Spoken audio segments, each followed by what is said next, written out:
right, looks like we are live here on Standing for Truth. I want to welcome everybody to tonight's 2-in-1 event. We have a debate and an open mic night. We are going to be starting off with a debate between Dr. Kent, the science gent, and Dok. It is going to be specifically on evidence for evolution, with a focus specifically on human evolution. And so we are going to engage that topic for about an hour. And then we are going to open up the mic for skeptics and non-skeptics to join. If you're a non-skeptic and you just have a question or you have an argument you wanted to make for us to address, feel free to join. If you're an evolutionist, if you're a skeptic, feel free to click the link as well. And we will engage in some impromptu debate. I think this is going to be a lot of fun. I've got Sam here to join me as co-mod and co-host for this show. Sam, I always enjoy these open mics, and so it's good to have you here, brother. Glad to be here. Thanks for the invite. I'm excited also. You ready to enforce the law tonight? I'm ready for something. Yeah, no, nobody messes with Sam. So good to have you here, brother. It's good to have Kent as well, and also Dok. What we're going to do, though, is get right into the opening statements in order that we can really utilize this first hour where we are specifically going to enjoy this debate between Kent and Dok. And so, Dok, whenever you're ready, I'm going to hand you the floor. And I do see your slides at the bottom, and therefore I can put those up on the screen. You've got 12 minutes to make your case for tonight. Whenever you're ready, go ahead. All right. Sounds great. Can everyone hear me? Yes. All righty. Well, then, welcome everyone to the show tonight. I'm personally calling it Dino v. Dino, but Donny can call it whatever we like. The topic being on the evolution of mankind. This presentation is presented by Dr. Dino, or Dok for short. Feel free to call me that whenever y'all come on the open mic. Let's go. So who am I? I call myself Dr. Dino. I'm a paleontology student with nearly a decade of field experience and personal research. I have a bachelor's of science with a geo major and a bio minor, and I've always been interested in science. I'm not a doctor quite yet, but I have consulted with multiple PhDs on this topic and read a lot of the literature on human evolution. And what am I arguing? That living apes descend from a common ape ancestor. I'll be arguing from a paleontologist's perspective, using the supportive points of the geologic record and the fossil record. Now, what I'm looking for in this debate, I want to be proven wrong. I want to be shown the truth. I want Kent to convince me that humans were specially created. If he can prove beyond reasonable doubt that the current scientific consensus is incorrect, he will make history.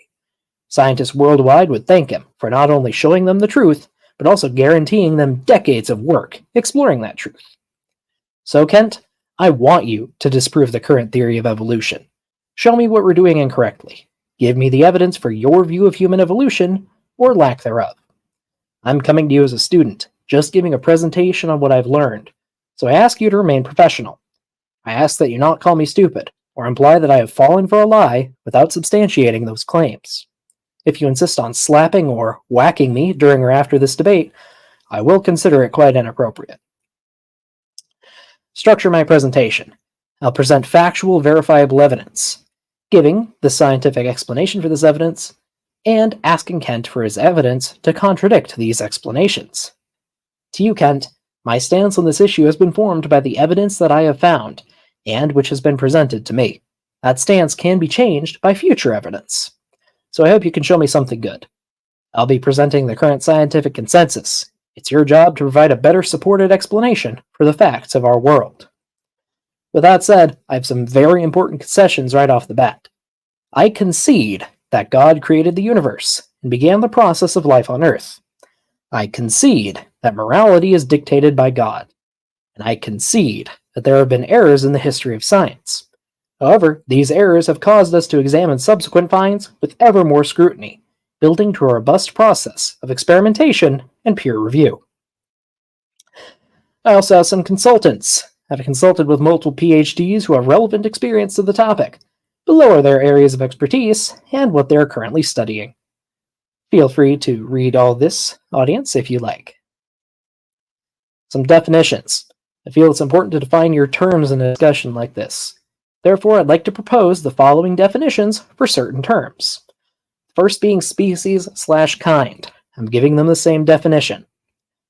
Also fossil species, ape, science, evidence, and religion. We can go over these definitions later in the discussion if Kent wishes. Now, the evidence part 1, the geology.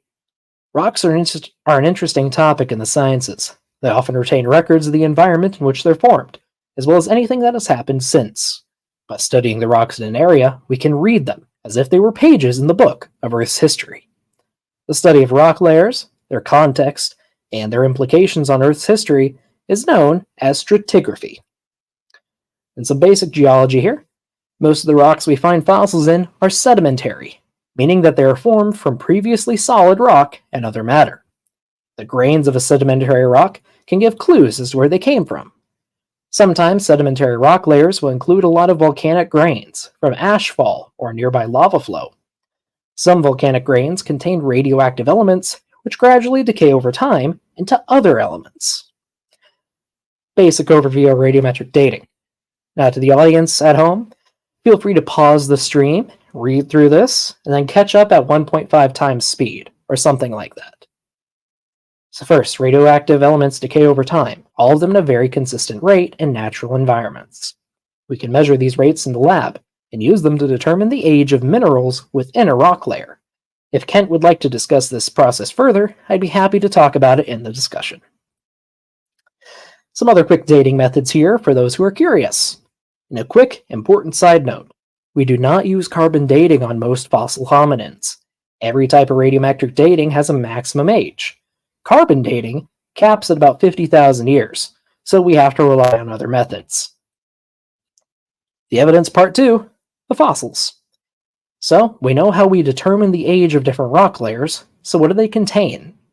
Sedimentary rocks often contain plenty of fossils, and if we know the age of the layers that contain the fossils, then we know the approximate age of the fossils as well.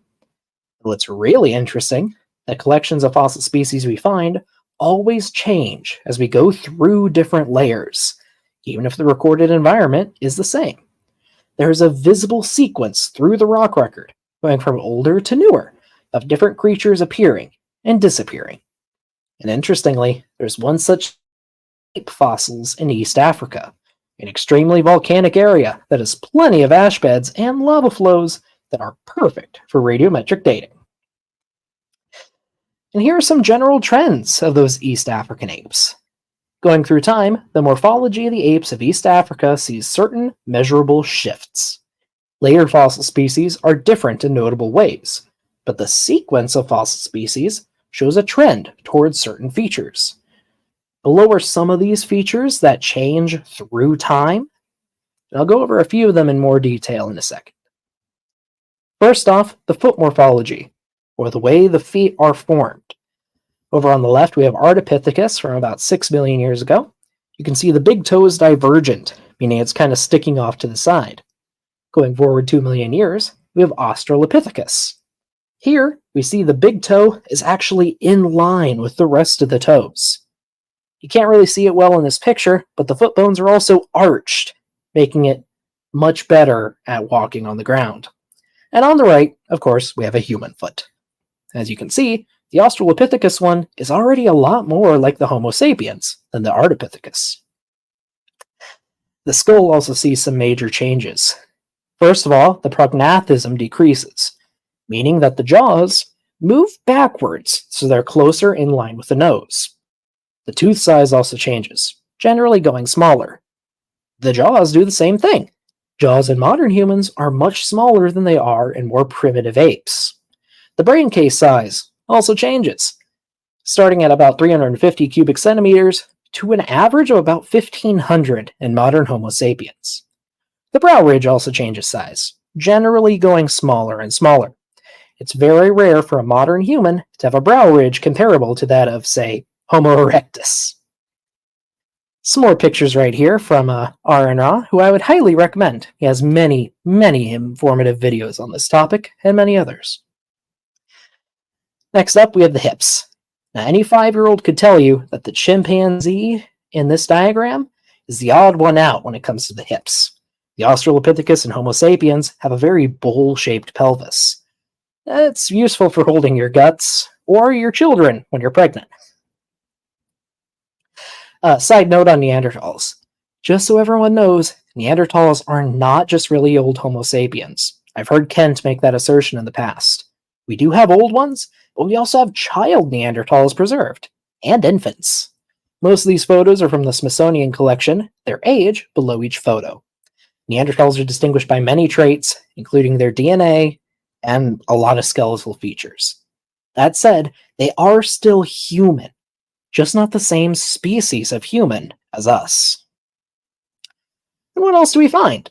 Starting around 2.6 million years ago, we start finding evidence of tool marks on bones, along with stone tools that had to be manufactured prior to use.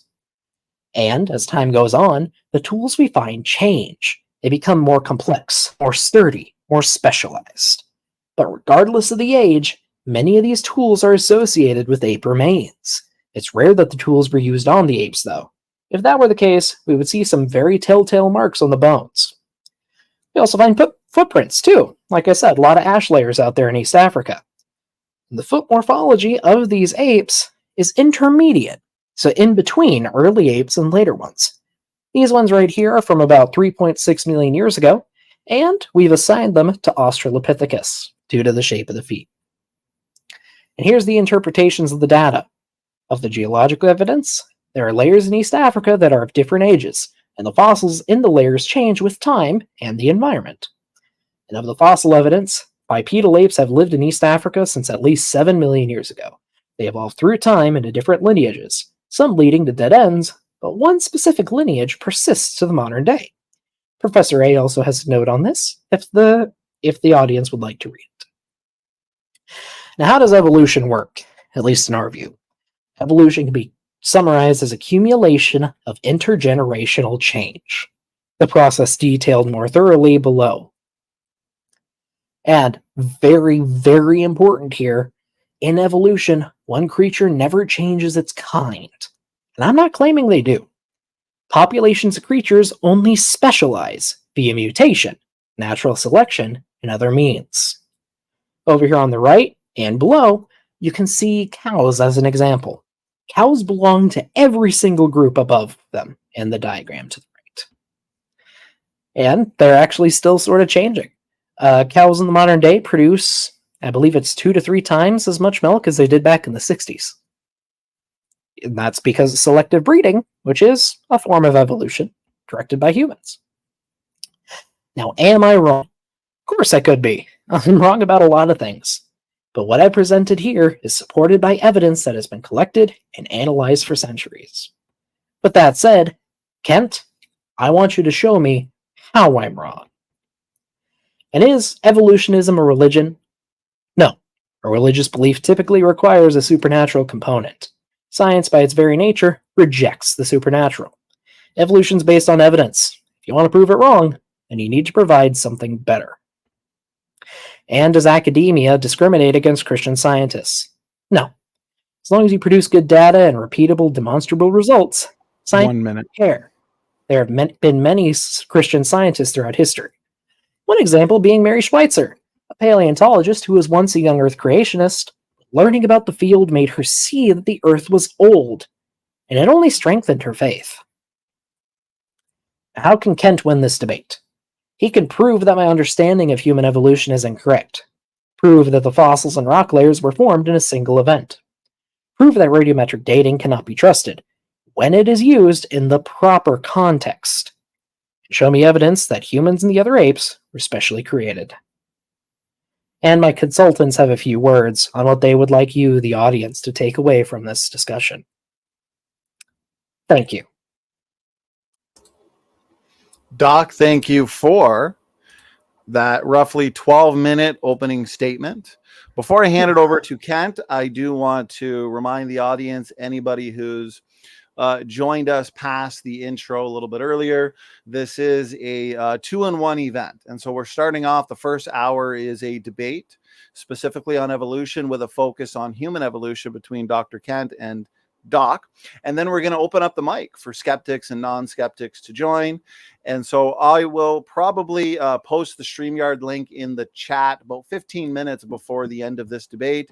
And that way people can make their way in. And so with that, Dr. Kent, the science gent, we are going to hand it over to you, brother. You've got 12 minutes as well for opening arguments. The floor is yours. Well, thank you so much. Well, this will be very easy. Every one of your statements is an assumption based upon the silly geologic column. You said they're found in different layers, and you can see some kind of progression through these layers. I want you to stop and rethink this whole thing from the beginning. There is no such thing as a geologic column. This is fiction. This is the Bible to the atheist. Here's what they teach the kids. Look at that. The top layer, the Holocene, is 10,000 years old. The bottom layer, wow, Archean, is 2.5 billion. I would like to ask a simple question. Where was all the rock and dirt for the Holocene sitting around for 2.5 billion years before it was deposited? Was it in outer space? How can these layers be different ages? Are they being deposited from space? Even then, I guess they'd be the same age. All of the rock layers are the same age. There is no geologic column. The layers cannot possibly be different ages. Stop and think about it. Where would they be coming from? This whole geologic column was made up, invented in 1830 by people trying desperately to prove the Bible wrong. Okay, where's all the new material coming from? Evolutionists never answer this simple question. You say the Jurassic age is 160 million years old, or whatever number they're using now. Where was it sitting, waiting to be deposited on top? Moving it from one place to another does not change the age of it. I've shown many times, if I take a stack of cards and shuffle them up, is the top card now younger?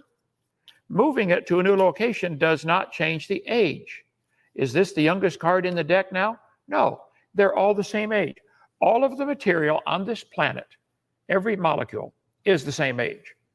Whether it's 10,000 or 10 trillion, it's all the same age. Are these layers coming from outer space?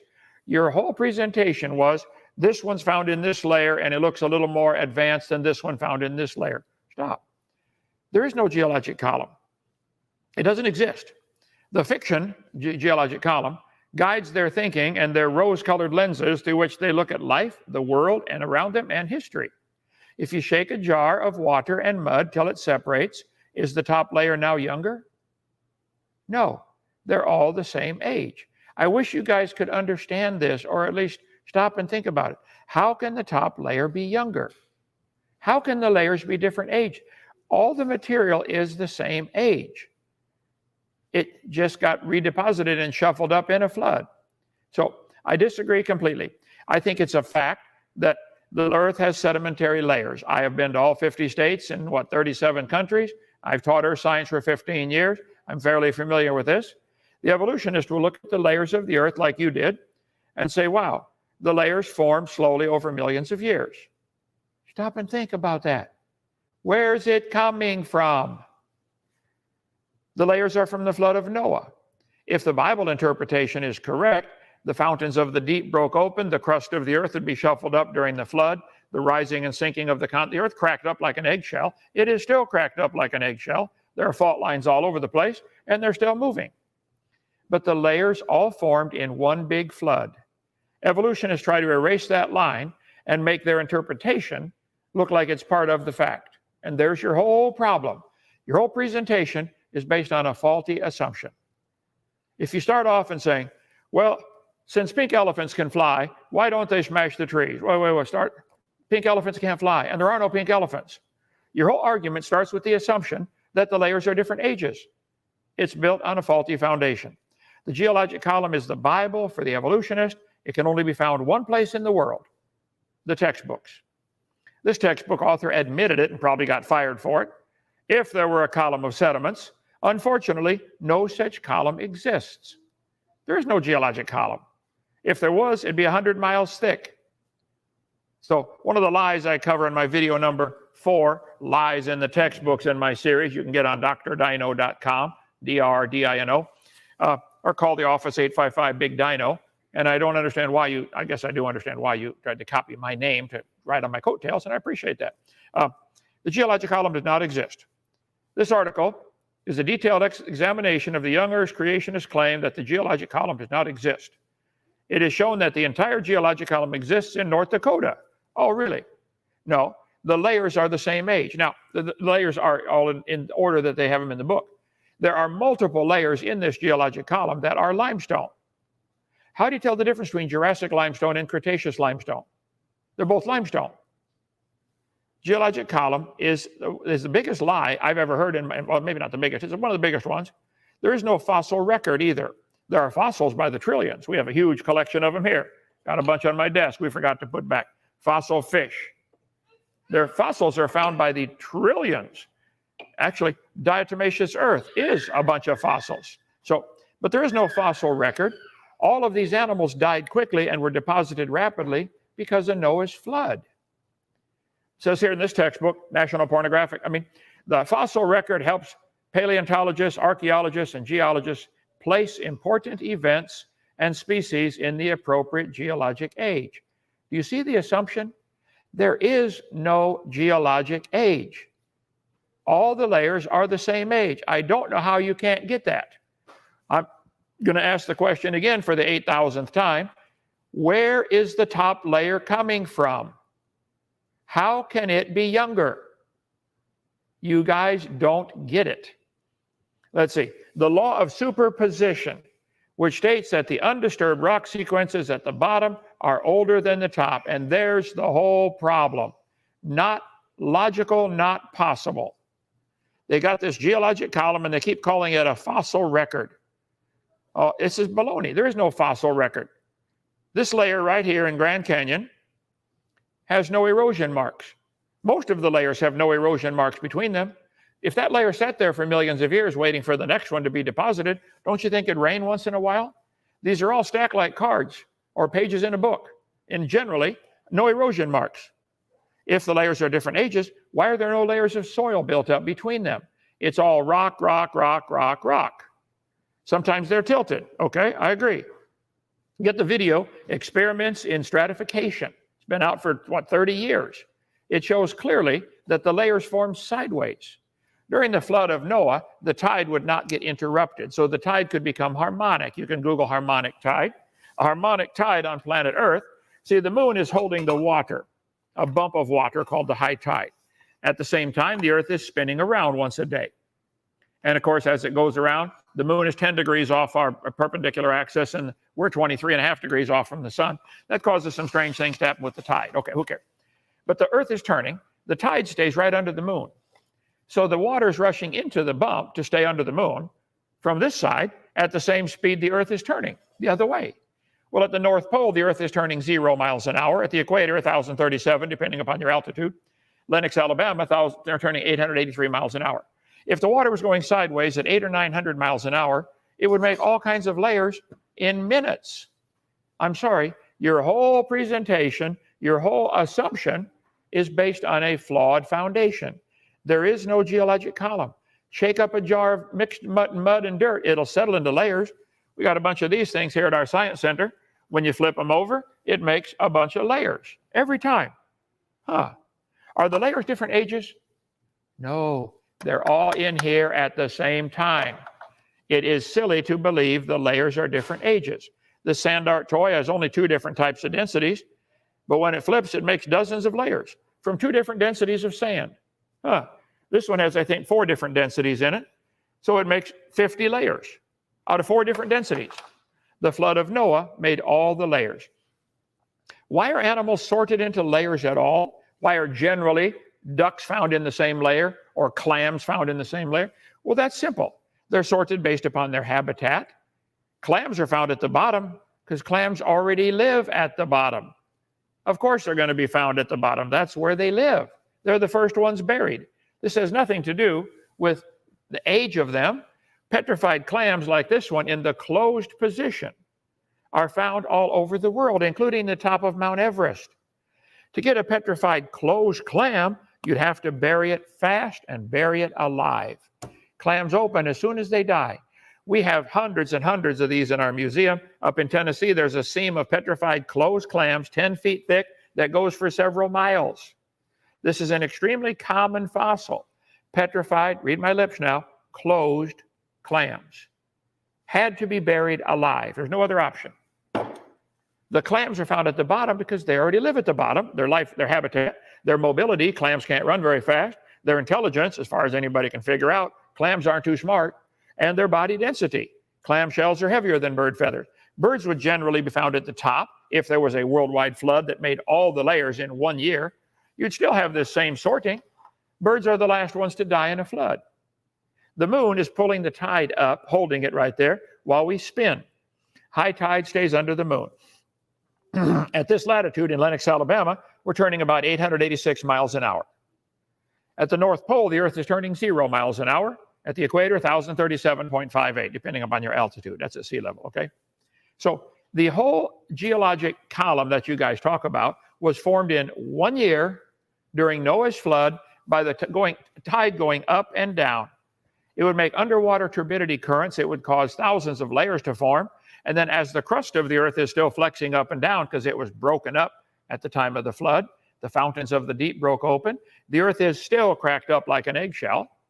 And the water moving sideways that makes the layers and tends to deposit them in, there might be in similar fossils in a similar layer because animals tend to congregate together. I mean, if there was a massive flood and you found a bunch of buffalo packed in the same place, well, that's because buffalo like to live with other buffalo, not because they evolved differently. But you can do this with the sand toy. Get a rock tumbler. It'll tumble the rocks around and make them smooth. You put rough rocks in there, they come out smooth. All over the world, gravel is rounded. They call it river rock. This is baloney. This is not river rock. This is from the flood of Noah. These layers all formed in 1 year. Your entire presentation was based on a faulty assumption. You fell for the lie they started teaching in 1830 with the stupid geologic column and the layers being different ages. I'm sorry, they're not. The layers all formed in 1 year from Noah's flood. But the Bible says at the end of time, the scoffers would be ignorant of that flood and ignorant of the coming judgment of God. The Bible says they delight in lies. So I'm sorry, there is no geologic column. As far as human evolution, finding different monkeys or apes in different layers, again, means nothing. We don't see any human today producing anything other than baby humans. We don't see any apes today producing anything other than baby apes.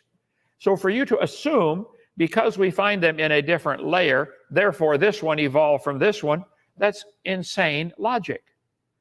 If there was a flood today that buried your whole city, things would be found in different layers. Does that mean the one on top evolved from the one below? No, they all got buried. So I'm sorry, your whole geologic column does not work. Polystrata fossils are found all over the world. Petrified trees standing up, running through all these layers. How can you guys claim the layers are different ages? I'm sorry, they're not. Mud flows make rapid deposition of layers. Mount St. Helens proved that. I'd like you guys to explain why we get petrified trees standing up, connecting all these layers, and you continue to say the layers are different ages. It doesn't make any sense to anybody who thinks about it. Thank you. Okay, Kent, thank you for that opening statement. Gentlemen, that concludes the opening arguments for this debate. I appreciate it. Lots of excellent points on the table for us to engage and discuss over the next roughly 30 minutes before we open it up for open mic. Okay, since Kent just ended with his 12-minute opening statement, Doc, why don't we allow you to pick the first topic for us to engage in this debate? Doc, just make sure to unmute yourself. Yep. And go ahead. Well, to be honest, it's kind of tough. I took a lot of notes there. I guess I might as well answer your question on where the material for all the new rock came from. So what are your thoughts on on where the material came from? That it came from space, or Well, what do you think our explanation is? The evolutionist explanation is? They've never given one. How can the top layer be younger? Where did it come from? You tell me. Okay. So with sedimentary rock, it's almost always going to be recycled material. And the material is recycled from other rock formations. They could be sedimentary or they could be volcanic. And in the Okay. case of volcanic, All right, and well, in the simple case of question. volcanic rock, yeah, go ahead. If it's all sedimentary rock, and I agree, I've taught earth science 15 years, I understand it pretty well, and it's recycled, does that change the age of it? By moving it from top to bottom, does it now change the age? This is what I'm trying to figure out. How can it change the age and now be younger? It's the same material moved to a different place. Moving these cards to a Yes. different place does not change the age. I agree. I agree with you. Well, then why don't you agree with me that there is no geologic column? Because moving it to a new location doesn't change the age of it. Would you agree there are there many different layers of limestone in this geologic column, and they have different ages assigned to them? Is there a Jurassic limestone and a Cretaceous limestone, and is there limestone for each of these eras? How do you know the difference between Jurassic limestone and Cambrian limestone? So I do agree with that. But first, I want to make one thing clear. We don't date the layers when we do radiometric dating. We date the minerals within the layers. So let's see. May I share my presentation again, Donnie? Let me just get to the right slide. Well, before we go to a new topic, can you say you date the Oh, no, minerals? this is the same topic, Kent. I'm answering your question. Okay. Well, if you date the minerals in the layers, how Yes. did it change their age by moving them to a new location? It's the same mineral. Alrighty. Let's see, Donnie, I'm sharing my screen. Okay. So I'm going to use an example mineral called a zircon. A zircon is a crystal, and when a zircon crystal forms, it will allow some impurities in, some elements or isotopes that just that aren't usually supposed to be there. When it does this, it'll let in stuff like uranium or potassium, and both of those will radiometrically decay into another element. But they only let the first bit in. They only let in the uranium, they only let in the potassium. And then once they're locked into the crystal structure, both of them start ticking like a clock. And they slowly are replaced by more and more daughter element, the end product.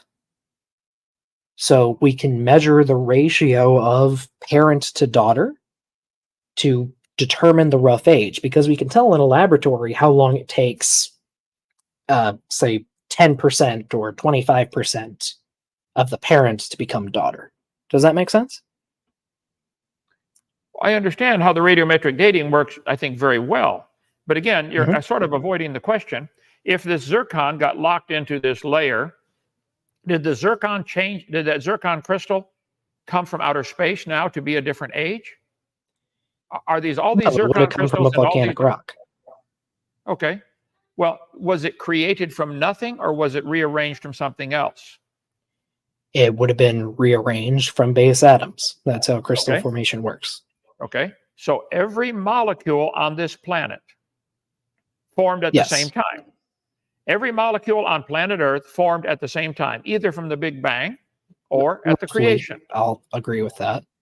Okay. So if every molecule is the same age, rearranging it into a zircon crystal or depositing it into a certain layer, I'm still baffled how this is going to change the age of it. Maybe I can use an analogy. Let's say you have a box and you only put shiny screws in this box, but over time, all of the screws will rust. And you know how fast they rust. So you will put a bunch of shiny screws in, come back 10 years later, and they're this amount rusted. So you know it's been 10 years. That's basically what we're doing. Okay. Okay. So the screws are probably the same. The atoms in the screws are the same age as the atoms in the box, and the rust is the atoms in the rust are the same age as the atoms in the screws. But the screws were put in there pristine, and they have been decaying since you put them in. Okay. Is the iron that those screws are made out of now a different age because it's been in the box and than the new one?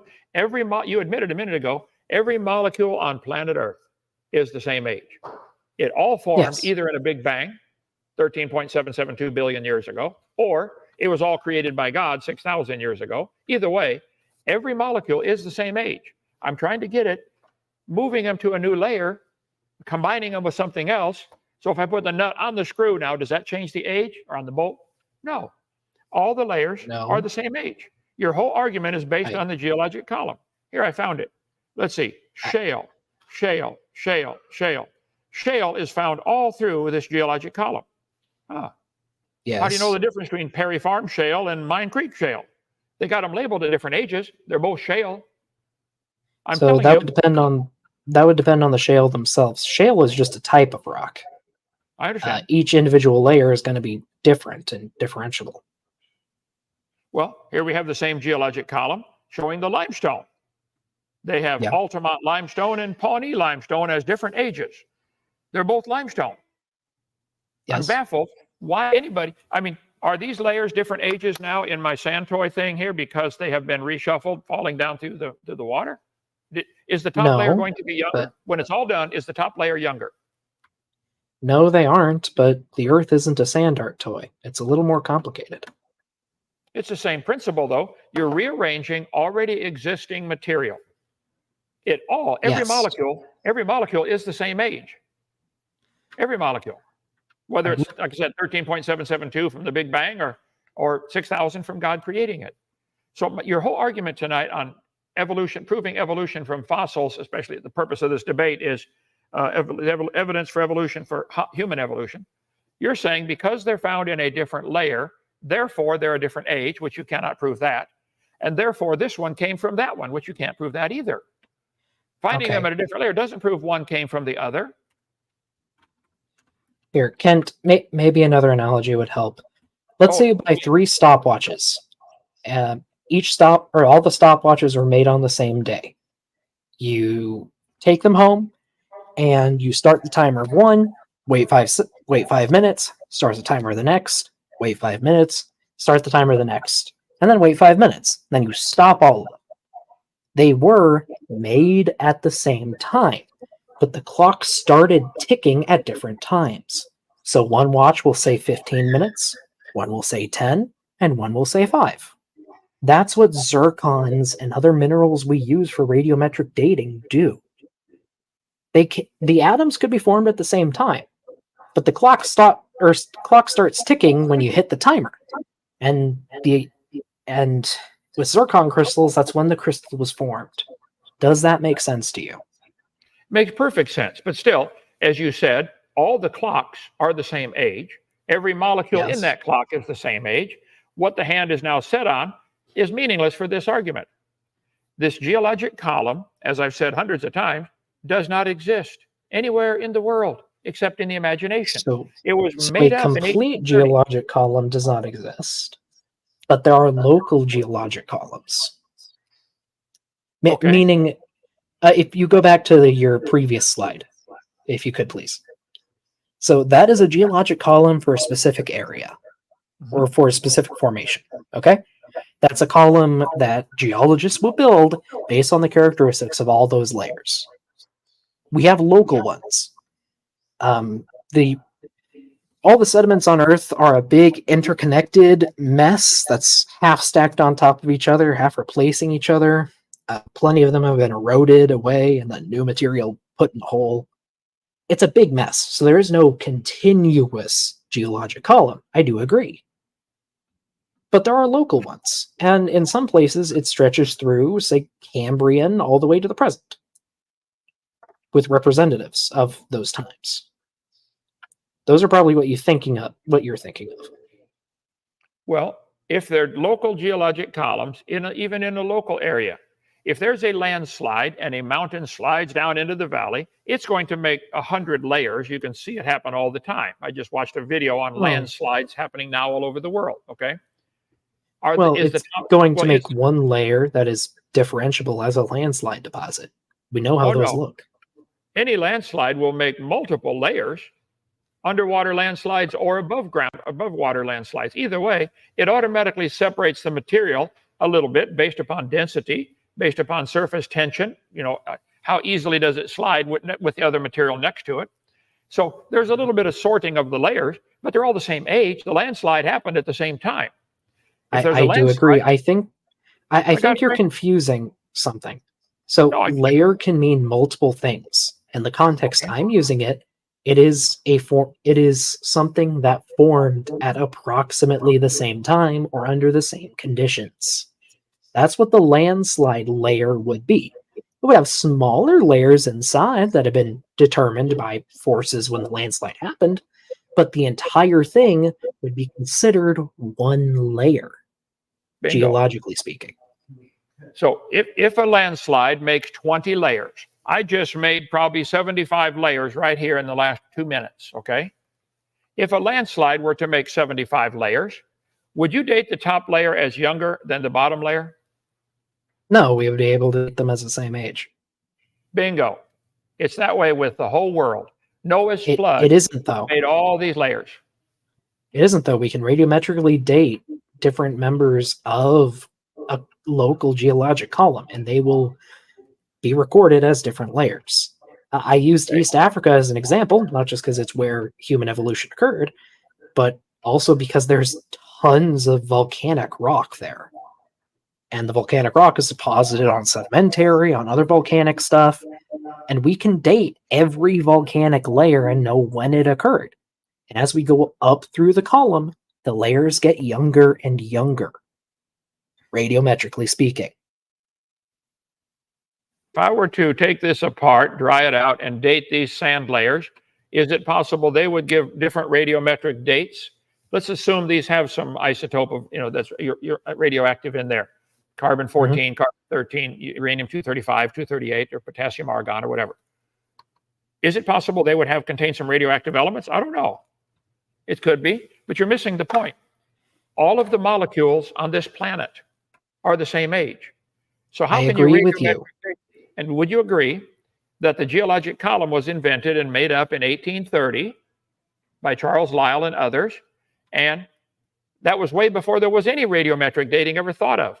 None of the radiometric dating methods were thought of until the 1950s, 110 years. And Lyell had his own estimates of how old the Earth was, and he was wrong. He was wrong by an order of magnitude. But he could make estimates based on sedimentation rates, how quickly he could see layers built up. And he still came out to a few 100 million years. That said, we have been talking about this topic for a while, and we are supposed to talk about human evolution. Maybe it'd be a good idea to move on to something else. All right. As I said, your whole argument for human evolution is based on two faulty assumptions. One, that the layers are different ages. Two, that because we find this one in a top layer, therefore it came from this one. If there's a flood and everybody drowns and you find somebody on top of somebody else dead, does that mean that's the son of this person? No. If there's a massive flood and you find a person on top of a cow, does that mean he came from the cow? No. It's automatic sorting that happens. I'm not making an irrational argument like that, Kent. You made an irrational argument that because they're found in different layers, A evolved from B, B evolved from C. I would agree. There are some animals that look like chimpanzees or apes found in a certain layer. I would agree there might be a human found in a layer above that. But it's not common sense 101 to go then to jump to the wild conclusion that this one is the son or grandson or great-grandson of this one. Finding things buried in a certain order means nothing as far as ancestry. Science is what we can I think you have a few things confused here, Kent. I'm not saying that they are direct. I'm not saying it's a direct. Doc, I'm going to jump in real quick. What we'll do is finish my point. Kent can finish his point, then we'll throw it back to you. We do not see any apes today producing anything other than baby apes. We don't see any gorillas today producing anything besides baby gorillas. We don't see any humans today producing anything besides humans. Science is what we can observe, study, test. We can observe humans make baby humans. That we can observe. We cannot observe apes turning into a human. We can observe apes making baby apes. We cannot observe. What you're talking about is not science. It's a religious belief. You believe this one evolved to this one, and you believe that all you want. But it's based on the assumption that the layers are different ages, and because they're found in a sequence, therefore that's an evolutionary sequence. That's not correct. It's not logic. Okay. Go ahead. So I know you like to go one topic at a time, Kent. You brought up several there. Would you like me to address something coming or something producing something other than its kind? Sure. Humans being apes? What argument would you like me to address? If you want me to address one argument, please put forth one argument. Okay.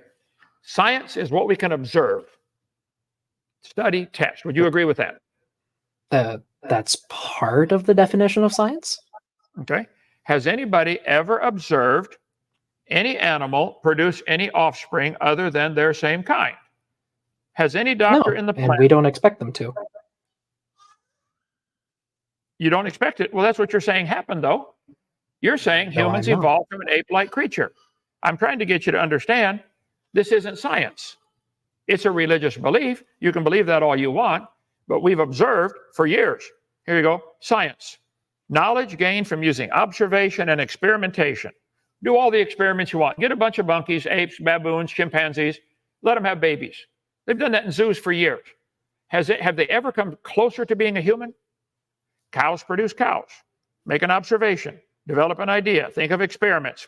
I predict if you crossbreed monkeys today, they'll make baby monkeys. I'll make a prediction. Always. I agree with you. But yet you think an ape-like ancestor turned to a human. These kind of charts they put in our textbook, this is not science. We don't see an ape-like creature slowly become a human. Right. The evidence. Okay. I do not believe that, Kent.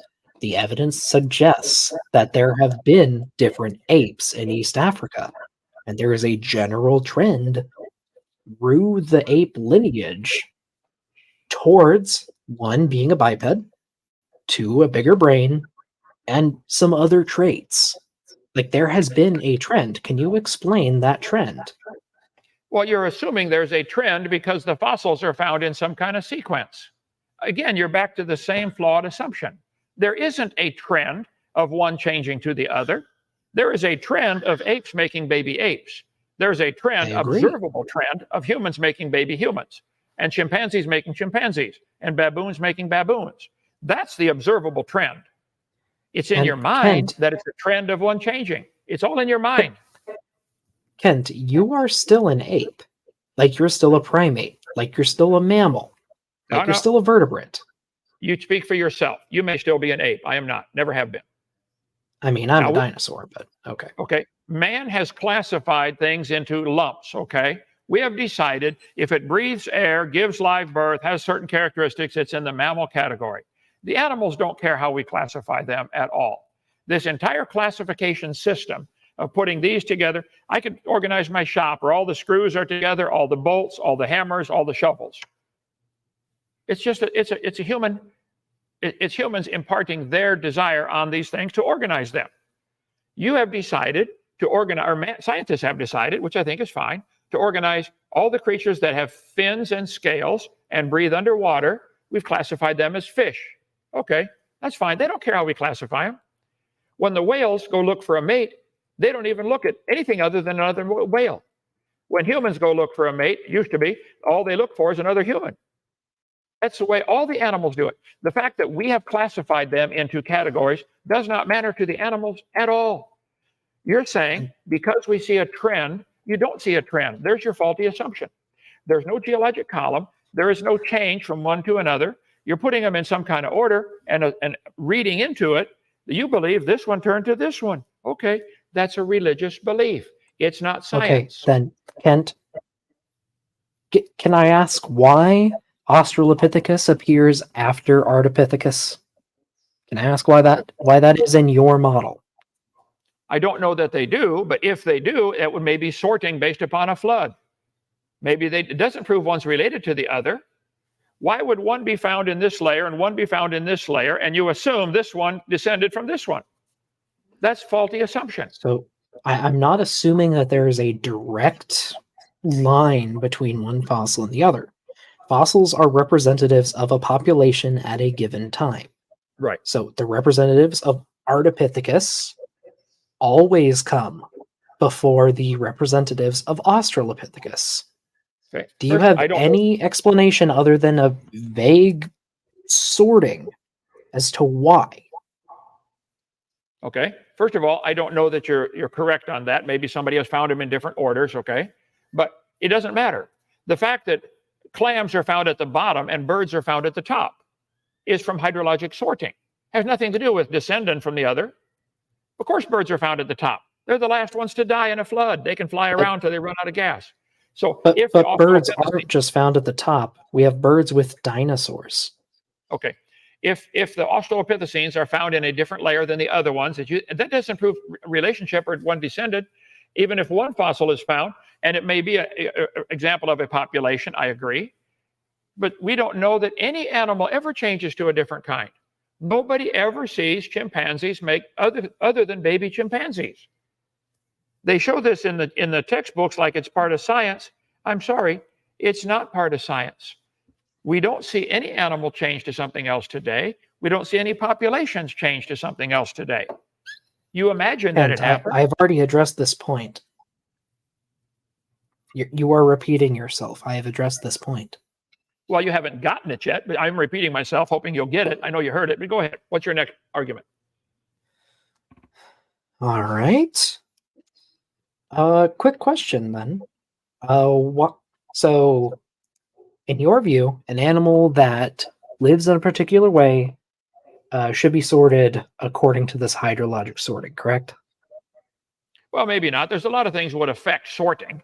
I mean, the movement of the water up and down tides. I mean, it's not always a clean order, but generally there is a trend toward denser objects being at the bottom. Okay. But if the layers are forming sideways instead of vertically, then they can be mixed up pretty rapidly. Plus, if one area is turbulent and then it's calm 2 miles away, which we have all the time, like Mount St. Helens, it had a very turbulent area within a certain radius. The rest of the world's fine.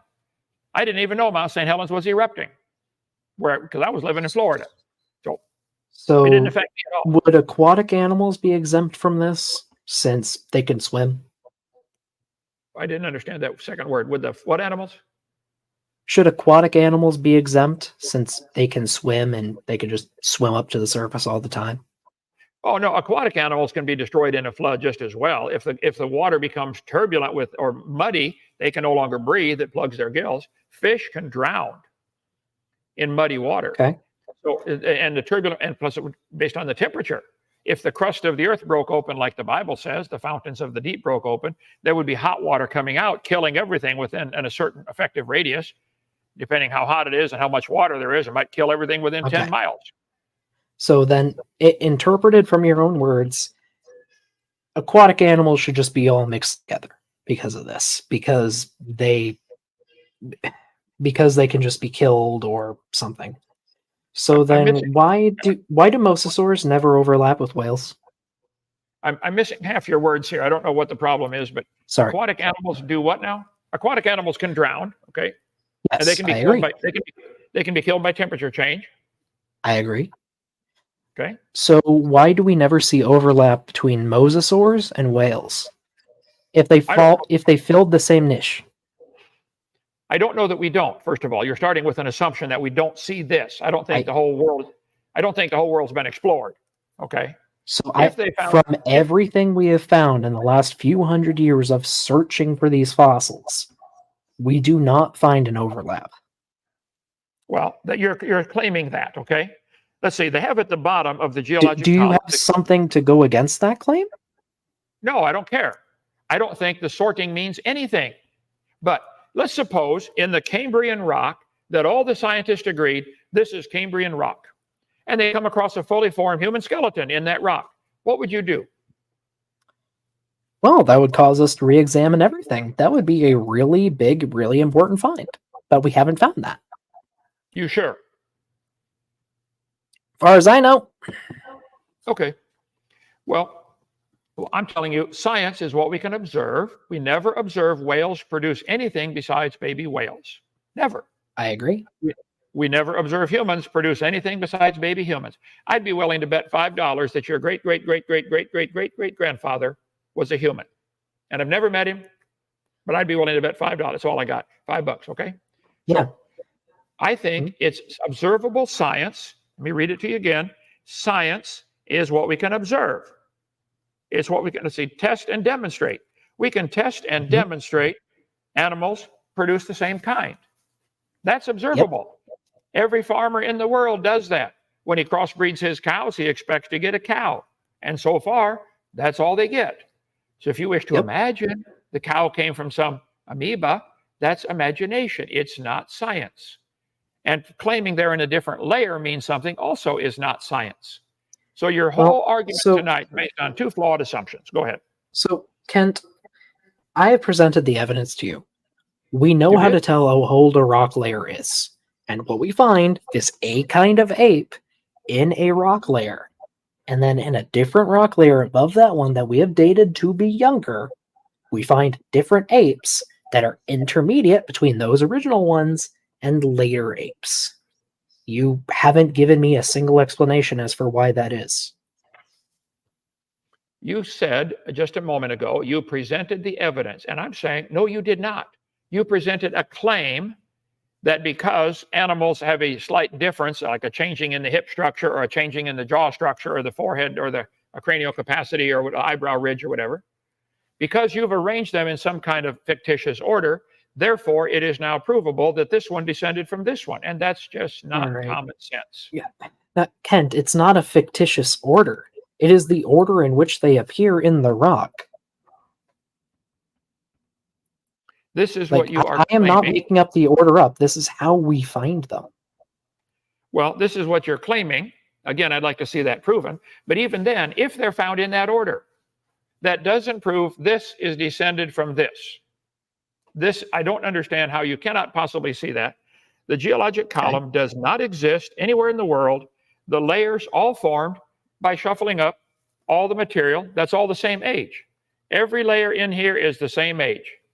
Moving it to the top or bottom doesn't change the age. Shuffling my cards. That is your assertion, Kent. Can you give me evidence for that assertion? I've explained how we know how old rock layers are. How do you know how old rock layers are? Can you please tell me? I didn't say anything about how old they are. I just said they're all the same age. I don't know when this Can you sand toy prove was that? made. Well, If you're saying they're all the same age, then you must know how old they are. Well, if you're saying they're different ages, you must know. It wouldn't matter. See, the layers of the earth, no question, they exist. No question. I have been to a whole bunch, 37 countries, all 50 states, taught her science for years. I love studying this kind of stuff. My sister lives right near Mount St. Helens. I went up there when it exploded. We studied all the kinds of stuff about that. All the material that slid down when Mount St. Helens blew up formed into hundreds and hundreds of layers containing different dead animals that died. No question. Some are going to fossilize. Most will not. Fossilization is a process that requires rapid burial. I think all the fossils in the world, all of them, formed in the time of Noah in the flood. No fossils are forming today. Can you show me a place where fossils are forming in mass numbers? Yes, just about everywhere where things get buried. I myself have gone to many, many different sites and found bones that are in all stages of fossilization. Well, I'd like to see that. That's great. So if you can find animals that are fossilizing today, can you find animals today that are changing to something else? Do the dogs always produce that dogs? Claim. Well, I would agree. You keep saying that, Kent, and I keep saying I'm not making that claim. Please stop saying I am. You did make the claim in your first presentation that because Australopithecines, they're found in different layers, this one therefore descended from this one. That's your whole claim tonight. That layers seems to be likely, but what we see is a change in species as we go through the rock layers of different ages. Whether or not they are directly related to one another doesn't mean much. We see this change in the sequence of apes through time. You cannot give me an explanation for that. You see the change because you imagine that there's a relationship. If we shuffled up a deck of cards and 3 of the hearts ended up on the bottom, oh, wow, does that mean something? No. If you shuffle up all the rock layers and you end up with some in order, they may be sorted based upon body density, based upon habitat, based upon mobility, based upon intelligence. You're assuming it's based upon relationship. And I don't see how you can't get it. There is no scientific evidence of any animal ever changing to something else. Finding them in a rock layer is not going to hold up as evidence in any honest court of law. It has. Sorry. It has? It has. Well, then you missed the word honest in there. So Kitzmiller versus Dover wasn't honest? Say what now? So Kitzmiller versus Dover wasn't, or wherever it was, wasn't honest? You're mumbling, or I'm not getting any of those words. What did you say? Kitzmiller trial. The Miller trial? Kitzmiller, yes. Miller versus Dover. What was the result of that? It went in the evolution's favor with a very conservative judge at the helm. I'd have to see what they presented, and I'm not familiar with that like I should be maybe, but if they could not possibly have presented evidence that this one turned to this one. Some of the trials in court lately have been, should creation be taught in schools? And they say, no, it's a religious belief. I think they're fighting the wrong battle. They should be saying, should evolution be taught? Because it's a religious belief. And then the evolutionists would lose. They'd say, yeah, you're right, we can't prove that. You've not proven anything tonight that Australopithecines turned to humans. You find Australopithecine skeletons, I'd be willing to bet $5 if those Australopithecines made a baby, it would be an Australopithecine. And I agree with you, Ken. We've been over this. You don't agree with me. You don't agree with me. You think slowly that Australopithecine turned to a human, don't you? Okay. So using your vernacular here, what I believe, based on the evidence that has been presented to me, is that we have Australopithecus. We continue having Australopithecus. Then we find, and then the genus changes enough that it is no longer identifiable as Australopithecus. There is a gradient, a very slow gradient that only becomes obvious when you have enough generations of time to work with. And how do you know it changed to anything else? Are you assuming that the one you found in the next layer is a descendant of that one? What did I say earlier? I already addressed that. What did I say? You don't know what I said. What you're saying. I'm trying to point out. I said no. They are not direct ancestors or direct descendants, as far as we know. They're representatives of a population that changed over time, over many hundreds of thousands of generations. You are assuming that the individuals may not be related, but the population descended from that. You can't prove that either. It's the same problem. You don't know that a population of humans descended from a population of Australopithecines. We don't see monkeys produce anything besides baby monkeys. Science is what we can observe. We don't observe what you're talking about. You have a religious belief that humans came from a monkey-like creature. Great, believe whatever you want. That's not science, and it should not be taught in public schools at taxpayer expense. Go start a private school, teach your kids whatever you want to teach them. But that's not science. And even if a majority of scientists believe it, that doesn't make it true. The majority of the leaders in communist China believe communism is good. It doesn't make it true. The majority of Hitler's leaders thought Nazism is good. Didn't make it true. The majority of the Muslims think they should kill everybody who's non-Muslim. Just because the majority of scientists, and I don't know that it is the majority, but let's assume it is. Let's suppose all the scientists start believing they came from an ape. That's still not science. Science is not based on majority opinion. Science is based upon observation, testing, demonstration. What can we observe? We observe humans make baby humans every time. We observe monkeys make baby monkeys every time. If you wish to believe something other than that, you just believe whatever you want. But I'll show it to you again. Okay. The definition of science does not include what you're talking about. Science is what we can observe, study, and test. Go to the zoo, ask them, if your chimpanzees make a baby, what will it be? They'll say a chimpanzee. That's all that happens. Science, knowledge gained from observations and experiments. Go ahead and experiment. Do it with bacteria. They make a new generation every 8 hours. I'd be willing to bet my $5 that and they've done this with bacteria in laboratory, they do everything they can to cause them to try to change. And they nuke them and microwave them and everything, and they get bacteria that produce bacteria. 3 generations a day. And after the equivalent of thousands and thousands of generations, they're still making bacteria. Okay. None of them are turning to human. But you got in Sorry, your one textbook. last point, please, Donnie. Yes, Just one. Doc, before you respond, what I want to say is we've roughly hit the hour mark. So, Doc, feel free to respond. Since you started the discussion, we'll throw it back to Kent to get the final word. And then I'm going to start bringing people in. We got a lot of people backstage. I think this is going to be a ton of fun. And, of course, Doc, since this is you and Kent, this is your debate. This doesn't mean that this is, the last you and Kent have to engage. We'll still work you into the open mic. So, Doc, Go ahead. Feel free to respond. Then we'll throw it back to Kent. All right.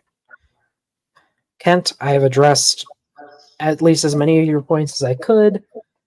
I'm sorry that you don't seem to be absorbing my explanations. I'm sorry. I wish you could. Donnie, could you please share my screen? Just for my last point. Can I at least get you to concede that not all Neanderthals are old men? Because you've made that assertion many times before in prior debates. Okay, I missed part of the word. Do you want me to concede that Neanderthals are what? Are not just all old men. Neanderthals are not all old men? Is that your statement?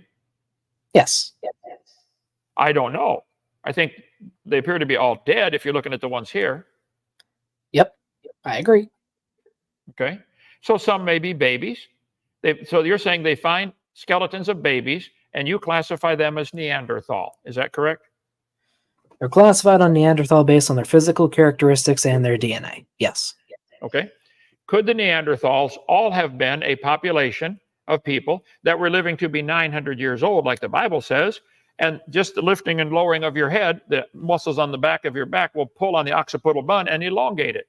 If a person lives to be over 200 or 300 or 400, their head would get elongated. The chewing muscles, the masseter, the frontalis muscles, would make the eyebrow ridge enlarge. Any bodybuilder will tell you the more you work a muscle, the more it builds the bone. So could it be all the Neanderthals they're finding have the larger eyebrow ridge, larger cranial capacity, and elongated occipital bone because they're living to be 900, like the Bible says they did? Would you concede that's even a possibility? The Bible says people live to be 900. That's not a possibility? No, Kent. Because we know how old all of these people were. We can tell how old all of them were. Can you see my screen, Kent? Yes. Okay. We have a range here going from newborns to about 60 years in age. Like, we know that they are all the same species, which is distinct from Homo sapiens. We know this from their DNA and from their anatomy. I don't think a newborn is going to clock in I don't think a newborn is going to be a few hundred years old. Okay.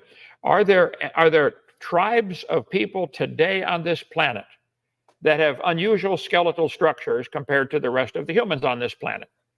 Are there any tribes today? Pardon me? There can be, yes. Sure. Could these all be a Neanderthal tribe of humans? Could these Neanderthals mate with modern humans, do you think, if they were alive? Based on the evidence, they could produce viable female offspring, though the jury is out on male offspring. But these are not just one tribe. Neanderthals are found all over Europe and Western Asia. Okay. Could these Neanderthals mate with a chimpanzee and produce an offspring? Most likely not. Modern humans can't. Bingo. You're slowly getting it. So, Kent, all I'm trying to get you to agree on is that not all Neanderthals were old men. That's it. Or old women. They're not old people. Can you agree? No, I'd have to study that more before I agree to that. But I think the Bible certainly teaches, and lots of ancient legends teach, of a golden age when man used to live to be 1,000. And I think unusual skeletal features would appear just by virtue of age. You can't tell by the teeth necessarily the age of a person. That would depend totally upon their diet and upon their health. It's not just the teeth. But Kent, what you're telling me is that you won't agree to evidence when it's literally staring you in the face.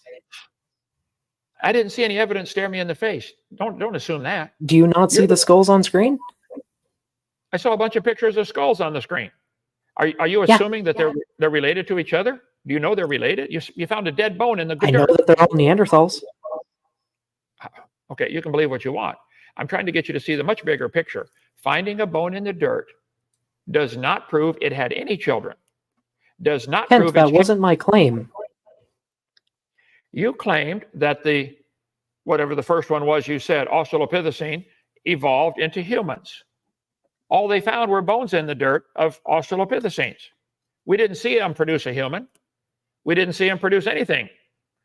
So it's not science. I wish you could see this. Science is what we know. We know monkeys make baby monkeys. We know that. We see it. It's observable. It's testable. Go do it in the laboratory. It'll work every Kent, time. all I see is you being very unreasonable. And I'm done with this discussion. Yay. I'm glad you're done. Let's get somebody else in here. Go ahead. Okay, gentlemen, that makes it easy in terms of figuring out where to wrap up your roughly hour debate. So lots of fun. We've also got quite a few people backstage. And so I will bring in a couple at a time. And Donnie, yes. Donnie, one thing. For the record, I will do this every day with you. Bring in every evolutionist you can find. There is no evidence for evolution. It's a religion. It's the dumbest religion in the history of mankind. Tell them I said so. Go ahead. Then you will continue to be wrong. We've got many of these planned for this summer, so I think it's going to be a lot of fun. Real quick, as I bring people in, we got a couple questions that came in from the audience for the two of you. So I'll just give you one, Doc, and then you one, Dr. Dino, to answer. So first one came in from Sunflower. This one is for you, Doc. Sunflower, $5 super chat. Thank you so much. He's asking you, wasn't uranium in the zircon before it formed or crystallized? Why does the decay time start at crystallization? Excellent question, Sunflower. So when a zircon forms, it'll only allow in certain certain elements other than the normal zirconium. It doesn't let lead in, it doesn't let argon into its structure, but it does let uranium and potassium, among other radioactive elements. So since it only lets those elements in, and none of the daughter element, the end product of the decay, the clock has to start at 0. Excellent question, though. Okay, thank you, Sunflower. And the one for you, Kent, is similar. Both have to do with points you were discussing in the debate. This comes in from the Freed Thinker, and he is asking, Kent, do you know the difference between an atom and a molecule? If every atom is the same age, why does that mean every molecule will be the same age? I do know the difference between an atom and a molecule. If we take iron out of the ground and assemble it into a car, which they do all the time, we can put a date on that car and say when it was made, but technically all the iron in that car is the same age. It's this age the iron was created. Okay, so to say this car is a 2013 car or something like that, that's man's interpretation. But yes, to answer the question, I certainly know the difference between an atom and a molecule. I taught physical science, which contains a lot of chemistry. I'm fairly familiar with that. So yes, I understand. The part of it covered up. Why does that mean every molecule will be the same age? Well, when they combine, if hydrogen and oxygen combine, are you telling me you can know the age when they combine to make that water?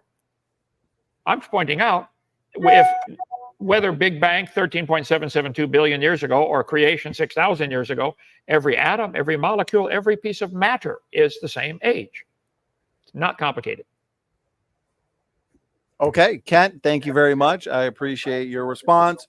Doc, thank you for your response. Doc, if you needed to take a quick break as we bring people in, feel free to do so. Doc is in DOK. And the first person we have on the panel is Taylor K. Taylor, good to see you as always. You're doing fantastic work over on your channel. And you've just put out another episode in your Questioning Evolutionist series. And so I highly recommend people check that out. So Taylor, brief introduction, and then if you had a couple questions, feel free to go ahead. Yes, so I have two questions, one for Kent and one for you. And yeah, so I'll do Kent's first because that's the first one I wrote on my paper. Okay, so from what I have read, when stars die, they become super dense and they are called neutron stars. Since stars can supposedly live for billions of years before they die, how do neutron stars fit into the young Earth creation model?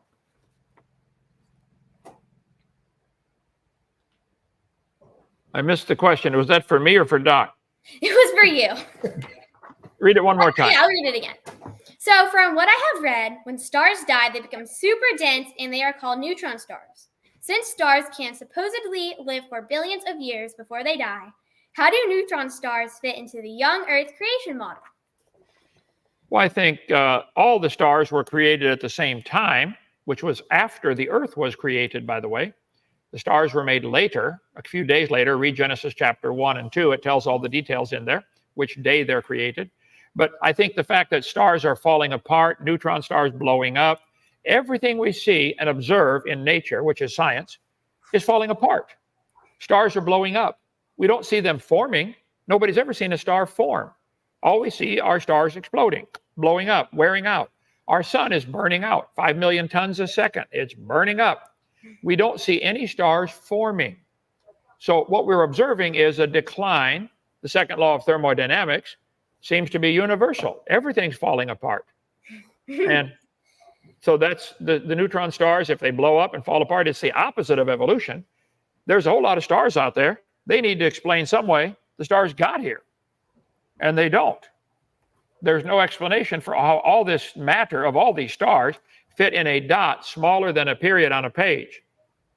That is silly. That's a good answer. Okay, so I have one more question. It's for you, Donnie. Okay. So if there are roughly 250 mutations between generations, and most of them are slightly harmful, how many generations do you think are left until the mutations mess up our genetic code so much that we can no longer survive? That's a good question, Taylor. Thank you. We have had many examples in the past, I would argue, where various species have gone extinct due to mutation accumulation. Typically, it is the result of inbreeding. Neanderthals that Kent and Doc were talking about, for example, they've recently discovered that they were highly inbred. Their genetics were 40% less fit than modern humans today. And so they existed in small populations and in isolation, which resulted in inbreeding. And as a result, these deleterious mutations you're talking about, Taylor, they came to the forefront and they resulted in a lot of disease and accelerated degeneration. Now, your question's a bit tough because that was a smaller population. Today, we have humans existing in a population of between 7 and 8 billion people. And so, yes, we have a lot of mutations accumulating per generation, between 100 and 200 per generation. And we see a lot of diseases and a lot of deleterious effects manifesting, but it's tough to say when we would go extinct. Smaller populations will go extinct sooner, but I would argue as a Christian and from theology, Jesus will return before humans go extinct. But we are seeing the effects now of mutation accumulation, Taylor. So good question. Kent, yeah, over to you, brother. No, I need to go potty. If you're Donnie, you can take the next question. I'll be right back. Okay? I've been given tours all day. It's hot. I drank about 400 gallons of water. I'll be right back. You've earned a restroom break, Kent. So, Doc, you had a restroom break. Yeah. Kent's going to have his restroom break. Taylor, if there's anything you wanted to follow up with, or that's it. Those are very good answers. Could I say something on that? Sure. Go ahead. Sure. Right. Just really quick. Based on what we know from historical and the fossil record, there can be a lot of things that lead to extinction. A lot of it, though, seems to be like habitat change or being outcompeted by other species. Neanderthals, it was actually kind of a mix of all three. They were, like you said, Donnie, very, very inbred, unfortunately. Seems Homo sapiens outcompeted them a lot. Also, just nice to see young people interested in science. Yeah. Have fun learning, Taylor. And I'll add this. If you take a Neanderthal skeleton, because we do have Neanderthal DNA, as a matter of fact, and you look at their runs of what's called homozygosity, you have these massive stretches of DNA where you've got identical letters, which means they inherited the same basically mutation from their parents. And so that tells us in their genetics that they were highly inbred, as Doc was pointing to. And so I argue that inbreeding and the mutation accumulation related degeneration and extinction that we see in groups like Neanderthals or mammoths, that's small scale genetic entropy.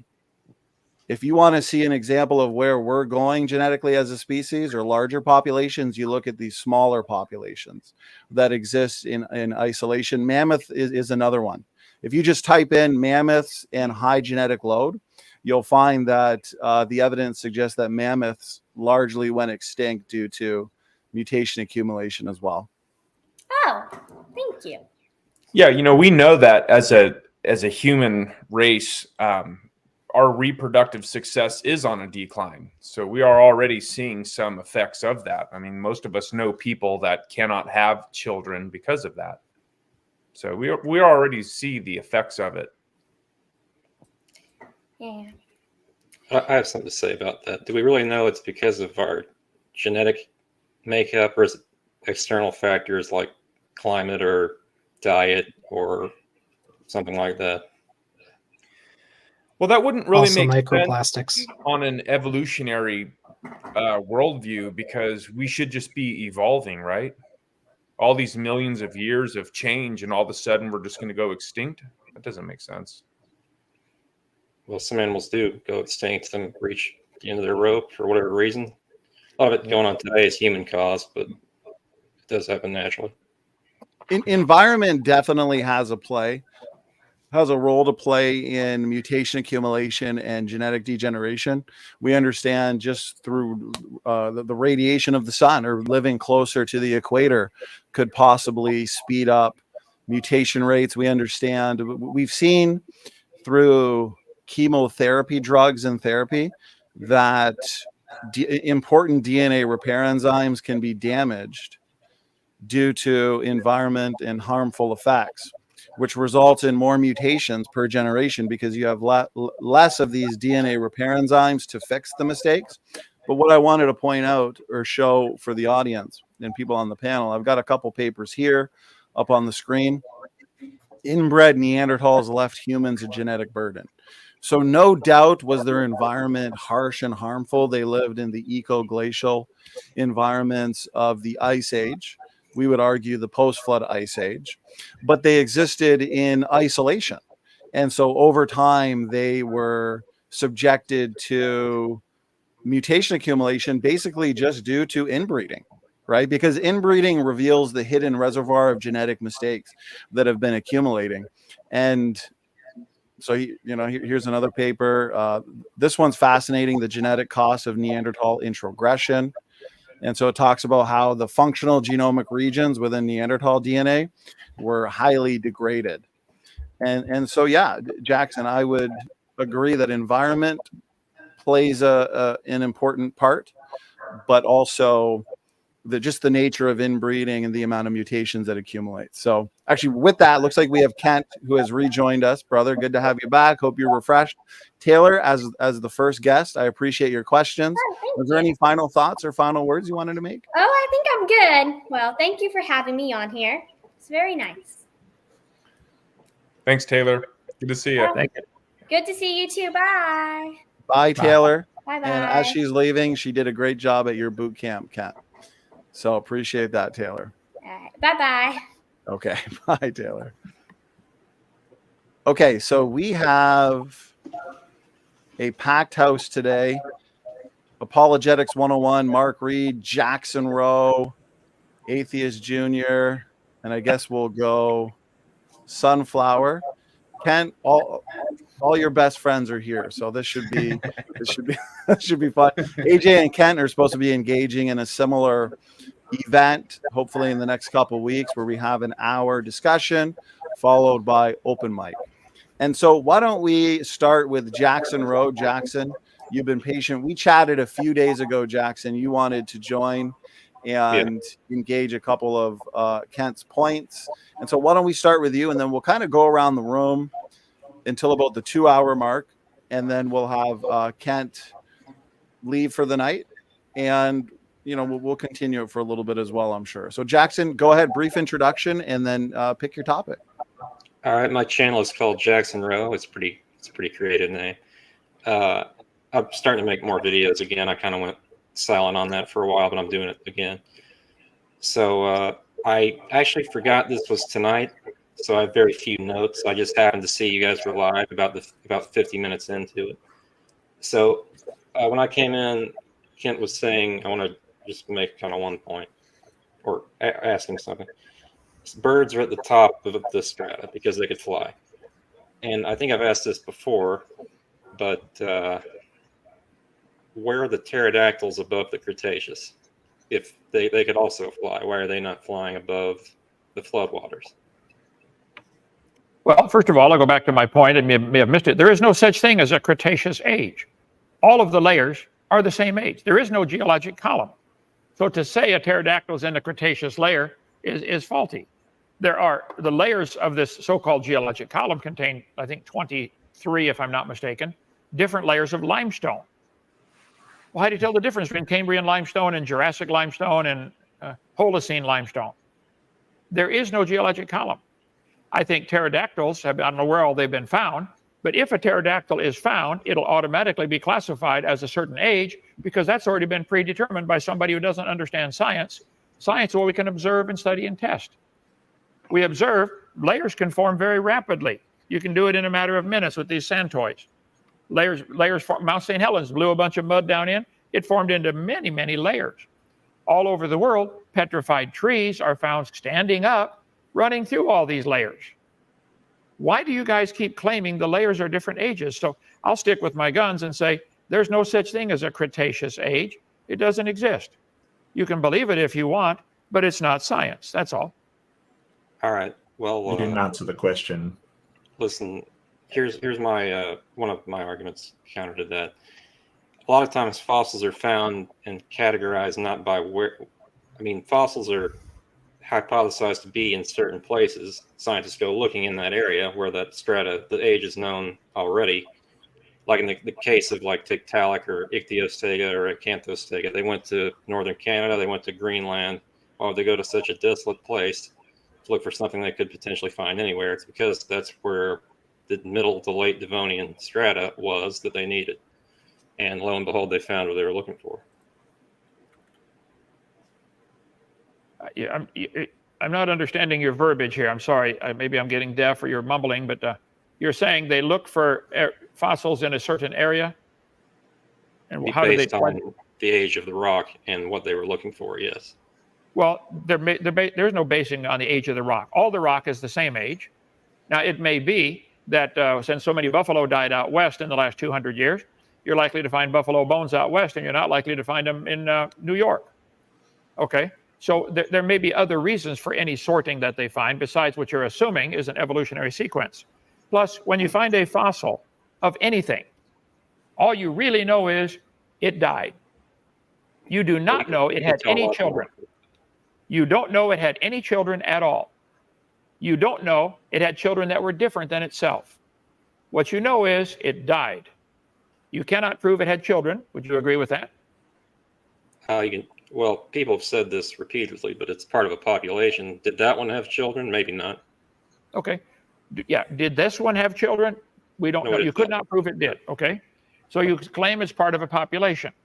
Do you know that the population of those fossils had children that were different? Has anybody ever in the world seen an animal produce something other than what anybody would classify as the same kind? They've been raising dogs.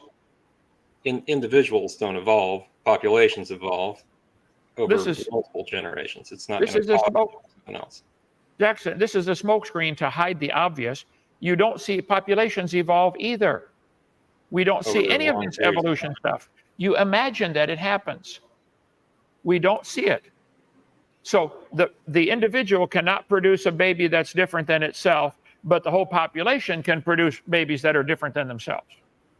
Is that what you're saying? Populations can split off from one another, and this population might develop some trait that this population doesn't have or something like that. Okay. We have, at our Dinosaur Adventureland, you can come see, 35 different kinds of chickens. They now, I believe, have got 500 varieties of chickens that man has developed. Some can stand the heat better, some can taste better, some give more eggs, whatever the reason, okay. Man has selectively bred chickens to create, we have 35 different kinds of chickens here. I'd be willing to bet $5 that those chickens, when they make babies, will make a baby chicken. The whole population of chickens is making baby chickens. Right. Do you believe those chickens came from an amoeba over billions of years? An amoeba? No. Or a single-celled creature? A microscopic organism? Sure. So you do believe, in the span for the record, of a generation. you do believe, for the record, you do believe all the chickens came from a single-celled creature of some kind. We'll call it an amoeba. Is that what you believe? Well, to put it that way is kind of deceptive. To say that all life on Earth is descended from a single-celled organism ancestor, it appears that way, yes. Okay. Would you call that science, or would you call that a religious belief? Based on the evidence, I would say that's science. Okay. You have a different definition of science than I do then. Well, listen, if it was a religion, it could never be disproven. And if you show me a giraffe fossil in what I call the Cambrian, I will say, wait a minute. And I might change my beliefs on that. Well, there's no such thing as a Cambrian era. I've been pointing that out all night. Well, I said what I consider the Cambrian. So all the layers are the same age. If the Cambrian era is different age than any other layer, where did it come from? How can the top layer be younger than the bottom layer? Where was this material sitting for millions of years? I would like to know how. Well, it's kind of confusing because they're not necessarily. They're looking at the age of when it was laid down, the isotopic ratio, not necessarily when the physical material was there, so to speak. I'm not sure if that's clear, but. All right, well, look at this. This is taught in the public school textbooks. I've got hundreds of public school textbooks here from all the publishers. They're saying the Proterozoic era, or no, sorry, the Archean era is 2.5 billion years old at the bottom of the chart. They're saying the Jurassic age is somewhere around 160 million years old, and the Holocene is only 10,000. Where was all the dirt in the Holocene era for 2.5 billion years? Was it in outer space? It was most likely in the mantle. In the mantle or eroded from somewhere else. Well, then it's the same age as the Archean. Well, that's what I'm trying to say. All the material has basically been here. It's just they're measuring the isotopic ratio of when these layers were laid down. Like let me just jump in. Yeah. Let me just jump in really quick, and then Kent, you're the guest, so you'll get the last word. But we got a lot of people backstage. We got a lot of people on stage, and Kent's not going to be here for that long. We got people that want to ask questions. So, Kent, what do you think? Maybe just a few minutes? Yeah, another 15 minutes or so. Go ahead. All right. So you want to address what Jackson just said, and then we'll try to move on so everyone can have a piece. Okay. So let's suppose there was a radioactive isotope in iron, okay? They mined the iron out of the ground. They made it into a car. I test the nuts and bolts on that car and find out that it is radiometrically dating at, 2 million years old. Is the car therefore 2 million years old? No, the stuff it's made out of would be, but cars are usually made out of aluminum these days, aren't they? Well, you're claiming you're dating these layers by some radioactive isotope. I would like to point out again for the audience, none of the radioactive dating was invented until 1950s. None of them. Way before that. They became reliable around then. They've been around longer than that. Back in 1830, they made up this geologic column and gave the dates to the layers. How did they know the ages of those layers in 1830? In 1830, probably estimations became more reliable, like I said, around the 1950s with radiometric dating. Right. Sorry, if I may, we didn't have these precise times at the beginning of geology. There were estimates. Also, just in interest of getting as many people through as possible before we have to leave, probably a good idea to keep the responses short and sweet, Because we have a lot of people waiting and we have limited time. Just trying to help the moderators here a little bit. Okay, guys, let's do this.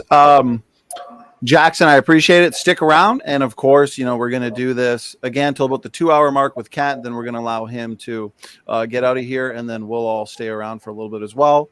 So feel free to stick around and we'll work our way back to you. So, okay, I know Apologetics 101, if I'm not mistaken, you're on your way to work. So you had a quick question or something.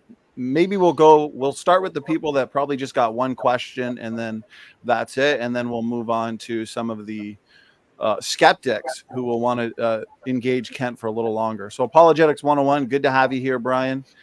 How you doing? And feel free to ask a question. Am I coming in? Coming in. Awesome. I actually have a question for Doc.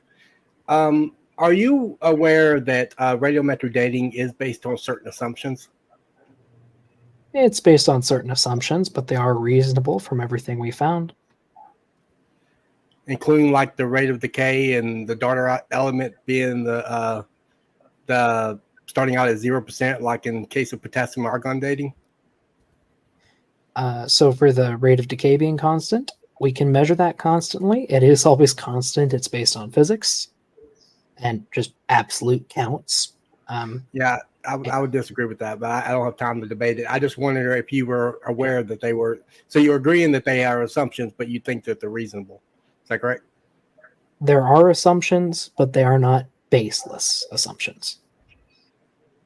Okay. Kent, do you want to respond to that same question? Well, yeah, I do this all the time. I say, look, if you walked into a room and a candle was burning on a table, and I asked you the question, when was it lit? I don't know. Well, let's do some science. Let's measure how fast it burns. We can get a stopwatch and measure and find it burns an inch an hour. Nobody argues. Okay. When was it lit? I still can't tell. How tall was it?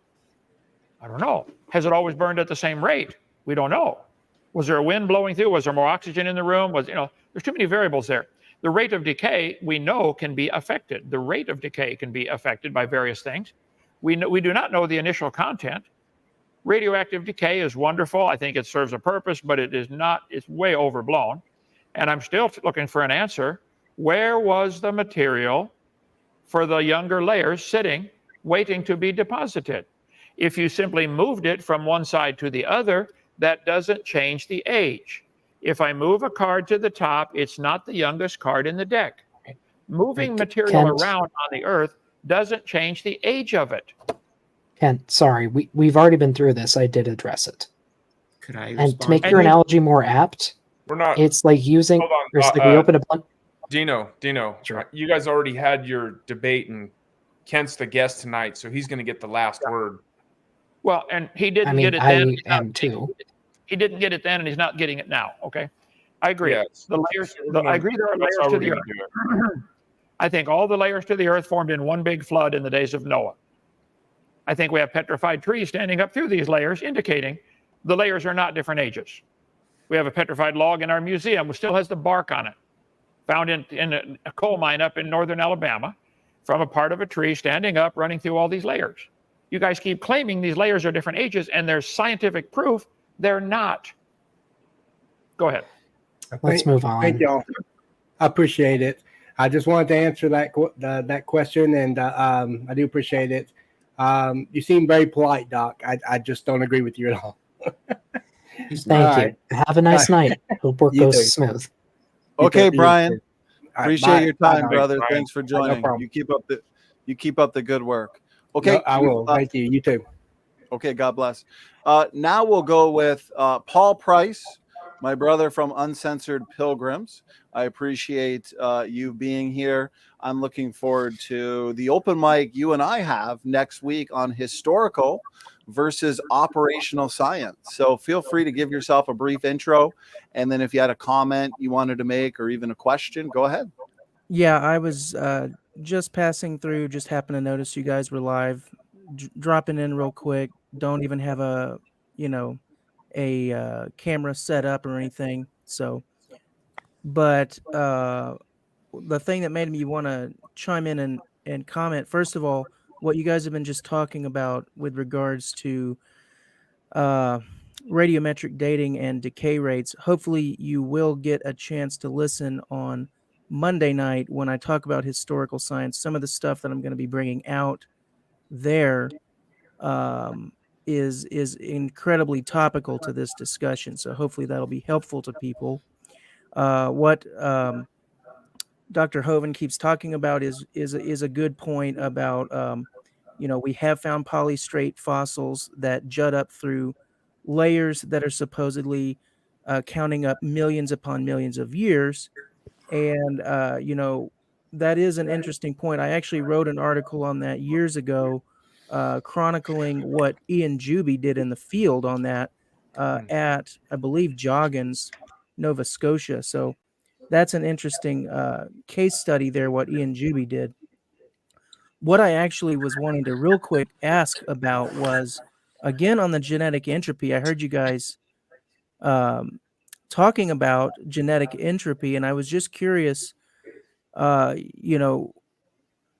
me, it's the burden of proof is most certainly on the evolutionist who wants to claim that the overall effect of cumulative mutation burden is to increase fitness without end over millions of years. The burden of proof is on the person who wants to claim that. And the reason why the burden of proof would be on them is for the obvious, just general truth that, and I'm going to just quote from a scientific paper here, even the simplest of living organisms are highly complex.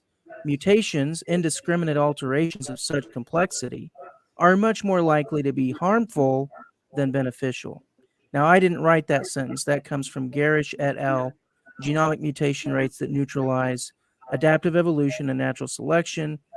So that's a peer-reviewed statement out of a population genetics journal. It's widely understood that, yes, mutations are more likely to be harmful than beneficial. So I guess I'm just wondering where anybody has a leg to stand on to try to claim that evolution works at all on any type of basic fundamental level. Yeah, no, I appreciate those points, Paul. Maybe we'll, Kent, if you had any thoughts on that, brother, feel free to go ahead. Actually, before you do, Paul, you had an excellent debate a couple years ago with Dr. Ron Garrett on genetic entropy, and you've put out just a ton of excellent articles on creation.com related to that topic. So I highly recommend people check those out. So Kent, over to you, brother. Any thoughts? Yeah, mine will be very quick. He's right. I'd like to see a beneficial mutation. And then if you had a beneficial mutation, you'd have to get two of the opposite sex in the same place at the same time in history, and they got to find each other and be interested and make a baby together. So you got a whole host of problems. The fact that almost all mutations that have ever been observed are negative, harmful, detrimental. That's not going to drive your evolution from an amoeba to a human. This is pure fantasy world they live in, thinking there's good mutations changing things. There aren't any. So go ahead. So may I have a word on that? Sure, go ahead, Doc. Okay. Well, I'm going to go the exact opposite of Kent. Genetic entropy is not recognized by almost any biologist who knows what they're talking about. It just is not. It's not a valid argument. It has never been recognized as one. And hey, Doc, could I ask you to not talk about this? It's not. Without using any argument from authority and just talk about evidence. None of us are here because we want to hear anybody talk about other people's credentials or what other people believe or don't believe. None of us care about that, right? So why don't we just talk about as someone who has had many classes on biology, I think I am qualified to make that statement. Well, I know, but your statement doesn't matter to anybody, or it shouldn't, because it's an argument from authority. So let's not worry about arguments from authority. Let's not worry about counting heads on how many people believe something or how many degrees they possess, and let's just talk real facts about biology. Didn't you just make an argument saying that your quote was good because it was from a peer-reviewed paper? Aren't you? Isn't and no, you just have to explain to Paul why that's not an argument for authority. It's when we quote science, we're quoting the effectiveness of the method. It's basically citing the methodology as a way to get the best result. It's not actually an appeal to authority because you're not citing an authority's personal opinion. Yeah, you actually made an argument from authority, but Doc didn't. Well, actually, I don't recall making any argument from authority. All I did was to say this is an obvious fact, and other people, It's including not. I'm sorry, it's what not. what. Hold well, on, no, we're gonna let him get his thought out. Doc, when I said obvious fact, the obvious fact is that, and I'm going to go back to that quote, even the simplest blah, blah, blah are highly complex. Mutations are much more likely to be harmful than beneficial. That's the obvious fact. Now, I'm not saying that is a fact because somebody said it who has a credential and because they said it in a journal. That's not what makes it a fact. The fact that it's a fact is what makes it a fact. Now, the only reason I mentioned that I quoted that out of a journal is just to show that I didn't make this up out of, just for a self-serving reason. Even the authorities in the field that you respect acknowledge that this is an obvious fact, right? What's I'm the not journal? making- What is the journal? Why does that matter? This is Because you're It's a journal I citing respect. something. What is the journal? okay. The Citing journal the is paper. and I might not know what Journal of JR SOC interface. So I don't know what all of these letters mean, but I can give you the DOI if you'd like to look it up. I think So- those are just Sure, can you databases. put it in the Yeah, chat. Yeah, hold Yeah, on. it's right in the chat. No, DOI should be able to track that I've something to say about journal genetic and entropy. Yeah, let's see here. So How do I saying put that in that the chat? saying that harmful mutations are more likely, I think people would agree with that, and I would agree with that. That's probably why over 90% of all species on Earth that ever existed went extinct. However, it's not a rate of 0 that beneficial mutations occur. So if there are some beneficial mutations that do occur, even if it's a really small number, there's going to get selected for. Wait, hold on. And- Did you just say that? Whoa. Wait a second. Did you just say Hold on, that? I'm gonna reset. Whoa. We There were we too have- many errors in that state. Hold Wait a on. second. I'm Species just don't go really extinct. quick, we until are Okay, they- in- you know, I'm gonna jump in, guys, Few and more Sam, I moments. appreciate it. Order in the court. So we've got just another about 5 minutes with Kent before he leaves, and then everybody on this panel can go at it for 2 hours. Yeah. So we're Well, gonna can I just bring it back to address Kent for the something that focus. Kent No, said? Mark, if you got something Okay. to say, save it for the 2 hour mark. We're gonna let Kent go at it for the last 5 minutes or so here. AJ, I know you've been waiting to chat with Kent, so we'll allow AJ and Kent to chat for a little bit. Then Mark, you and Kent, and then we're gonna let Kent get some rest. Kent, I appreciate your time tonight. Was there anything you wanted to add, Kent? And then AJ, we'll let you to get a question in there. Yeah, thank you, sir. I do have to work for a living, and it gets tiring around here. In 1830, almost all of the scientists in the Western world believed the Earth was 6,000 years old. The majority opinion, all the published articles, would agree the Earth was relatively young, 6,000 years. Now, the majority, you're claiming, believe something different than that. Which majority should we go with? Have they improved? Have they? And I think it was an excellent point that they made. The mutations are harmful, and AJ is claiming that he agrees that most mutations are harmful. I'd like you to give me some examples of some beneficial ones that change the gene code enough to take over the whole population. If you had one beneficial mutation in one animal, isn't it more likely to die out, even with a beneficial mutation? And doesn't it have to have 2 of the opposite sex? I mean, that may be a different world than you live in, but shouldn't it be 2? They have to What does find that each other. mean? What is that supposed to mean, Kent? Oh, you think you know what that means? Come on now, AJ. Just a little jab. It's Sorry just about a that. childish deed. It's Yeah, just you childishness. like trying to make just fun of me. It's just a fact It's of just life. kind of Okay, rude. male and female produce babies. Okay, so are we going to get Okay. 2? Are we Asshole. going to get 2 of the opposite sex in the same place at the same time? And they got to find each other. You really think that process of a beneficial mutation in one individual is going to take over the whole population and change it to something else? This is not science. Sorry, Kent. Do you drink milk? Do Do you I drink what? milk? Do Occasionally, you oh yeah. drink milk? Okay, that is a beneficial mutation that originated, I believe, in the Middle East. I think it was between 1 and 2,000 years ago, and since that has spread all over the world, because being able to drink milk into adulthood is a very beneficial mutation. It's not I the don't only know. one either. Okay. I don't know who taught you that, but you are wrong. People have been drinking milk for a long time. I bet the first baby ever born drank milk from its mother. Guys, Baby, yes, it's I think lactase you're persistence. That was the you guys are mutation. getting way off track, because the question really shouldn't be, is there ever a beneficial mutation? That is not a very helpful question, and it's kind of a red herring. Whether there ever is a beneficial mutation is not what we need to concern ourselves with.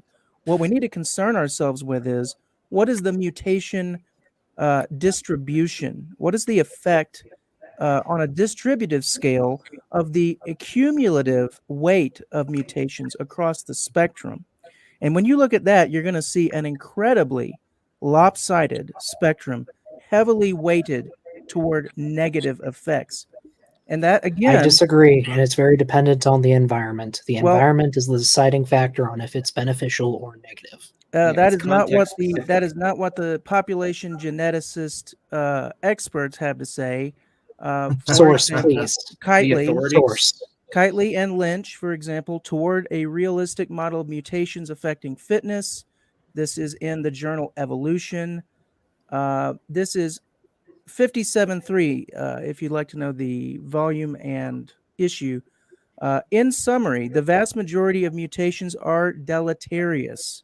This is one of the most well-established principles of evolutionary genetics, supported by both molecular and quantitative genetic data. That's Can you just Kitely and put it agreeing with in you the on chat, that. We please? know. Do you have a link? Yeah, hold on. We're gonna let please do link that into the chat, even though you've already given the title of the paper. But if you can link that, that'd be great. So Kent, we only have you for a few more minutes. So if you want to address that, and then I know I'm thinking Mark might be itching to get at you for a minute.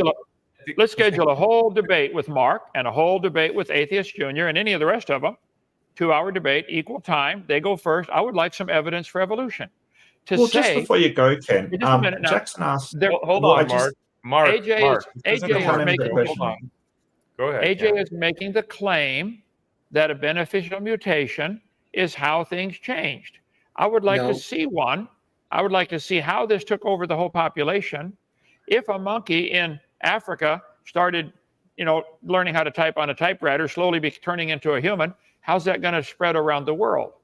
They're claiming this happened. I would like to see some real science to back this up. But I am dead tired. I got to get to bed. So 9 o'clock. I promised you till 9. Yeah. Now, I'll take these other guys on individually anytime. We'll do this every day. He's going to run. Yeah. No, I can't. Well, Mark, I don't want you to do that because we agreed 2 hours for Kent. We've just hit the 2-hour mark. So Kent is being gracious with his time. Convenient. And Kent, I appreciate it. We are going to be, it sounds like we're doing this again next week with AJ as the front runner. So doing the Hoven hustle. Yeah, there we go.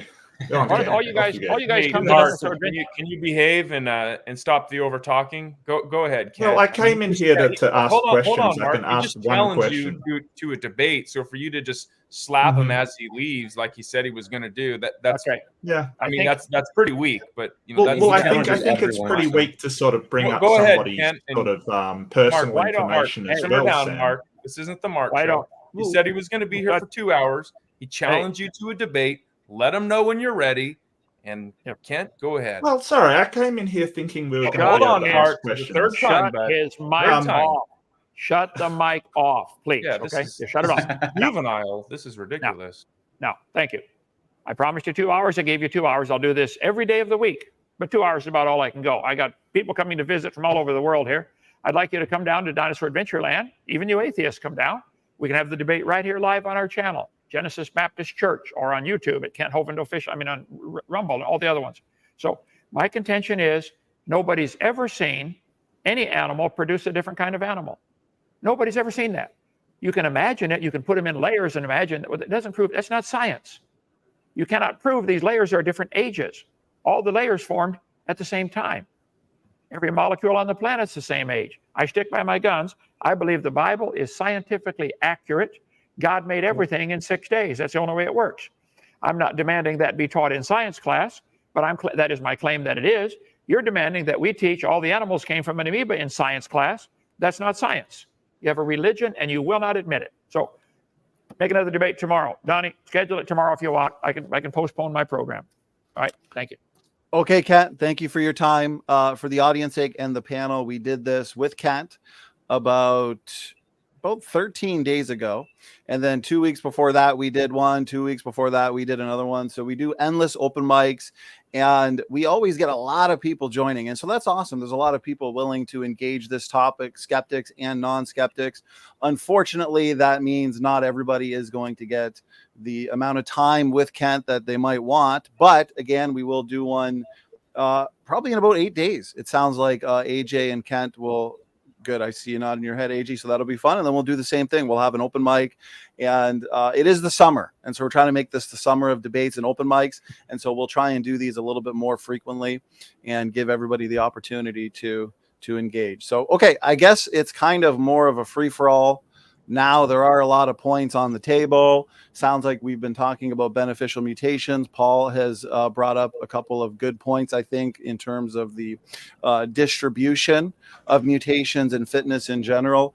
And so why don't we allow one of the skeptics to make a point or say something that they'd like to, and then we'll just kind of go from there.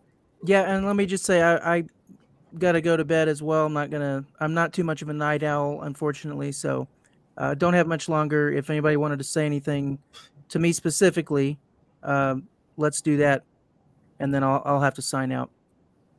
Cool. Yeah, I think it's a little bit unfair for Kent to put words in my mouth and say that I made all of these claims, these straw man arguments, and then leave before I get to respond to him about it. I never claimed that beneficial mutations cause one organism to take over the population, and that you need a male and female that have the same mutation to breed with each other for the child to get that mutation. Nonsense. Mutations can be inherited. I think what he was trying to get at... I'm not done talking. So just look at Mendel's Peapod graphs.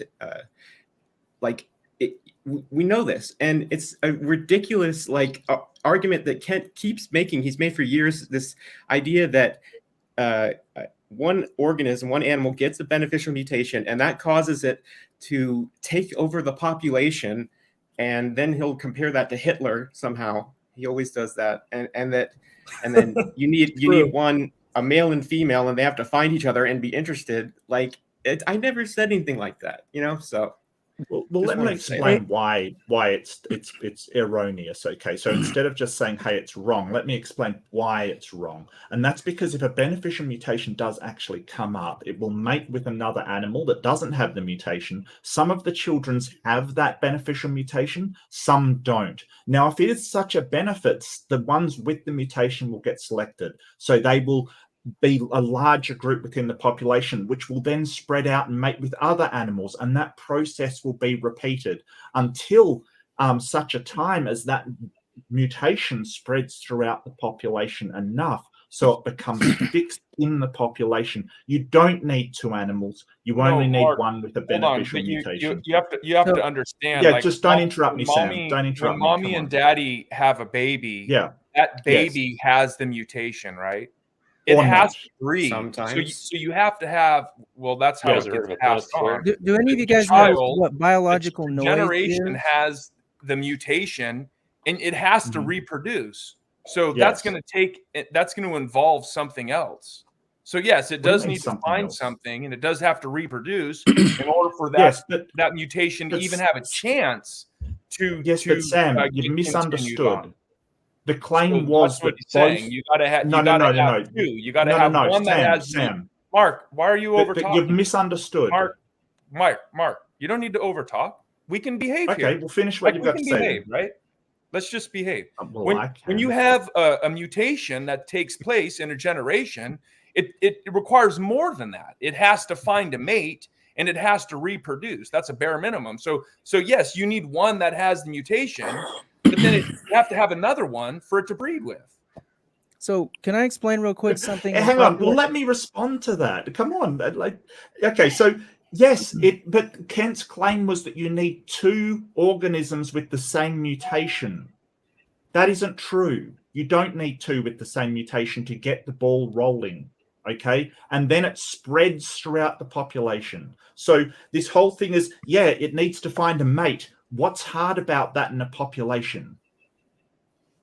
Survival is what's So I hard. could ask Survival is the hard part. There's something Sure. called biological noise. I'm just trying to, like I said, I got to leave quickly here, but we're kind of all talking past each other and not hitting what's important here. Biological noise, and AJ or Doc, Mark, do any of you guys know what biological noise is in population genetics? Are you talking about genetic drift? Or are Um, you talking about sort of genes that aren't expressed? No, it's not really either one of those. Now, drift might be potentially considered part of the concept of noise, but basically, if you think of a mutation as a signal, and the effect of that mutation on fitness or survivability, if you consider the effect of the mutation as the strength of your signal, okay, then noise would be other factors in play with respect to reproduction that have nothing to do with that mutation. So noise is just stuff that is interfering with your signal, preventing your signal from being heard. Now, that's all kind of an abstract way of saying that in order for a mutation to have enough impact on an organism to affect it in any meaningful way with respect to reproduction, that mutation has to have a fairly large impact on the organism. It's not going to be a small impact, because if it's a small impact, it is going to be overshadowed by far too much noise. And when I say noise, anything that's not related to that mutation is noise. A tsunami hitting, a famine hitting, and just any tiny little thing that happens. Maybe they're very fit, but just they get unlucky and they step on a rock that slips in the wrong way and they die. This happens all the time. So noise is very significant. And it is true that any single mutation is more likely to get eliminated by noise than it is to be passed on, even if it is beneficial. So these are really huge No. hurdles for evolution. Even a beneficial mutation is still more likely to be lost than conserved. It simply is, because there's just too much death happening in the natural world. I think that I something will we need to- disagree with that statement, but that said, Yeah. you said you have to go to bed. I would be happy to discuss this further if you'd like some other time. My email's on my YouTube channel. I just think Nice it should meeting be you. All I established think your that- name was. Please have a good night. wait, I think hold on, I think Paul, Doc before- is actually sending me to bed. Yeah, that's not. Maybe. Without- Thank without- Well, I Doc, just- he didn't say. I acknowledge Hey, your Doc, time. he didn't It's say he's fine. going to bed right this moment. So I think a couple Oh, of the sorry. panelists. He was trying to get talking- out of here. guys, We just guys, kept pulling him guys, I'm back. talking. So I think a couple of the panelists wanted to engage a couple of Paul's points. If I'm not mistaken, I think Mark, you were next up, and then we'll kind of go from there. Yeah, and I do have to go to bed, so but yeah, if you want to say anything real quick before I go ahead now. Yeah, cellular noise seems to be related to gene expression and the influence of external events on gene expression. The thing is that regardless of the noise, any beneficial mutation that will provide, like if you've got an animal that has a beneficial mutation that can eat something other than what they can eat, right? Just say they have a beneficial mutation where they can eat berries instead, then that will counteract the famine that occurs, for instance. So in fact, those beneficial mutations can be selected for by exactly what you've described. Just say there is a tsunami and a flood, something with a mutation that allows it to float or swim better will actually be selected under your own criteria, Paul. So I'm really sorry, but you're really wrong about that. The cellular noise that we're talking about is whether it's expressed or whether it's not expressed. And if it's expressed, and that does help with the sort of, I think it's sort of genetic drift that you're talking about, which is sort of random events occurring, then that beneficial trait will be selected for. So it doesn't actually matter. Okay, Paul, that's Because the flood will kill all the ones without the beneficial mutation to float, and the ones that can float, they will pass it on. It but works that's perfectly. an interesting, like, you know, hypothetical that you've come up with here, but it's not Go with really yours. it's not it has nothing to do with the point I was trying to make. Yes, it does. Obviously, Yes, it does. if No, a it flood doesn't. happens and then you've got some weird hypothetical mutation that causes you to float when you couldn't float before, I don't know what that would look like, but yeah, maybe in that situation. What I'm talking about is most people that get hit by a tsunami are going to die regardless of their genetic fitness. And even if they are slightly more fit than their peers, they are still going to die if they get hit by a tsunami.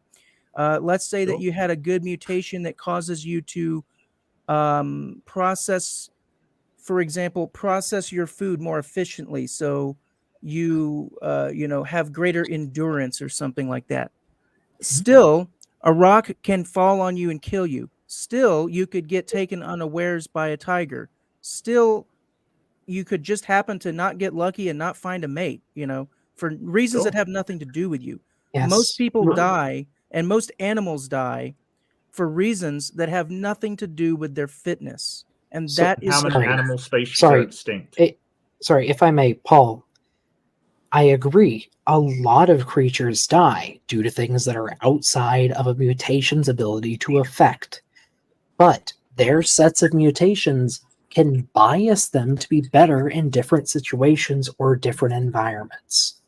Those are the Yes. mutations that have big effects on a population. Yeah, but if you look And at if the a- distribution of effects for big, so what we're trying to bank on here is big effects. That was your phrase, big effects. But we know, and nobody that has ever studied mutations would ever try to claim that mutations with big effects are even remotely equally distributed between negative and positive.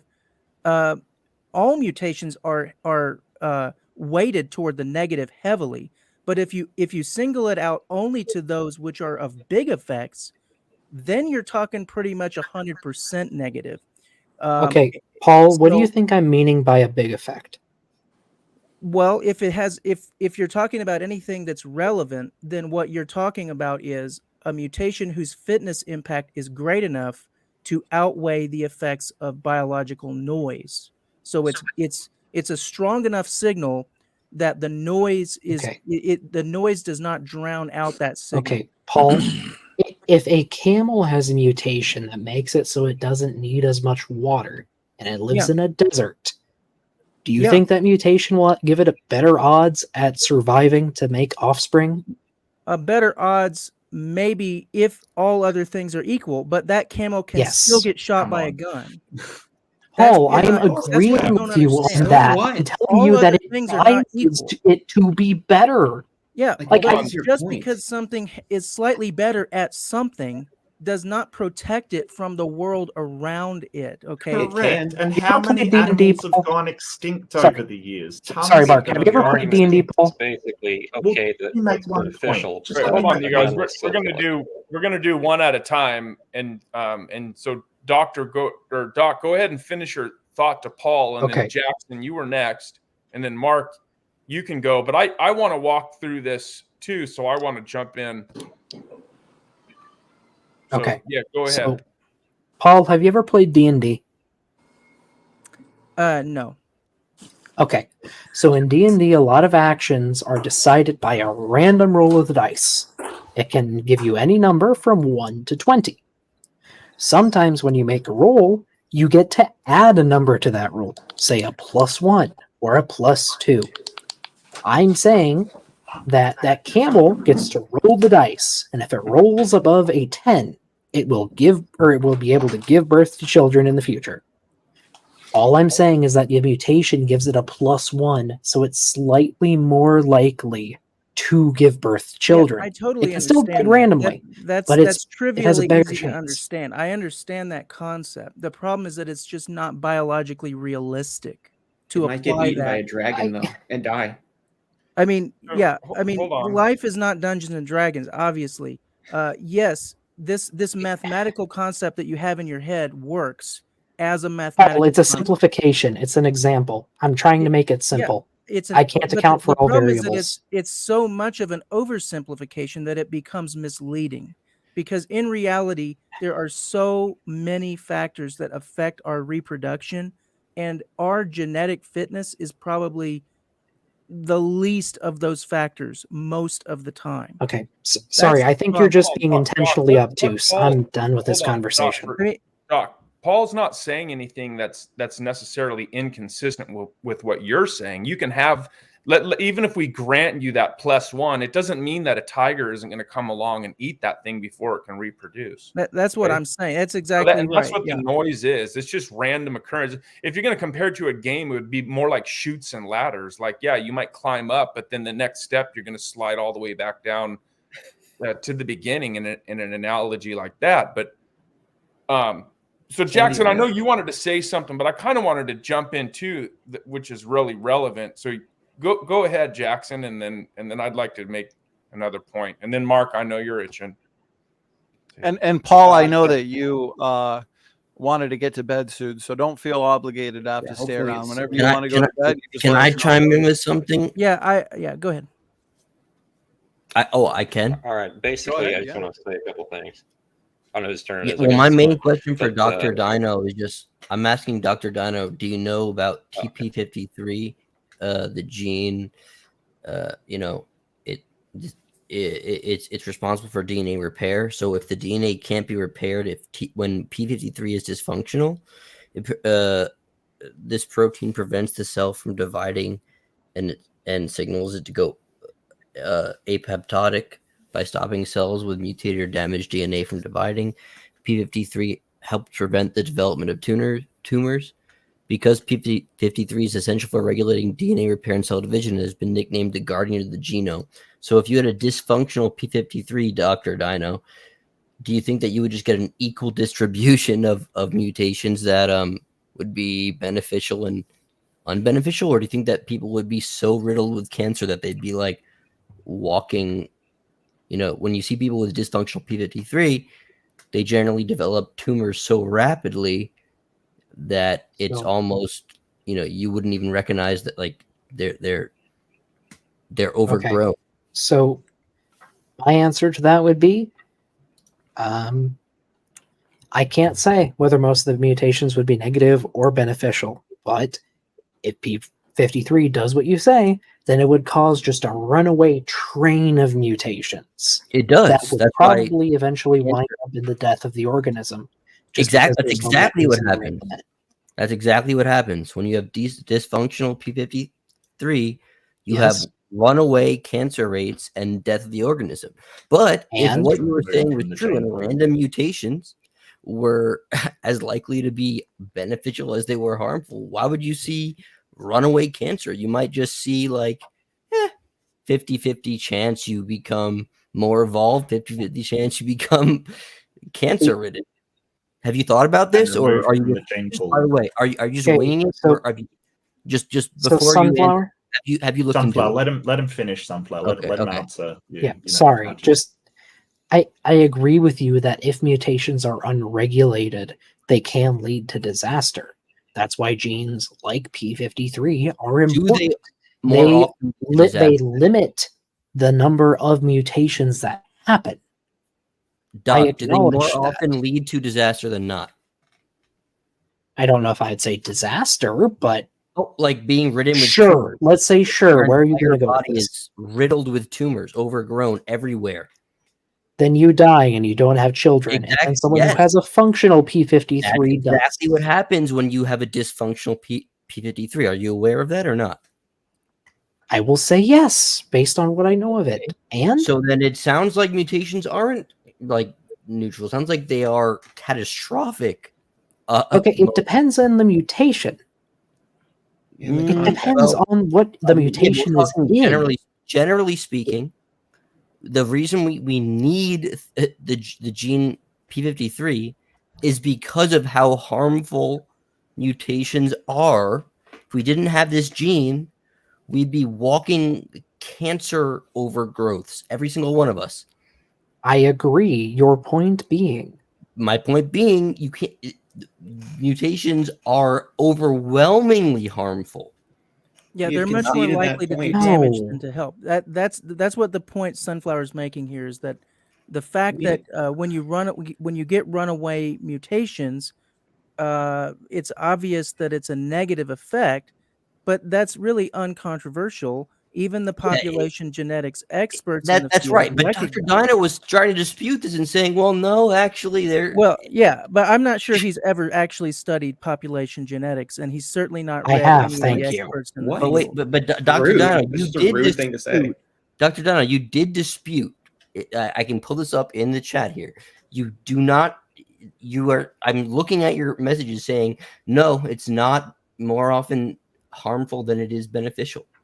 Okay, Sunflower, let me explain my position. But My you position. did say that, Sorry, right? Sunflower. My Okay, go position is that the majority of mutations are neutral, and whether they're beneficial or harmful is very dependent on the situation. That's Now, wrong. a mutation like you described in P53 would be very detrimental. I agree, and the organism would likely not reproduce to pass on that Dino, mutation. wait, I have to But interrupt you. not all mutations are like that. Dino, That is my position. P53 is correcting the other errors in the genome that happen naturally. That's what you're missing here. P53 is called the protector of the genome because it repairs the random mutations that are already occurring. Okay, Sunflower? P53 is correcting these mutations. Sunflower. They're happening in Sunflower, you were mutation- saying 1 + 1 = 2. I'm saying I agree 1 + 1 = 2. And you're saying no, 1 + 1 = 2. I agree with you, Sunflower. I have to stand for this here try to because you just unpack said it. no, because you Sunflower just is saying that there wait, are wait. mutations. Redefine. Let me explain that's- this. Let me explain this. No, Doc, you just tried to say no. When P53 is dysfunctional, that's when things get crazy. The point is, P53 is repairing the errors that are. Have you ever heard that like there's cells in your body that would turn into cancer every day if it weren't for your own, basically repair mechanisms? That's what P53 is doing. So it's yes, in a sense, yes, a dysfunctional P53 will lead to you becoming cancerous only because there's other mutations that are rapidly firing off in your body that are now no longer being repaired.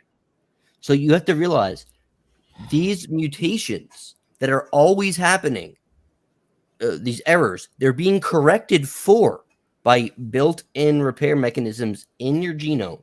Yes, Okay. Sunflower, I agree with you. Can we please move on? Well, but okay, but you have to accept that if these mutations are causing cancer, like in Look, like Sunflower, alarming what rates. He accepts it. What we're saying is the outcome is that the mutations are largely neutral. Okay, you're sort of saying, hey, before this repair mechanism kicks in, the mutations are largely detrimental because if you turn off this, they're all detrimental. But we're saying that what we see in organisms is that the mutations, at the end of the day, they're largely neutral. That's largely. true. I agree with you on that. Hold on. That's let me, because okay, then we hold on, Sunflower. Hold on. I've been patiently waiting. Okay, so but to say that they're largely neutral, that's not accurate. You can say that they're slightly harmful, but they are a shuffling of information. Now, we went down this rabbit hole of this magical beneficial mutation, which fine, we can grant you that. But the overall problem that we seem to be dodging is that you're going to, in order to have that one mutation get fixed, and you need it to get fixed, along with that mutation, you're going to have at least 100 other mutations that are going to get fixed along with it by default. So for each, even if we were to grant you one seemingly beneficial mutation per generation, you still have to deal with those 99 that natural selection is not going to remove, because if it does remove them, then there goes your beneficial mutation. So you have a huge problem of mutation accumulation that's taking place. And if you want to, and every time you deal with that and say, well, we have this mechanism that's going to remove these harmful mutations. Well, there goes your beneficial mutation. Yep, I can deal with that. Sure. So what generally happens, and Doc Dino was right that mutation is a variable amount that happens. Sanford was wrong. Sanford was wrong when he said that it was only at one rate. That is incorrect. Does that happen at different rates? Now, what happens is that though that beneficial mutation we pass to a number of offspring, as will a random amount of those detrimental mutations, because don't forget the child genome is going to be a random amalgamation of the parents, as well as its own mutations as well, if they do, in sort of point mutations may occur. So what happens is that over a large population, what will happen is the ones with the beneficial mutation will be selected for because they will be the ones more likely to survive, while the ones with the beneficial mutation and detrimental mutations will probably be removed from that gene pool. What's happening is that even slightly detrimental mutations, they might not be removed from the gene pool. It's once it hits a sort of catastrophic mutational load that organism is then removed. And we see this all the time. We see that hey, it might have a slight mutation that can still survive, but if they pile up, eventually it will reach a point where that organism and all of its possible descendants will be removed from the gene pool. And that's how it removes those mutations. But it will probably select for the organism with the beneficial mutation and none of the detrimental ones, or the one with the beneficial mutation and just the neutral ones. Because if it does have a detrimental mutation, it will be less likely to survive. If you're talking about an organism that has a mutation that turns off P53, for instance, that instantly that mutation is gone from the gene pool because it's instantly removed. That organism is not going to survive to have children. Okay, I'm going to address that. So I appreciate those points, Mark. I'm going to get in on this now. Sure. This is a good topic, a lot of fun.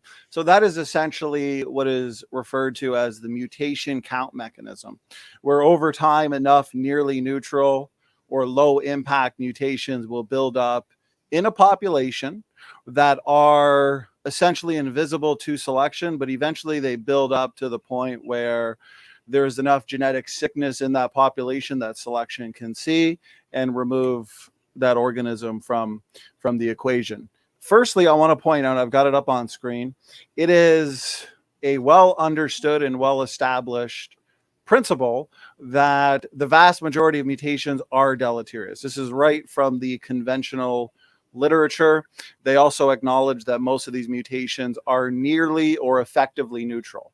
So what that means is they are not big enough in terms of their deleterious effects for selection to see, but they are slightly deleterious. They go on unnoticed. A good illustration would be in the wild, where you have, let's say, a zebra is born with one leg that's too short. That's a big enough mutation for Mother Nature to see. And so that zebra is probably going to be dinner for the lion, while the other zebras might be able to get away. So that mutation's big enough for selection to see. So yes, selection can see the big mutations. Selection can see your rare beneficial mutations. The Lenski experiment has documented that your beneficial mutations are roughly 1 in a million. They're very rare. When they do occur, they're typically reductive. Even though the so-called lactase mutation is due to a mutation in a pre-existing regulatory system. We can get into that if you'd like to later. And so phenotypically, yes, there's a lot of positive effects with these beneficial mutations. But when you look under the hood, when you look at the genotype, mostly we're looking at reductive. We're looking at mutations that are overall functionally compromising to organisms. So the point I want to make to Mark, yes, strong proponents of genetic entropy, whether it's myself or Dr. John Sanford, Chris Root, people who have done a lot of work on this, Dr. Rob Carter, we recognize the fact that there are variations in fitness. Fitness variation exists. But the problem is every single person on this planet, let's take humans, 7 to 8 billion people on the planet. Every single person on the planet is passing on roughly 100 new mutations per person per generation. Most of those being nearly neutral. Selection can't see them, which means they're subject to genetic drift. Okay, so let's, for sake of argument, apply heavy selection to your worst mutant on the planet. Remember, everybody's multiply mutant. Everybody has inherited about 100 mutations from their parents. Your parents inherited about 100 from your grandparents. So everybody on the planet is multiply mutant. So if you were to apply heavy selection and remove 50% of the worst mutants on the planet, let's say 4 billion people, well, is this going to solve the genetic degeneration problem? No, because you're still left with 4 billion people that are more mutant than the generation before it. And so all you can ever do is slow down the genetic degeneration process. You're never going to solve it, because the whole point is that every generation is a little bit worse off or a little bit more mutant than the previous generation. So yes, what Mark is saying, once the mutation load in a population gets so large, selection may be able to see it, but by that point, it's extinction. That entire population, let's say in the case of humans, is essentially removed. So it's never going to solve the problem. Go ahead, and whoever would like to respond. Sorry, Donny, like may I? Yeah, Mark, could I really quick? Right. So I took a look at this paper because it's on screen, so I figured I might look at it. Maybe just a difference of interpretation, but what they seem to be saying is that the majority of mutations they have found are objectively deleterious, but most of them don't affect the organism in a given environment. They are negative depending on context. Also, what you're talking about of the population just being overloaded by negative mutations, if you could provide me some sources for that, I'd be interested in taking a look at them. But as far as I know, that's not the common consensus for why species go extinct, or at least not the major cause. What does objectively deleterious mean? Can you just explain that really quick? They're worse at processing a certain food, but they get so much of it in a lab environment, it doesn't really matter. Stuff like that. Okay, let's allow Mark to now respond But that's uninterrupted. not an impact? Wait. Yeah. Actually, Sunflower, what we'll do, anybody who wants to get on this specific discussion, we'll go around the room. Okay, so I went, Doc just went, now we'll go Mark Reed. I assume Sam's going to want to go. We can have, whoever. I'm screen shared, so I can't really see everybody who'd want to get involved. But let's go. We'll keep this orderly. So Mark, go ahead. Feel free to respond to whatever you'd like. And then other panelists, make sure you're taking down whether it's mental notes or written notes, and we'll make sure everybody gets the opportunity to respond. Mark, go ahead. Yeah, and in the conclusions of this paper, it also talks about displaced gamma, where a shifted gamma distribution has the effect of truncating the distribution of mutations below a lower limit. So it's basically saying that once the mutational load gets to a certain point, those mutations and the genetic codes are removed from the gene pool because they're so deleterious at that point. They pile up, and that's what all of the papers say on sort of these deleterious mutations. I talked to a geneticist, and he corrected me on that medicine hasn't sort of stopped genetic selection from happening. What it's done is it's broadened our tolerance for deleterious mutations. Now, you're saying there's no way to solve it, but that simply is not true. If we have medicine that can change, like we can use a CRISPR to change genetics, then we can solve these genetic problems, because once you change the genetic code, then it isn't passed on to the offspring anymore. So, well, Donny, I'm really sorry, but you're 100% wrong. Like, there is a way to solve it. We might not have the technology yet, but you're sort of saying, hey, there's no way to do it, which I don't think you can make that argument, because you don't know what genetic sort of technology will have in the future. And anybody, no, Sunflower, I'm not waiting. Please, just please let me talk. Sunflower, you're going to get your chance. Okay, we're going uninterrupted. You'll get your chance. And plus, like all of the papers that I've read, and what the consensus among geneticists is that once those deleterious mutations pile up, they get selected against. And we have seen this time and time again in labs. Like, for instance, the genetic entropy that said sort of Sanford and Donny and all you guys say should be happening doesn't happen in Drosophila. It doesn't happen in the labs when we've done experiments over multiple generations. There's this genetic decay. Those populations should be wiped out if you are correct. And they're not. They're still going. So it shows that in a practical sense, when you get it in the lab and you actually do these things, it's completely wrong. Completely wrong. Okay, thank you, Mark. We'll hand it to Sunflower. You've been patient. And then Sam, I know you want to get involved too. So Yeah. Sunflower, go ahead. We'll start with Right. you. Yeah. Sorry to interrupt. I should have been more respectful of uninterrupted stuff. My fault on that. But my main question would be, when you talk to that geneticist, I mean, there's a thing to be said about, like, you know, we have like modern medicine in terms of like diabetes treatment, and maybe other, like we have treatments for other genetic diseases that would have been maybe the end of the genome previously, but that's totally different from CRISPR. I mean, like, was this geneticist saying that like modern medicine, were they equating the fact that genetic mutations are piling up to like CRISPR? Because that's a whole different thing than just modern medicine letting sort of like ill people reproduce. You know, I mean, he didn't say that, but what I'm saying is, he said that my misunderstanding that modern medicine sort of caused detrimental mutation build-up was erroneous. All it does is increase our tolerance for those mutations, is how he described it. But we haven't implemented CRISPR yet, as far as I know, to like literally Guys, I don't want to cross-examine each other. Guys, I'm jumping in. I don't want to cross-examine each other just yet. Uninterrupted responses, and then eventually we'll open it up again for more of a free-for-all, ask each other questions. So, Sunflower, try not to ask a question. Okay, sorry. Unless it's like rhetorical or something. Fair enough. Mark answer later. Okay. I won't do a response to that question, but I'll make a brief point that was kind of you know, tangential to all this, but it'll be very brief. Don't worry, and no one has to touch on it if they don't want. I really do think that the scientific method really came into existence and still exists as a means to an end. As in, if you have a overarching moral dogma or purpose or framework in which you can apply the scientific method, it's extremely useful.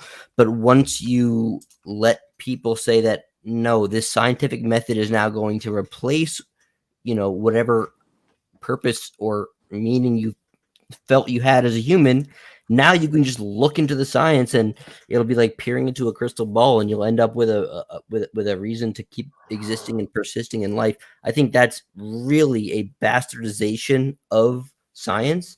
I think it exists as a tool, not as a end in it of itself. And I think it's dangerous when people start using the scientific method and essentially worshiping it as something that can provide meaning in and of itself. I think it provides a way to be skeptical of other people, to tease out the truth. It will never give you a reason to live and a reason to be excited about life in the future and a reason to be hopeful. And that's why I think it's in the modern era, it's very much being misapplied, and it's not being, it's a tool that's been, you know, sort of co-opted, and I think it's like a dangerous weapon in a lot of cases. You wouldn't trust a random like, you have to get a license for a gun, but any person on the street can start, you know, wielding science to what they think will be whatever to whatever end they might get to. It could be Sunflower. That's it. That's all. I appreciate those points. Let's for now do our best to keep it on the genetic entropy topic. Thank you, Sunflower, for those points. We should probably go, you know, one evolutionist, one creationist, one evolutionist. So, Doc, if there's any points you wanted to make, and then I think we should throw it back to Sam. It doesn't necessarily have to go that way because, you know, I'd like to respond to a couple things from Mark. But to be fair, Doc, let's hand it to you. Feel free to respond to anything you'd like to. Then we'll throw it over to Sam. Sure, thanks. Just like, I find genetics interesting, but I honestly, it's not my wheelhouse. So I'm good to just wait until we have some more paleontology or geology questions, you know? We'll definitely get on to the human paleoanthropology question, because there's some points I'd like to make on that. So Sam, over to you, brother. Yeah. So when you guys, if you go back and you listen, both Dok and Mark acknowledged outright genetic entropy. So Dok says that, yeah, well, they are accumulating, but they're not really affected in the wild. Right. That's the point. There's nothing that's going to remove them. And so when I talked to Mark previously about how do you separate the good ones from the bad ones, he kind of gave an example, but he keeps referring to these things as though that you can remove one thing at a time. It's not. They're whole sets. If you have one beneficial mutation get fixed, then along with that, you've had multiple other ones getting fixed. But notice when Mark was talking about it, on one hand, he fully acknowledged that mutation accumulation is a problem. And he did that when he said, well, we can fix it with CRISPR. Well, wait a minute. Is there a problem that can be fixed, or is there not a problem? If there isn't a problem, then why do you need CRISPR? And if there is a problem, then you've just acknowledged it. And that's the point. The medical journals are full of paper. I've been trying to find this link, and I will, hopefully, when it's my turn again, I'll share my screen. But I mean, there's literally thousands and thousands of genetically inheritable diseases currently in the human population that are not going to be removed by natural selection. Now, the geneticists that Mark talked to about medicine, look, to clear up any confusion, we've heard that before. What the geneticist was trying to say, and you can correct me if I'm wrong, is that medicine has prevented natural selection from working the way that it would if we didn't have medicine. Meaning that the medicines are keeping people alive, and they are reproducing these mutations into the population, which they previously would not been able to do if there was not medicine. And that's all true, but that totally misses the point. And it acknowledges the point. The point is that there is a problem and there is no solution, and we can put people on medicine to try to help it, but these mutations are accumulating. And if you play it back and you listen to their previous responses, on one hand, they're acknowledging it. I think Doc missed it. But Mark, I'm not saying this deflationary, but he's talking on both sides. On one hand, he's fully acknowledging it, but then on the other hand, he's trying to pretend that somehow it's not a problem. Which is it? And then lastly, when you say that Sanford is wrong, is that an accusation that you're able to defend, or is that just something that you're saying to defend your position, but it's vacuous? Okay. So you brought up a whole lot there, Sam. So that's a bit of a gish gallop. I'll go through all of it. Genetic entropy. No, we don't believe in genetic entropy. That's just some sort of an end point to the whole thing. The whole point is that we're saying that these detrimental mutations come to a critical amount and then they're removed from the population. That is not the idea of genetic entropy. That is the build up until some sort of catastrophic event, which we're not saying at all. So no, we don't believe in genetic entropy as far as you say. This whole idea of sets, what you've got to understand is not all mutations are passed to your offspring, that different offspring will have different sets of both beneficial and detrimental mutations, because you're thinking of it as, well, a detrimental mutation exists that's passed to all offspring. That isn't necessarily true. Just because someone has sort of a mutation that is sort of maybe diabetes or something, right? So they're susceptible to diabetes. It's not necessarily passed to all of their children because there's two parents involved, not one. We're not cloning them. They're not automatically passed down. So you will have the offspring with different sets of detrimental, neutral, and beneficial mutations. And the ones that have the more beneficial ones and the more neutral ones rather than detrimental are more likely to produce offspring and survive, therefore creating different sets that include more of the beneficial, more of the neutral mutations rather than the detrimental. So you seem to be missing that. I didn't say we could change it with CRISPR now. I said at some point in the future. And that was only because Donny said, hey, there's no solution. And I said, hey, in the future, there might be a solution with CRISPR to take these mutations out. Sort of what I said with the tolerance is higher. I'm not talking both sides. I'm saying, yes, detrimental mutations do build up, but when they hit a critical point, they're removed. They don't have children. So why we need to use CRISPR if they're removed anyway. Well, I would imagine that someone, say with diabetes, for instance, would be vastly happier having that removed from their genome than actually having it there. So it's not just, hey, we've got to do it because, you know, people have to survive. It's also to improve quality of life and things like that. So I'm not pretending Stanford is wrong. I've got, you know, there are papers where he has used a constant for mutational change. And like, I have papers that say that is completely and utterly incorrect. In fact, the person he used their formula to calculate that mutational change rate says that his calculations were wrong. And that was a really, really famous sort of dig at Stanford's work from the person that came up with that formula. So no, I'm not just, you know, sort of making it up. No.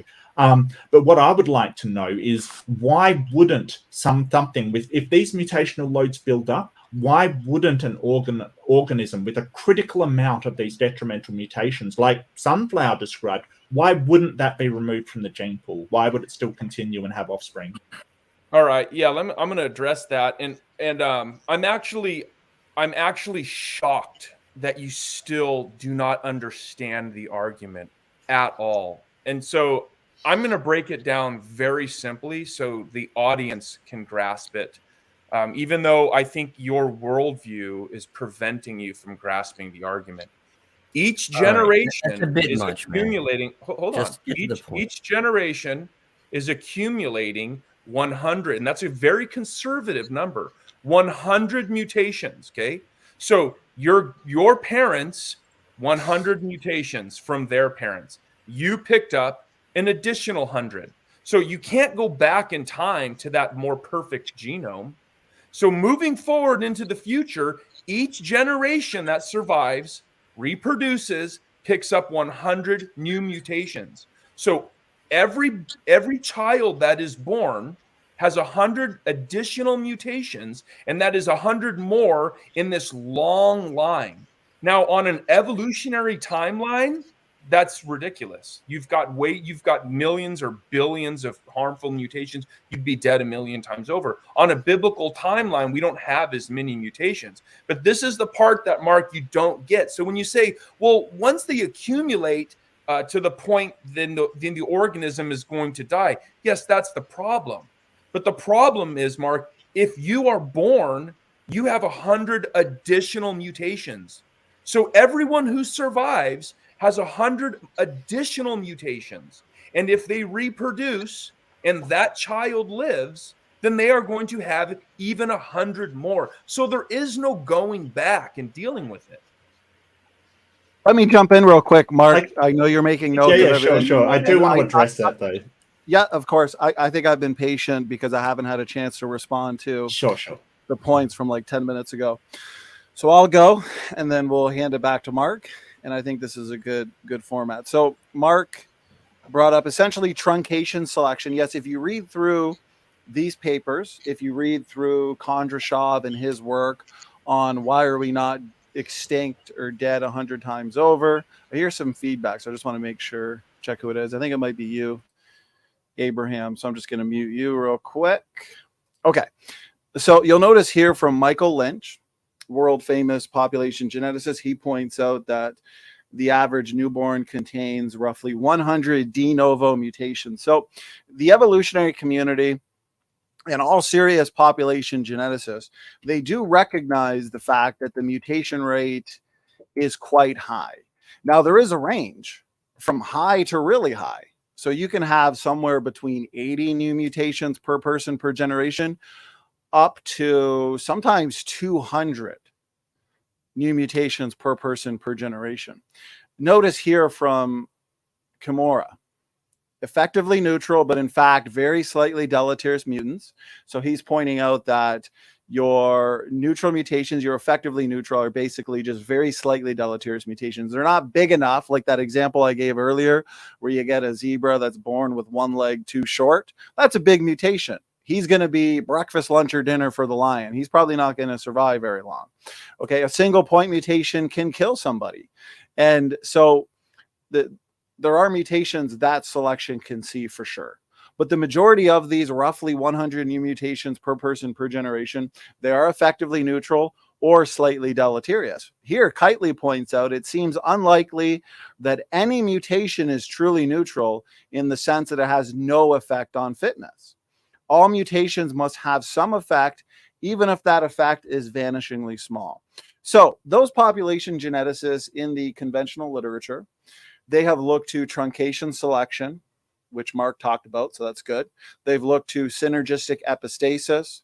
They've looked to various models of mutation count mechanism, which is basically what we've been talking about here, where you've got a population that is accumulating many thousands of nearly neutral deleterious mutations.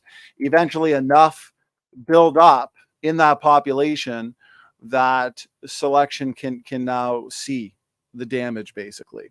But again, I've pointed out earlier that your damage is population wide.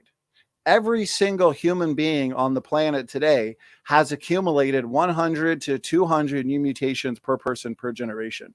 There's a lot of attacks on Dr. John Sanford and his credibility. I would challenge anybody to simply look at his resume, see all of the technical papers he has written, see all the work that he's put out. He's invented the gene gun. He was able to retire at a very young age and basically do full-time research on this because of his excellent work in the field. And he recently spoke at the NIH, National Institute for Health, by no means a young earth creationist organization. And he spoke on human genetic degeneration. And so Doc earlier asked for the evidence of genetic degeneration in humans. Well, that's exactly what he spoke at through the NIH, because there is a concern, especially with working scientists at the NIH, that autism's on the rise, cancers, autoimmune diseases, mutation-related diseases, the environment plays a factor, epigenetics.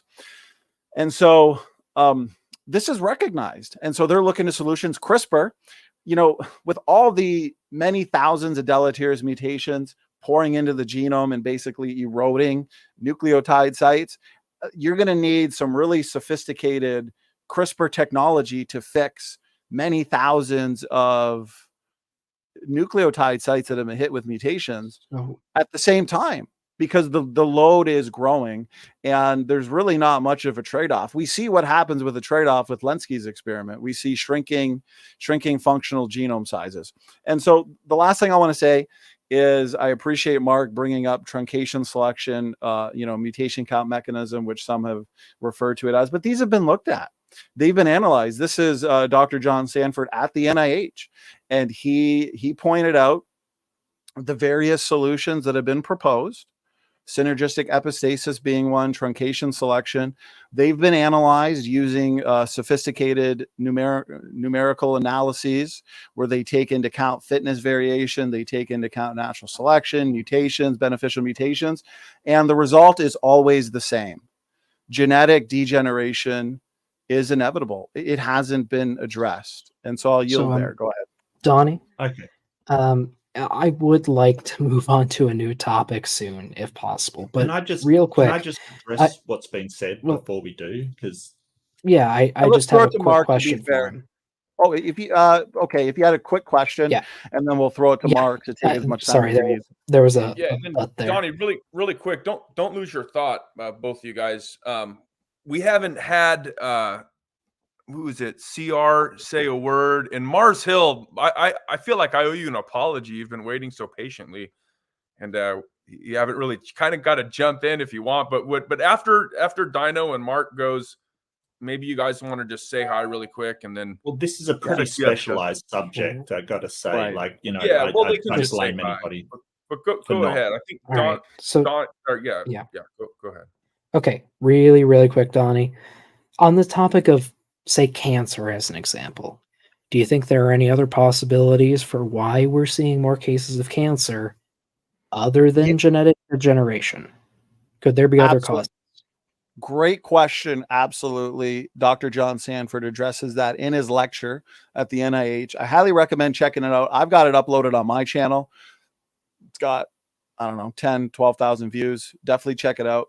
And so he goes over the fact that cancer rates, they're skyrocketing 1 in 3. And a lot of it has to do with mutations. A lot of it has the mutation accumulation, basically relaxed selection as well on humans, and environment. We've got a lot in the environment with the foods, radiation, chemicals, carcinogens. And so there's a lot at play. And so there's environment related entropy as well, for sure. Thank you. I just wanted to make the point that there is more than one cause for what we are seeing. It's a combination, many factors. It's a combination, and there's a lot of arguing within the scientific community, because there always is, about what the bigger causes are.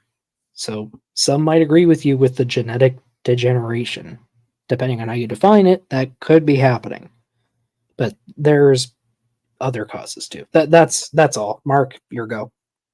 Okay, so just first on what Sam said, like the 100 mutations, like what you'll notice is, and maybe you saw it on that paper, it says on average there is 100. And also what sort of Sam and Donny aren't telling you is that it's split into coding and non-coding regions, where the mutation might not actually do anything because that genome is not actually expressed in the organism. So the whole idea that it has to lead to this degeneration, it doesn't happen in the labs. And the whole point is that, Sam's sort of saying, oh, it's 100 and then they get 100 and they get it. No, that's not how it works. Some of the children will have more, some will have less, some will have very, very few detrimental mutations or even no detrimental mutations, because the vast majority are neutral. And yes, Donny's correct when he says, hey, nothing is completely neutral. Yes, it's all very spectrum driven. Some things are nearly so far to neutral it's almost absolutely nothing. Some are neutral because the environment doesn't affect it. Put them in a different environment and it may do. So yes, but most of them are neutral. So the whole idea that they have to get detrimental mutations is just reading 100 and sort of saying, well, each one gets 100 is very misleading. And I think that has to be pointed out. And I also want to point out that Stanford, and I'm not going to, he's done really good work. The gene gun was genius. He's done fantastic work, but that he can't get genetic entropy published. And there's a reason why. It's because the consensus of geneticists don't agree with him. And he has a problem with the way that he's calculating genetic mutation rates. And that is in a fixed linear fashion at a certain constant, and it is just not constant.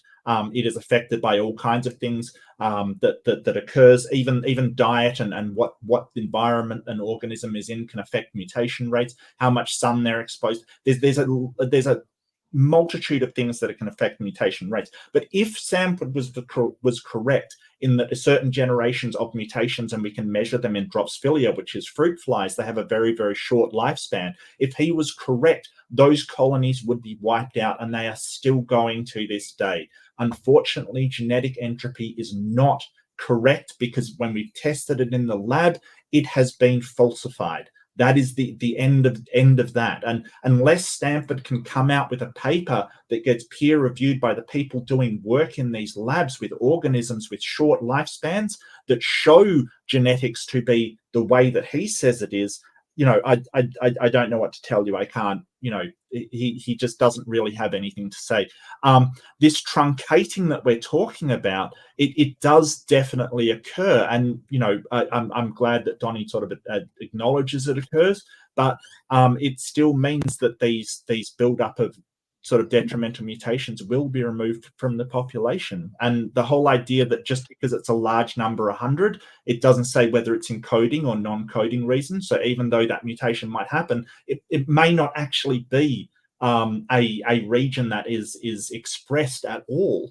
So it may not have anything to do with it. Epigenetics may mean that it never comes into play, that, yeah, maybe it's detrimental, but it never is actually comes into play at all. So it is not. May I make a request? Sure. Sorry. Just I appreciate you helping, Yeah, Mark, okay. but just maybe we should try to keep responses to 30 seconds or shorter. Well, Just I mean, I'm trying across to go the through board. everything. I know there's a lot, but all right. Well, then, yeah. sorry. Yeah. Just it's hard to respond to every point. Doc, if I you do. wanted to, okay, you know what, Mark, I appreciate that. Let's throw it to Sam and let's try and, me and Doc at the same time, we can time if you want. And let's try and limit it now to, let's say, minute responses as we move slowly towards. I think this has been great. We could probably talk about this all day. Well, I do acknowledge that Doc's field isn't genetic, so maybe we should shift to his, what he wanted, because it was his debate. I do. Okay, Sam, let me start. I'll take a minute, and then Sam, you take a minute, then we'll throw it back to Mark. I know he'll have some points to make. And then Doc will slowly start shifting to some of the points you made in the debate on human evolution. And so let me start my timer. I'll go a minute, which means I probably won't be able to address everything, but I will address as much as I can. So here's at least one paper. There's been many in terms of Mendel's accountant, the sophisticated program that basically looks at mutation distribution, looks at selection, beneficial mutations, truncation selection, and determines if mutation accumulation is resolved, if it can be resolved. So here's one paper, and you look at an old virus, patterns of mutation accumulation. So basically, this is in the secular literature, so you can look at it here. And Rob Gardner and John Sanford published, basically assuming that mutation accumulation does result in genetic sickness. They looked at the H1N1, and what they discovered that due to mutation accumulation and randomization in the genome, basically of this virus, we had a virus that was red hot in terms of being a pandemic, and it went to a whimper and to an extinction event in something like 90 years due to mutation accumulation. The last thing I want to point out is the fact that they've looked in the lab, Lenski's experiment, for example, these E. coli bacteria, we have generations after generations of E. coli. And what they've discovered is due to mutation accumulation, they have actually shrunk in functional genome sizes. Many pre-existing systems have been destroyed. They've lost a lot of genes for short-term adaptive purposes, but it's actually long-term degeneration. This is well understood in bacteria. It's called reductive evolution, where bacteria will adapt to different environments, but they'll do it by basically losing systems, breaking down pre-existing genes. But overall, it results in genetic degeneration. So yeah, we have observed it in the lab, but the concept of genetic entropy was written with long-lived mammals in mind, elephants, humans. And that's where we see these high mutation rates. We see generation times of 20 to 30 years, rather than with bacteria, it's every 15 minutes. And so populations can recover quicker in bacteria. So I'll wrap it up there. Donnie, brother, can you share my screen? Sure. So what I'm going to do, I'm going to take you guys to the most relevant laboratory that we have. And so this here is from medlineplus.gov/genetic/condition. And this is the National Library of Medicine at the NIH. And there are literally thousands. So here you can see they're all alphabetized. And so as I scroll down, I think it's better if we can just visually see like what Mark is saying. This is what he's denying. And so earlier in the stream, we stated, Donnie showed very clearly that genetic decay is very well established. Talked about how Dr. John Sanford spoke at the NIH. I'm still on A, by the way. But Mark says he's been refuted, but it's just been a vacuous statement. And then he says, well, he has to provide papers to prove him wrong. But that's not how it works, Mark. The one making the claim, they have the burden of proof. And so just saying that somebody doesn't like his numbers, that's hardly a refute at all. So here you go. On an evolutionary timeline, on any timeline you want to say, look, we'll go to another random one. Here's like the G's. And we can just continue to scroll through all of these. Now, this makes sense on a biblical timeline. And again, Mark, I feel like every time you respond, you're not comprehending that it's each new generation picks up 100 new mutations. That's 100 more. They don't just disappear. The only way that those things go away is if the organism dies. But all of the other organisms on Earth, they still have all of those accumulated mutations. And lastly, I want to say, it would be better for you, if you want us to take you seriously, to exercise a little bit more terminological exactitude. Because on one hand, you're saying that they're neutral, but you just acknowledge that they're not actually neutral. Then stop calling them neutral. They're not neutral. Don't call them neutral. They're either neutral or they're not. You've already acknowledged that they're not. Stop calling them neutral. Okay? And so, yeah, that's it. Like, I'll put the link in the chat. You can click on any one of these things. It'll open it up and give you specifically an analysis of what it is. Here is what I'm showing. And there's thousands of them. Mark, where's natural selection? Where's the hero? That's all. Yeah, so I'd like to respond to that if I could, Please. because I think that's a bit inflammatory to sort of say that what I said was vacuous and I had no idea and that exactitude. Yeah. They're called neutral because they have no effect on the success or detriment of the I just organisms showed you propagating that. That's generally why we call them neutral. So this whole idea of the 100 mutations they last in the environment, I think that you're misunderstanding what these mutations are. Like, they're not the same mutations, and they're not sort of, it's not like every single animal gets exactly the same mutations kind of thing. I'm not sure what you're thinking, but they hang around in the environment. No, they don't. You came, the organism dies. Yes, the organism dies. And a lot of these things that you're pointing to, they basically can be managed by modern medicine. So as I said earlier, I'm not sure if my exactitude actually sort of passed you by, but we have a higher tolerance for diseases that ordinarily would have removed organisms from the gene pool in the past. So That basically you're accumulate, pointing to this, excuse me, basically you're pointing to this and yeah, basically you're pointing to this and basically saying that, yeah, if I could talk, I please talk. Okay. I could talk. You're just contradicting yourself. I'm just pointing it out. Go ahead. Which is it? They're accumulating or they're not? We have medicine or we don't. Like, which is it? You're talking out of both sides of your face. You don't even realize it. You're contradicting yourself every Sam, I think you're just not understanding what he's saying. No, I showed. I understand. Donnie's giving you papers. I just showed you.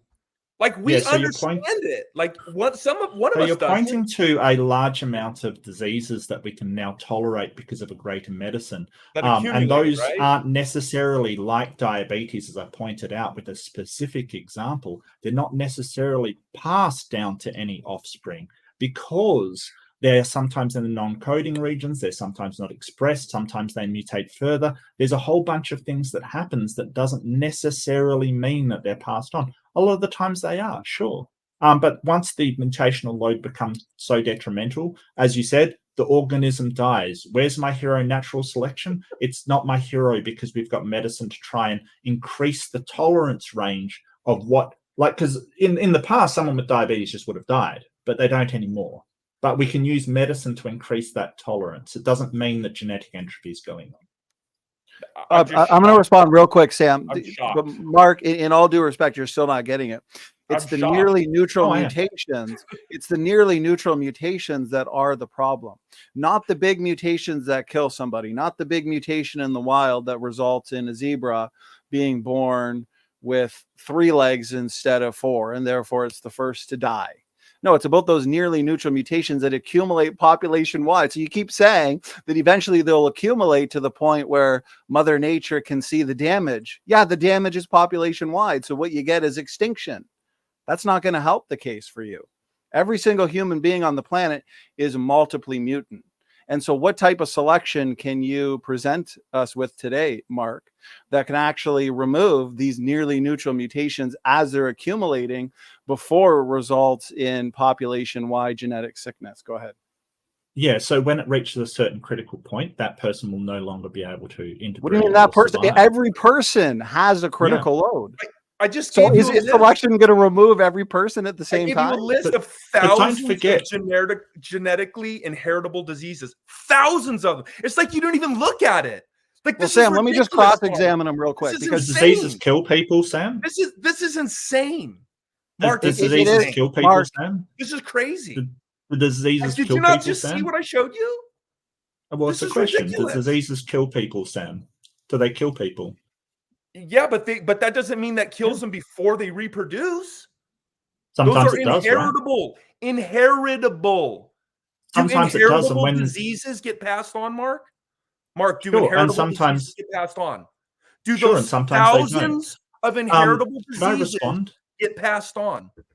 Just Sometimes yes or they no. don't. Sometimes they Those do. lists Yes, that I they just will put do. in chat and showed you. However, when there is This is comorbidities, crazy. when multiple detrimental mutations build up, usually they will not get to interbreed before they die, and they will remove that specific line from the gene code, and you still haven't addressed why these populations of fruit flies are not having this happen to them. They get the same mutation load. Well, you know what? Yeah, it probably their is happening in reproduction's fruit. different, Let me talk. It probably is happening in fruit flies. I haven't specifically looked at that one, but I've looked in bacteria. Lenski's long-term evolutionary experiment. That's the longest running macro evolutionary experiment to date. And he's documented the fact that, firstly, there's a new paper that came out in 2021 where a lot of these beneficial mutations that were observed, they're actually now being lost. We see that his bacterial species are shrinking in functional genome sizes, but I don't want to get too far off the point. The point is, it's the accumulation of your low impact, your nearly neutral mutations. So it's not necessarily about the diseases. It's not necessarily about the disease that manifests, that prevents reproduction. No, it's the ones that go on unnoticed. And these are only subject to genetic drift.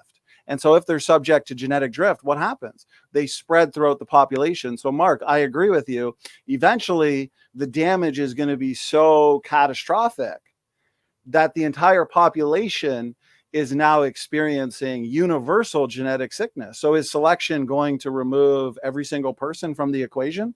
Is that your solution?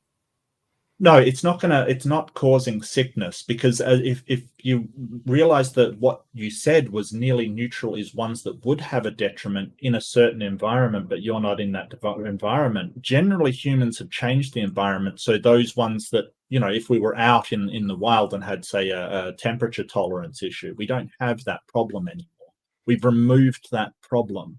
So these kinds of neutral mutations that, you could categorize them as detrimental. And Doc made that point, that it's only detrimental in certain environments. They are no longer the detriments that are going to take us out of the gene pool. And that's what increasing tolerance means. We no longer have the problem that if you have low blood pressure, you're going to not be able to hunt or something like that. So these have absolutely been... Our tolerance for them is so much higher and so much better that, even if they build up in the population, it's not a problem.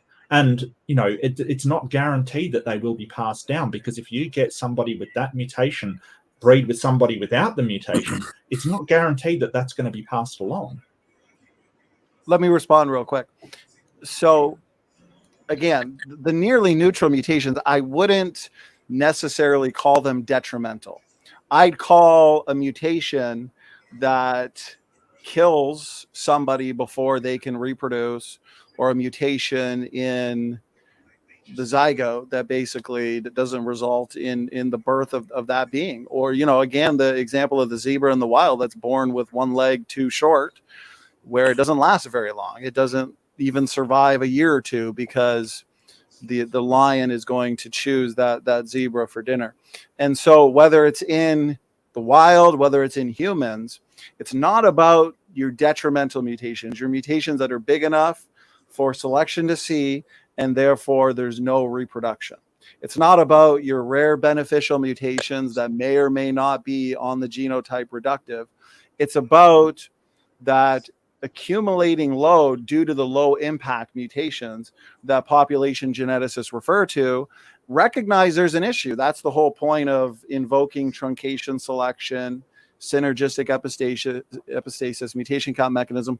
So the point is, when a population reaches a point where their genetic load is so high that selection can see it, it's either extinction or a certain part of the population doesn't reproduce and is removed from the equation. But what that means is every other individual is still mutant. And so it only ever slows down the problem. But what I want to point out here before you respond is you can find paper after paper from Dr. John Sanford and other researchers on this. Some are published in the conventional peer-reviewed literature, others in creationist journals. There's a good mix for you to look at. But here's just some that you can go through. And in these papers, they look at synergistic epistasis. They look at truncation selection. They look at various models of mutation count mechanism.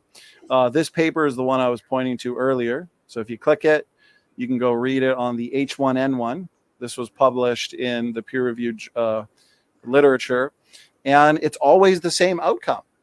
Genetic degeneration is inevitable. Yes, there are circumstances where it can be slowed, but never have we seen an example where it can be completely stopped. Go ahead. Okay. Well, the whole idea is you're using mutation as if it's always bad, like we're all mutants. And yes, that's essentially true. Everything's been a mutant since the dawn of time, essentially. Everything's always mutating. It doesn't necessarily mean everything's headed for a catastrophic state. And this is what the Lenski labs, this is what the Drosophila, this is what all the experiments carry out. Now, you're talking about a virus, which is a bit of a different thing than animals. I haven't looked into that. I certainly will look into it and see if there's any sort of genetic entropy they're sort of saying there, or whether the virus is succumbing to an inability to propagate itself.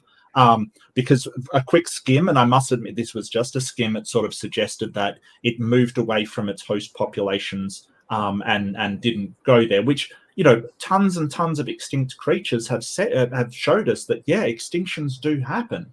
And just because you're saying, hey, that would mean extinction for humans if this is happening, or if that's happening, maybe it would. It doesn't disprove evolution. There's been 99% of all species have gone extinct. So what does that show? I mean, I don't get your point here, really, that evolution isn't true because genetics can't make it true. I don't really understand what you're trying to get at.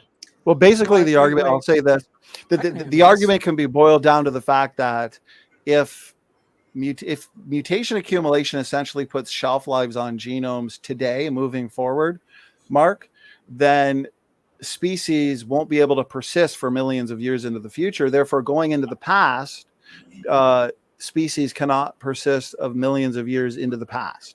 And so it puts shelf lives on genomes today and shelf lives on genomes in the past. Yeah, Stanford's done a lot of good work, but that sort of constant mutation rate, I mean, everybody knows it's not constant. Yeah, he would agree it's not constant. Well, Mark, you keep saying that he says mutation rates. Mendel's accountant does use a constant mutation rate. You can do variation in it.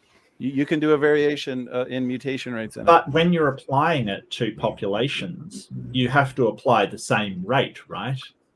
You can do a mutation rate of 1, and it's still too much for species. 1 mutation per generations. So for sake of argument, you can run a simulation of 1 mutation. Because, I don't think that's true. No, but what is true? Because mutation accumulation and genetic entropy, Mark, it's about every generation being worse off than the previous generation. So even if the mutation rate was 10 per generation, that's still more than the previous. Does Mendel's accountant take into account the beneficial mutations? Yes. You can set parameters, and it's been done, where you have super beneficial mutations, or you have, rather than 1 in a million, you could have more frequent beneficial mutations. And all you're going to get... I really think in order to believe Sanford, I think he should get something peer reviewed as, you know, his model of genetic entropy. He has. I think that's what he... Okay, can you cite that? Mendel's accountant is peer reviewed. That's just your bias speaking. So that's a fallacy of an unargued philosophical bias. That's all you're doing. You have no reason to dismiss his work. Donnie, can you share my screen one more time? Really quick, can Mars please go? Mars has to go soon, and he's been very patient. He's been here for like an hour. Show something really quick. I mean, I have articles, Mark. Humans are getting dumber. The human IQ is on a decline. We've got articles that most mutations are harmful. I think I've beat that one up. This one here, I think you might be interested because it's in Australia. We've got humans are losing fertility. Autism is on the rise. Gene loss and broken genes in humans is there a problem with on autism? the rise. But this one is cancer, and this is in Australia. Look at the title of that. This isn't some creationist site, by the way. Look, Redefine. It talks about the rate of childhood cancer in Australia is increased by 1.2% per year between 2005 and 2015. Redefine, you got to remember. And is in it. Hold on, we're going one at a time, and it's expected to go further, 7% over the next 20 years. So, I mean, these are all the results on your. Here's the question that you asked. On your model, Mark, this mechanism that creates beneficial mutations, also, even if we grant those, it also creates an accumulation of deleterious mutations. Now, I've shown you thousands of examples, independent examples. You said I didn't do that. That list that I put in chat from the NIH, there is thousands. I think there's 6,000 or 7,000 independent single examples of a genetically heritable disease that you can click on any single one of those, and that's going to be one independent line. Redefine. Remember the way they're defining. Bubbles. Let me finish. Let me finish my thought. So just really quick, all I'm saying is I have now given you thousands of independent lines, and you've not given us any beneficial mutation. You keep saying they exist, but we're the ones that are providing the literature and the sources and the references, and you're literally hand waving it away, pretending like we're not even sharing the stuff, and then going on and talking without addressing anything. You gotta let the people know why he's doing that.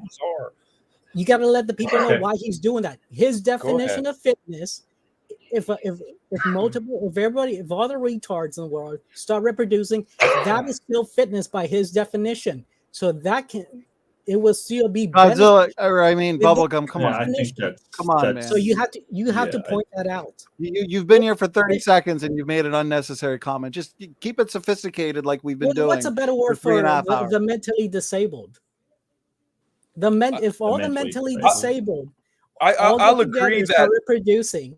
Wait, hold on. I don't think we don't. Okay, well, I would like to respond to what Sam said because he threw out a few things. That'd be fantastic. Yeah. So if you want beneficial, don't just hand wave it. Sure. If you want beneficial mutations, there's HIV resistance, which I brought up to Donnie before. In the case of people having HIV mutating that retrovirus into a beneficial function, I've got lactose intolerance, which Dino brought up. Lactose tolerance, rather than intolerance, and what is it? Trichromatic vision is a beneficial mutation. It certainly can help people, or women rather, because it's women's. Excuse me, bubblegum. It certainly does help women in recognizing color and fashion industry and things like that. So that can be a beneficial mutation as well and assist in their reproductive success. So that is something that is also a beneficial mutation. So there are definitely a few out there. I think I brought up the case of some people in a car accident I can't remember the state, it was in the US. They actually found to have a genetic marker which had made them have heavier bones, more density. They were sort of better off when in accidents or crushes or things like that. But unfortunately, they had trouble swimming because they were actually denser. So there's all these examples of beneficial mutations. Now, false. Your whole thing about, hang on, I got to address what Sam has said, okay, everything that he said, because I want to get through everything. The whole point about you bringing up children with cancer, children die of cancer. That selects children that survive. So thank you for bringing up a perfect example of how detrimental mutations are removed from the population before breeding age by bringing up deadly leukemia.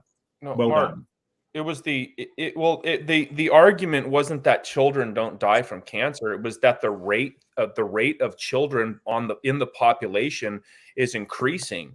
I have another article from, I like the medical journals because that just really flies right in the face of evolution with Sam? literally, again, not to be redundant, thousands of examples. So you gave me a small handful. One of those with the lactose, that's already been addressed as being a deleterious, sickle cell trait. That's another one. That's a disease that has a beneficial effect, but it's not something that you would want. But I granted you them.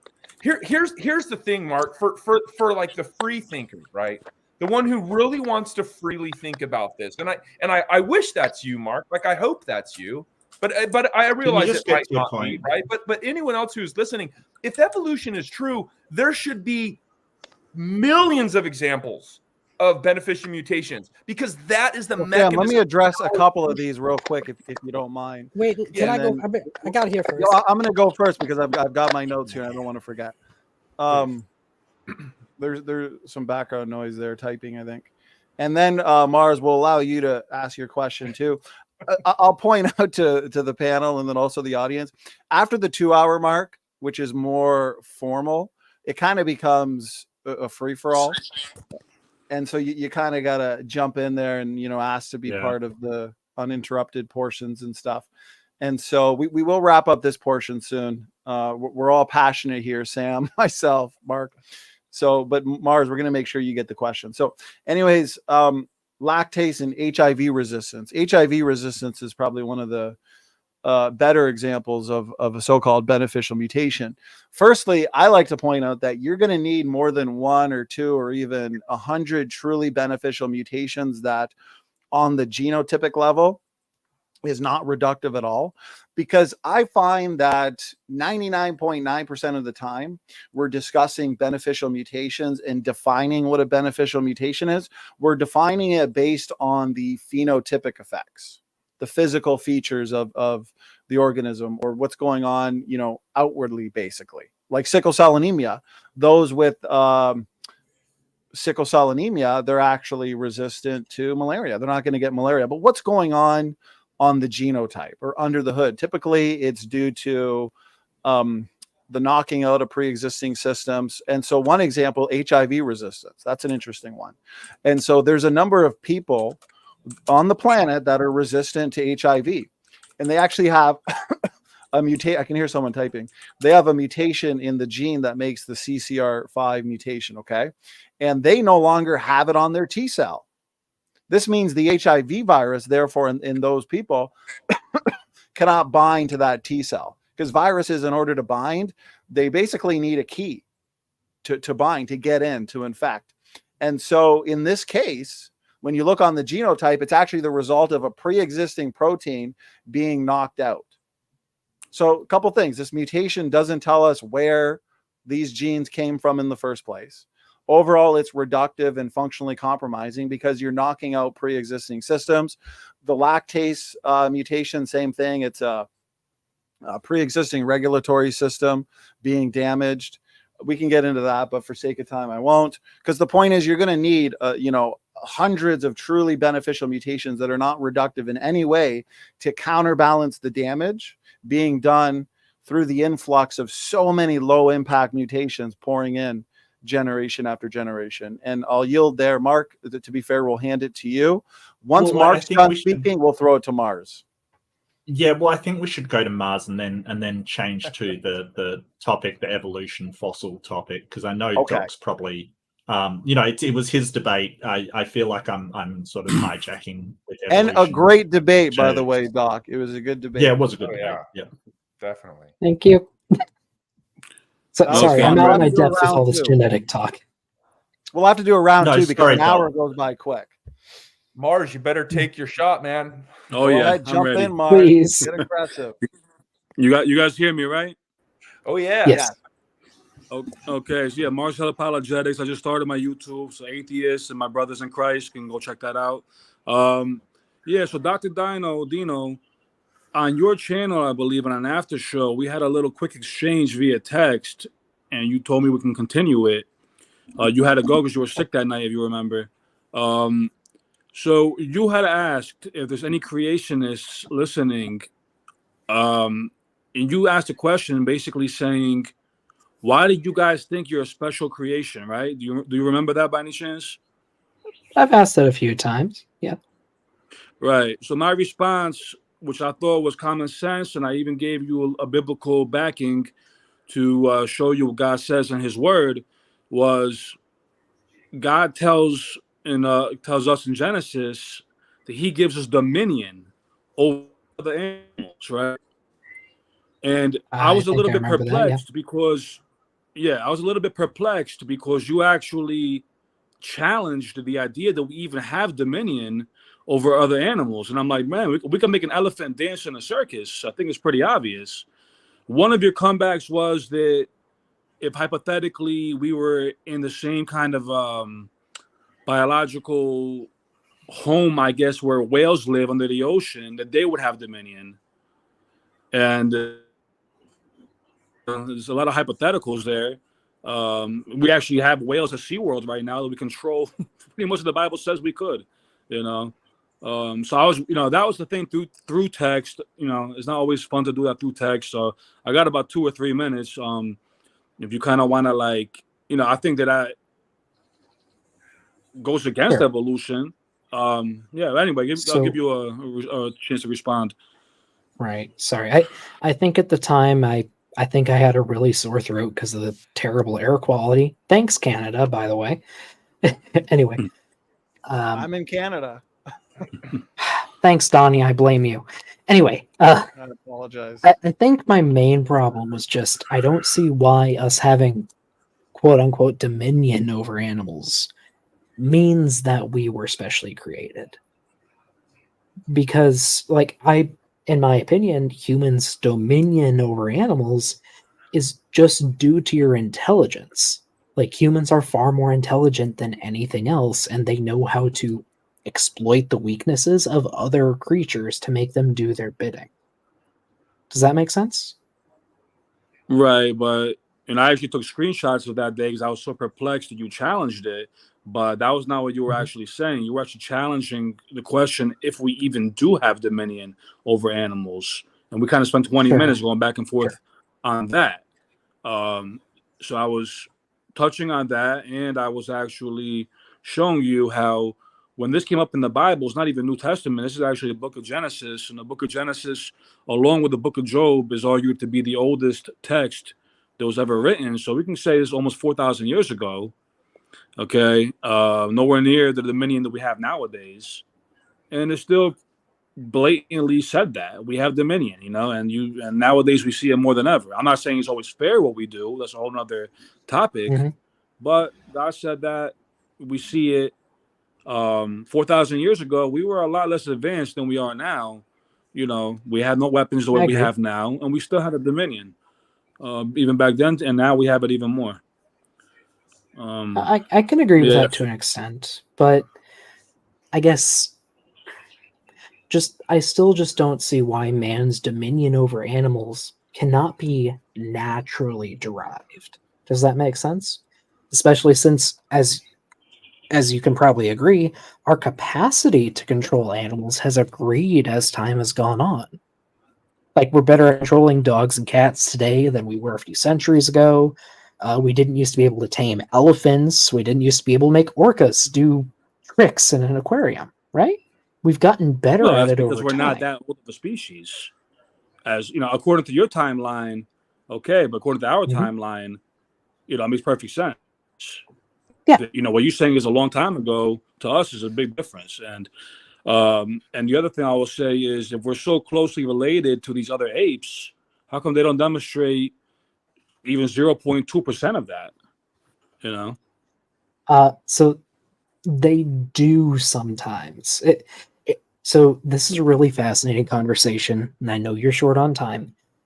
My email's on my channel. If you'd like to actually set up a proper stream to talk about this sometime, I'd love to do that with you. You seem fun to talk to. Would that be okay?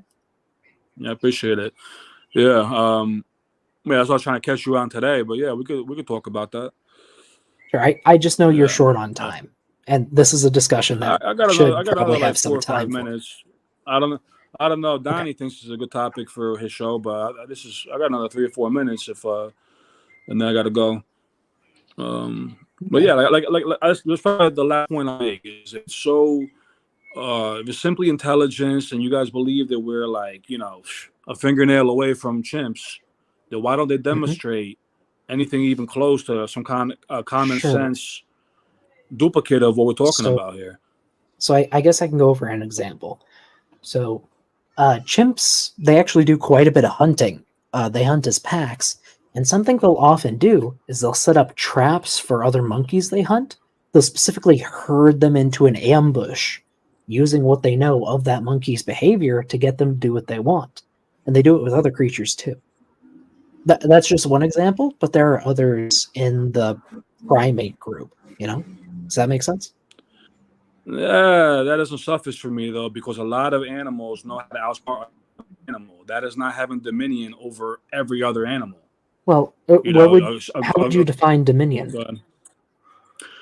Dominion, like we literally can get any animal we want. We can train them to do things. We can have them as pets, where they can do farm work for us. So other than maybe an occasional mutational benefit or a symbiotic relationship, you don't really see any kind of animal truly having dominion over every other animal. Humans have that. Chimps don't emulate that in any regard. I might agree with not every other animal, but at the same time, humans haven't always had dominion over, by your definition, dominion over every other animal. That's more of a recent thing, and we still can't control some. So if other primates can show a diminished capacity, doesn't that mean that they could hypothetically someday have the dominion that humans have today? I mean, if we actually did live for another 10 billion years, but I don't believe that we lived for 4 billion years. I believe that all this happened really quickly in the last few thousand years. And even when we didn't have... That's a different discussion. Right.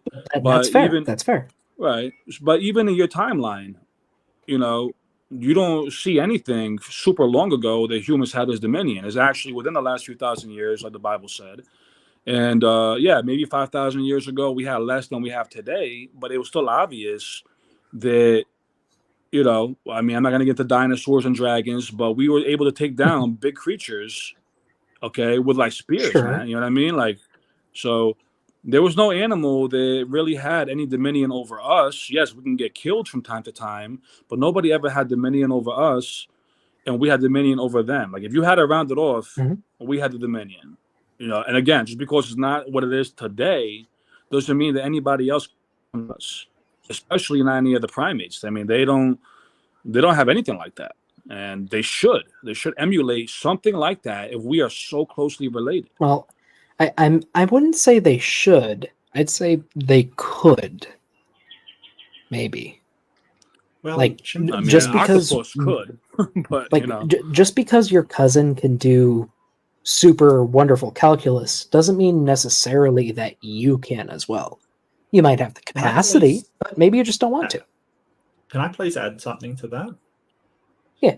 The chimpanzees, they hunt in a very organized fashion, very, very sophisticated hunting patterns where some of them act as beaters that push the prey into ones that ambush them. Chimpanzees have very, very sophisticated in their hunting patterns. They've also been known to sharpen things like stones and sort of, at the moment, chimpanzees are kind of going through a stone age. They're making tools, not incredibly sophisticated ones, granted, not incredibly sophisticated, but they're passing them on to their children, like they're giving them the rock that they use to crush things and stuff like that. So when you sort of say we should be seeing something like it, we kind of do. And chimpanzees, they've also been they've been observed placing stones in a certain tree for no other reason that it appears to be some kind of ceremony that they go through. Each chimp, when they reach, this tree, will place a stone in the tree, and we don't know why they're doing it. We can only think, hey, that is some kind of ritualistic behavior that they're doing. Mm-hmm. Okay, my response to that is to simply say, an animal hunts intelligently does not at all scratch the surface about having dominion over every other animal, or even half the animals, or even a quarter of the animals. I mean, hyenas can hunt very intelligently. Okay, even if, well, I guess there's more scavengers, but the way that they can still manipulate their surroundings in order for them to get the food, even against lions, is pretty intelligent, right? So a lot of animals do this. I mean, to be fair, Mars, you said we should see 0.02% of the dominion humans have in our relatives? Even if it's not as developed, that is a form of dominion by your definition, isn't it? No, what a form I'm of saying control is that they over hardly another have species? that. They hardly have that, if you can call it that. I don't see them. When I'm saying about dominion, does not mean that they can hunt intelligently. Any predator can hunt intelligently. So when I'm saying about 0.2%, I'm talking about using animals, okay, the way we use animals. Hunting is not using animals. Hunting is hunting, okay? I'm talking about having dominion, total control. You know, we can get an animal to guard your house. You can get an animal to dance in the circus, perform at SeaWorld. You can have an animal, you can go to Central Park in New York and you can take a horse ride, right, for entertainment. No Maybe other just a animal. hypothetical. What if there were other creatures that could do that, but humans killed them off? Well, ants do that. Ants herd aphids and milk them. They're basically like cattle for ants. True. Ants do that with how many other creatures? Well, just they'll do it with They aphids. They'll herd do it them. with I don't other think it's no creatures like longer on that. the topic. Look, you now just start talking out of your biblical. I don't want to say. You're just talking biblically. Who said that? It's me. That was bubblegum. That's no longer on bubblegum. topic. It's kind of really inflammatory. No, it's not. Well, It's I not, think Mars deserves Yes, some time, look, to be honest with you. No, it's actually not Yeah, simply he's biblical. earned it. He's been here for like an hour. We're trying to It's keep not on simply. topic. It's not simply biblical, because if you listen to what I said in the beginning, okay, I was talking to Dino with what he said on his after show, where he asked the creationist why we believe that we are special creatures or special creation. So yes, I use the Bible to back that up, like a Christian should, okay, but I'm also using common sense. But where this is not about the Bible. This is about evolution. Hold on, Bubbles. you're not Let's following, just- buddy. Yeah, like everyone has a worldview. Like that's what we're defending: biblical creation. So, like I said, Mars, regardless, this is an interesting topic, though. How about you and I talk about this some other time? I'd be more than happy to. Okay, but like I said, I just wanted to stand the point that the evolutionists cannot name another animal that emulates the dominion that we have. Yet you guys want to say that we're so close to so many other animals. Here. And I stand with my 0.2%. Would that be okay? Yeah, you How can about I do a bit more research that if research you on that want. and get You back can to get you? back. You can get back at me. I would like to see somebody else who emulates what we do if we're so similar to all these other species. That's my challenge. That's my challenge to an evolutionist. It should be pretty easy to do. Well, gentlemen, that was a very interesting conversation. Sam and I, we are trying to wrap it up in and around the 4-hour mark. So maybe we'll move on to Doc. I know you wanted to talk about, at least for a little bit, the human paleoanthropology, and so maybe we can all kind of get in on that a little bit. Sure, that'd be fun. But again, we're going to do lots of these open mics, so I think we've already got another one set for next week. And so Mars and Doc, if you guys wanted to make some final points based on what you guys were talking about, and then maybe I'll introduce a topic here on human evolution, and then we'll just kind of run with it. Abraham, Can I jump in quickly? Abraham hasn't said anything yet either. And neither has, who's the last person? Justin? Godzilla. I'd like to have just a short comment. Sure, If go it's ahead, okay with you guys. Abrahams. I don't mind listening, because people who listen, they learn. But people who talk a lot, they just repeat what they already know. So it's no big deal. I'll join in the next time and try to make some comments, if it's okay with you guys. Thanks, Abraham. Okay. Pretty nice advice there, though. Thanks, Edwin. Yeah, it's good to listen. Yeah. I like listening. I'm listening to this kind of debates for the past maybe 15 or 17 years. So I'm still learning. No problem. Oh, everyone's still learning. So thank you guys. I'll join in the next time. And Not me. That's good. Also, Mars, my email is in the chat. Anytime, man.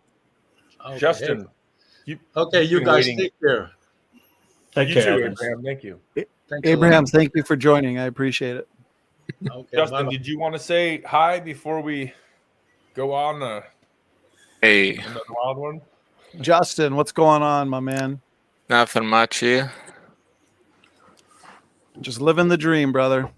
Awesome.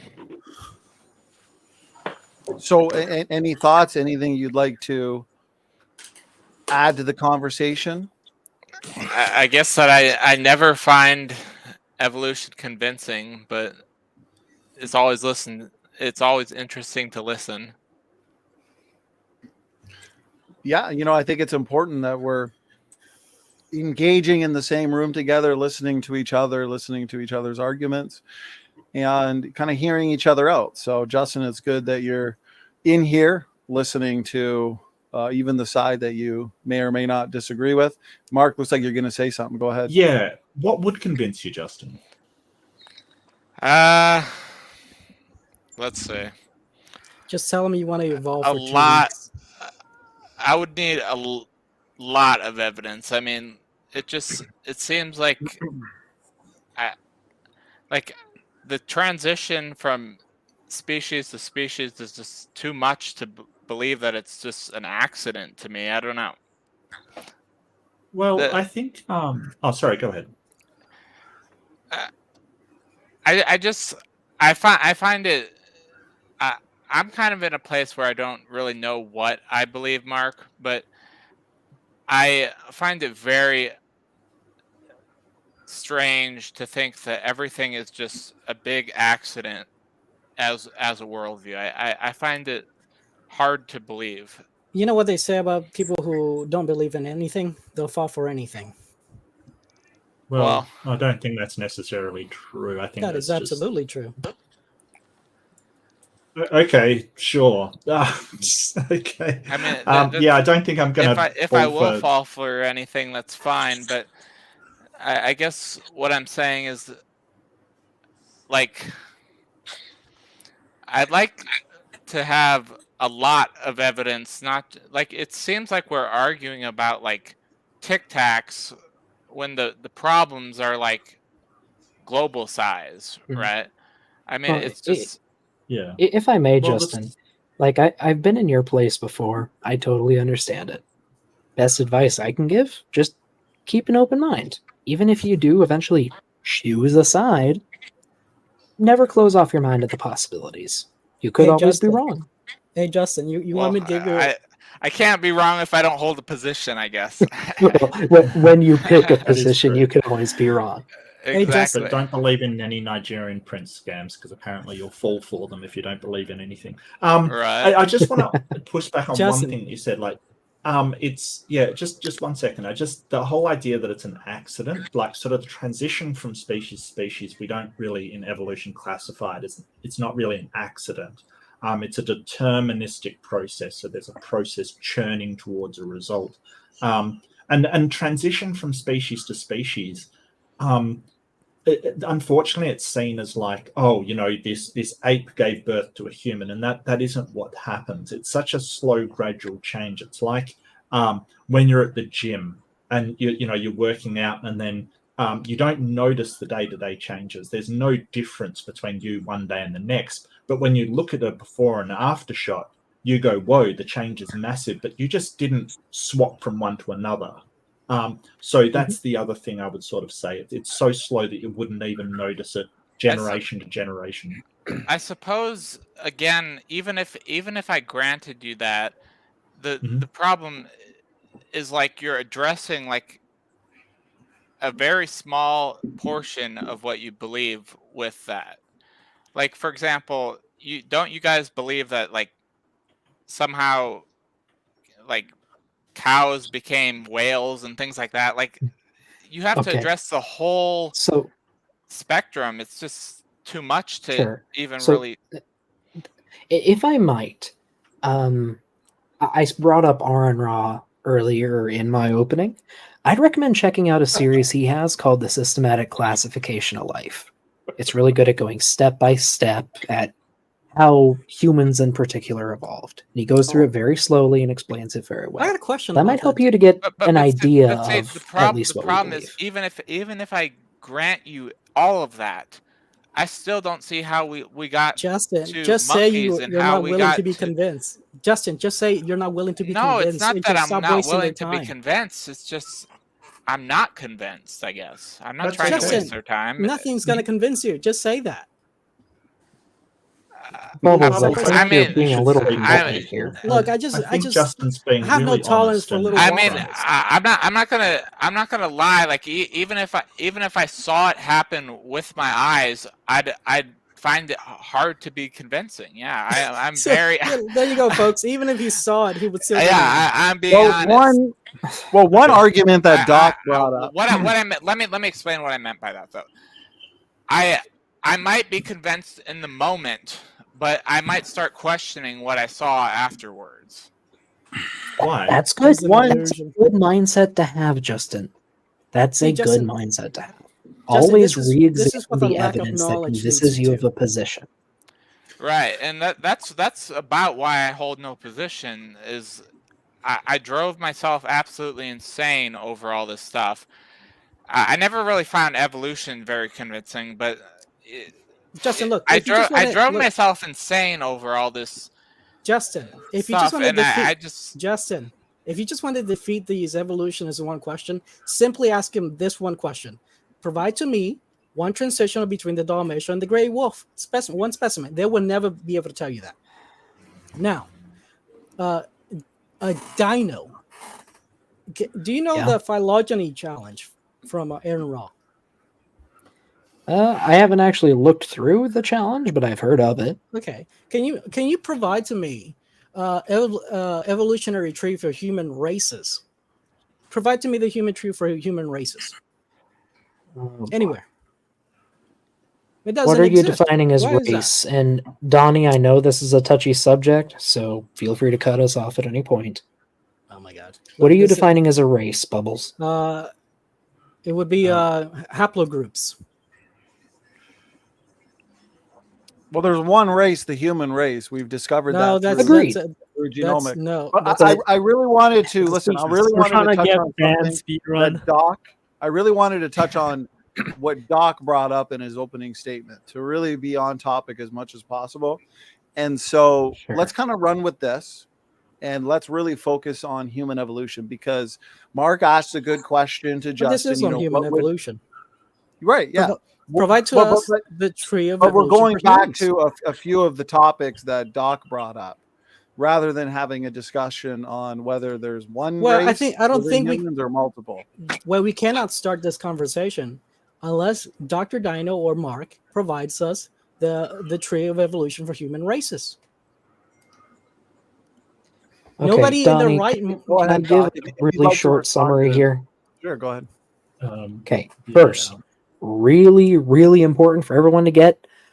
All human races are equally capable of different things. Just gonna This say has that. nothing to do upfront. with racism. This has nothing to do with like the hatred of races or anything like that. This is Second, just- Bubbles. So, according to genetic evidence, fossil evidence, etc., Yeah, it just show seems us a that tree. Homo sapiens left Africa multiple times. Yeah, what I want there from were you. several different Bubbles. What I- Can I please talk? Go ahead. Humans left Africa multiple times. So all Okay, humans let are me stop from you there. Let me stop you there. Multiple times. Can I ask you something? How do you know that? Like, how could you possibly know anything like that? They have to say that. They don't have an evolutionary tree for humans. They don't have one. Look it up. There's not a Suppose single you one. won't let me say what the evolutionary. You won't Show let me say show what me the one tree single is. evolutionary tree for humans. Show me. Hold on. Let's try to let's not over talk. So Can I I think, share my I think- screen? Yeah, Mark. Hold on 1 second. So Sure. Justin, I think, asked a fair question to Doc. and I know Mark, you want to answer that. So, and then Bubbles, I know you're going to want to respond. So go ahead, Doc, and answer. My point in the that? question though is this: it's not more to know about that specific question, but like how to examine evidence. And I just noticed people say things all the time, and they trust other people and what other people say, but we really don't know that that's true. I mean, I don't know. Okay. That's just my So, thoughts. Justin, I get where you're coming from. Can I give my explanation for Bubbles and then get to you? Would that be okay? And one more thing, it's especially with the specifics of things. Like we hear, especially evolutionists, they'll make up these long timelines of things that, frankly, you just don't know. I mean, I don't know. Okay. Okay. Okay. So this is a map. Mark, please. Humans Yeah, left Mark. Africa multiple times. There were multiple different migrations out of Show me the Africa. tree. Show me the tree, Mark. Bubbles, I'm going to. They left Africa multiple times and went into different places. Once they went to different places, humans adapted to their local environments. If you've ever heard of Cheddar Man was one of the first Homo sapiens to enter England. And he had dark skin, dark hair. I think he had blue eyes. Who was the first Nice people story. group? Now show me the And tree. how for do you human. know that? Bubblegum, I'm asking a question. Don't interrupt me, please. Who is the people group, the first people group, Doc, that left Africa in your view? Would it be Erectus? Was there an out of Africa with Erectus at first? First genus Homo. I think it was Erectus, but I could be wrong. Because I could be wrong on that. When Homo sapiens basically left Africa, they met up with Neanderthals, they met up with Denisovans. We already had Homo floresiensis on the island of Flores, so obviously a group must have left before that. So therefore, before humans, modern Homo sapiens basically left Africa, another group must have left before. Do you think it was Erectus then? I think Erectus is the earliest group we have record of, but in this specifically, I'm talking about Homo sapiens. Right. They left Africa in several major migrations, and to Justin. So we know that there were specific groups that left because human genetic diversity decreases quite a bit as you look at modern populations that are farther away from Africa. So what that basically means is I think it's called the founder effect in genetics. If a portion of a population goes somewhere, they will carry their genetics with them, but they won't be able to capture all of the genetics of the original population. So all the descendants of those pilgrims will have a limited pool of genetics to work with. Okay, so you're telling me, like, for example, like people who became Caucasian, they can never return to being more like dark-skinned. No, they could, given enough time. So they can, right? Skin color is highly variable in humans. So you're saying it can evolve backwards, right? Not evolve backwards, but we can evolve to suit new environments. But that would be a case of it evolving backwards. Bubbles, there is no evolving backwards. Evolution continues. Prior state. For example, you're saying we came. For example, you're saying we came out of Africa. Okay, let's go with that. And then this population became Caucasian. Can this Caucasian population now revert to being dark skin like when they were in Africa? It isn't necessarily a reversion, but yes, they can become darker. Does it ever worry you that a lot of this knowledge is just not real? Well, Justin, I'm going to jump in because I really want to utilize the last minutes of this discussion. I want to address some of the points being made. Okay, so Doc, I was asking you a couple questions about the out of Africa events. Okay, there's out of Africa 1, out of Africa 2. There's both in the out of Africa model. Mm-hmm. There's the multi-regional hypothesis. So basically, if Erectus left first, how many millions of years ago would you say? I don't know the time.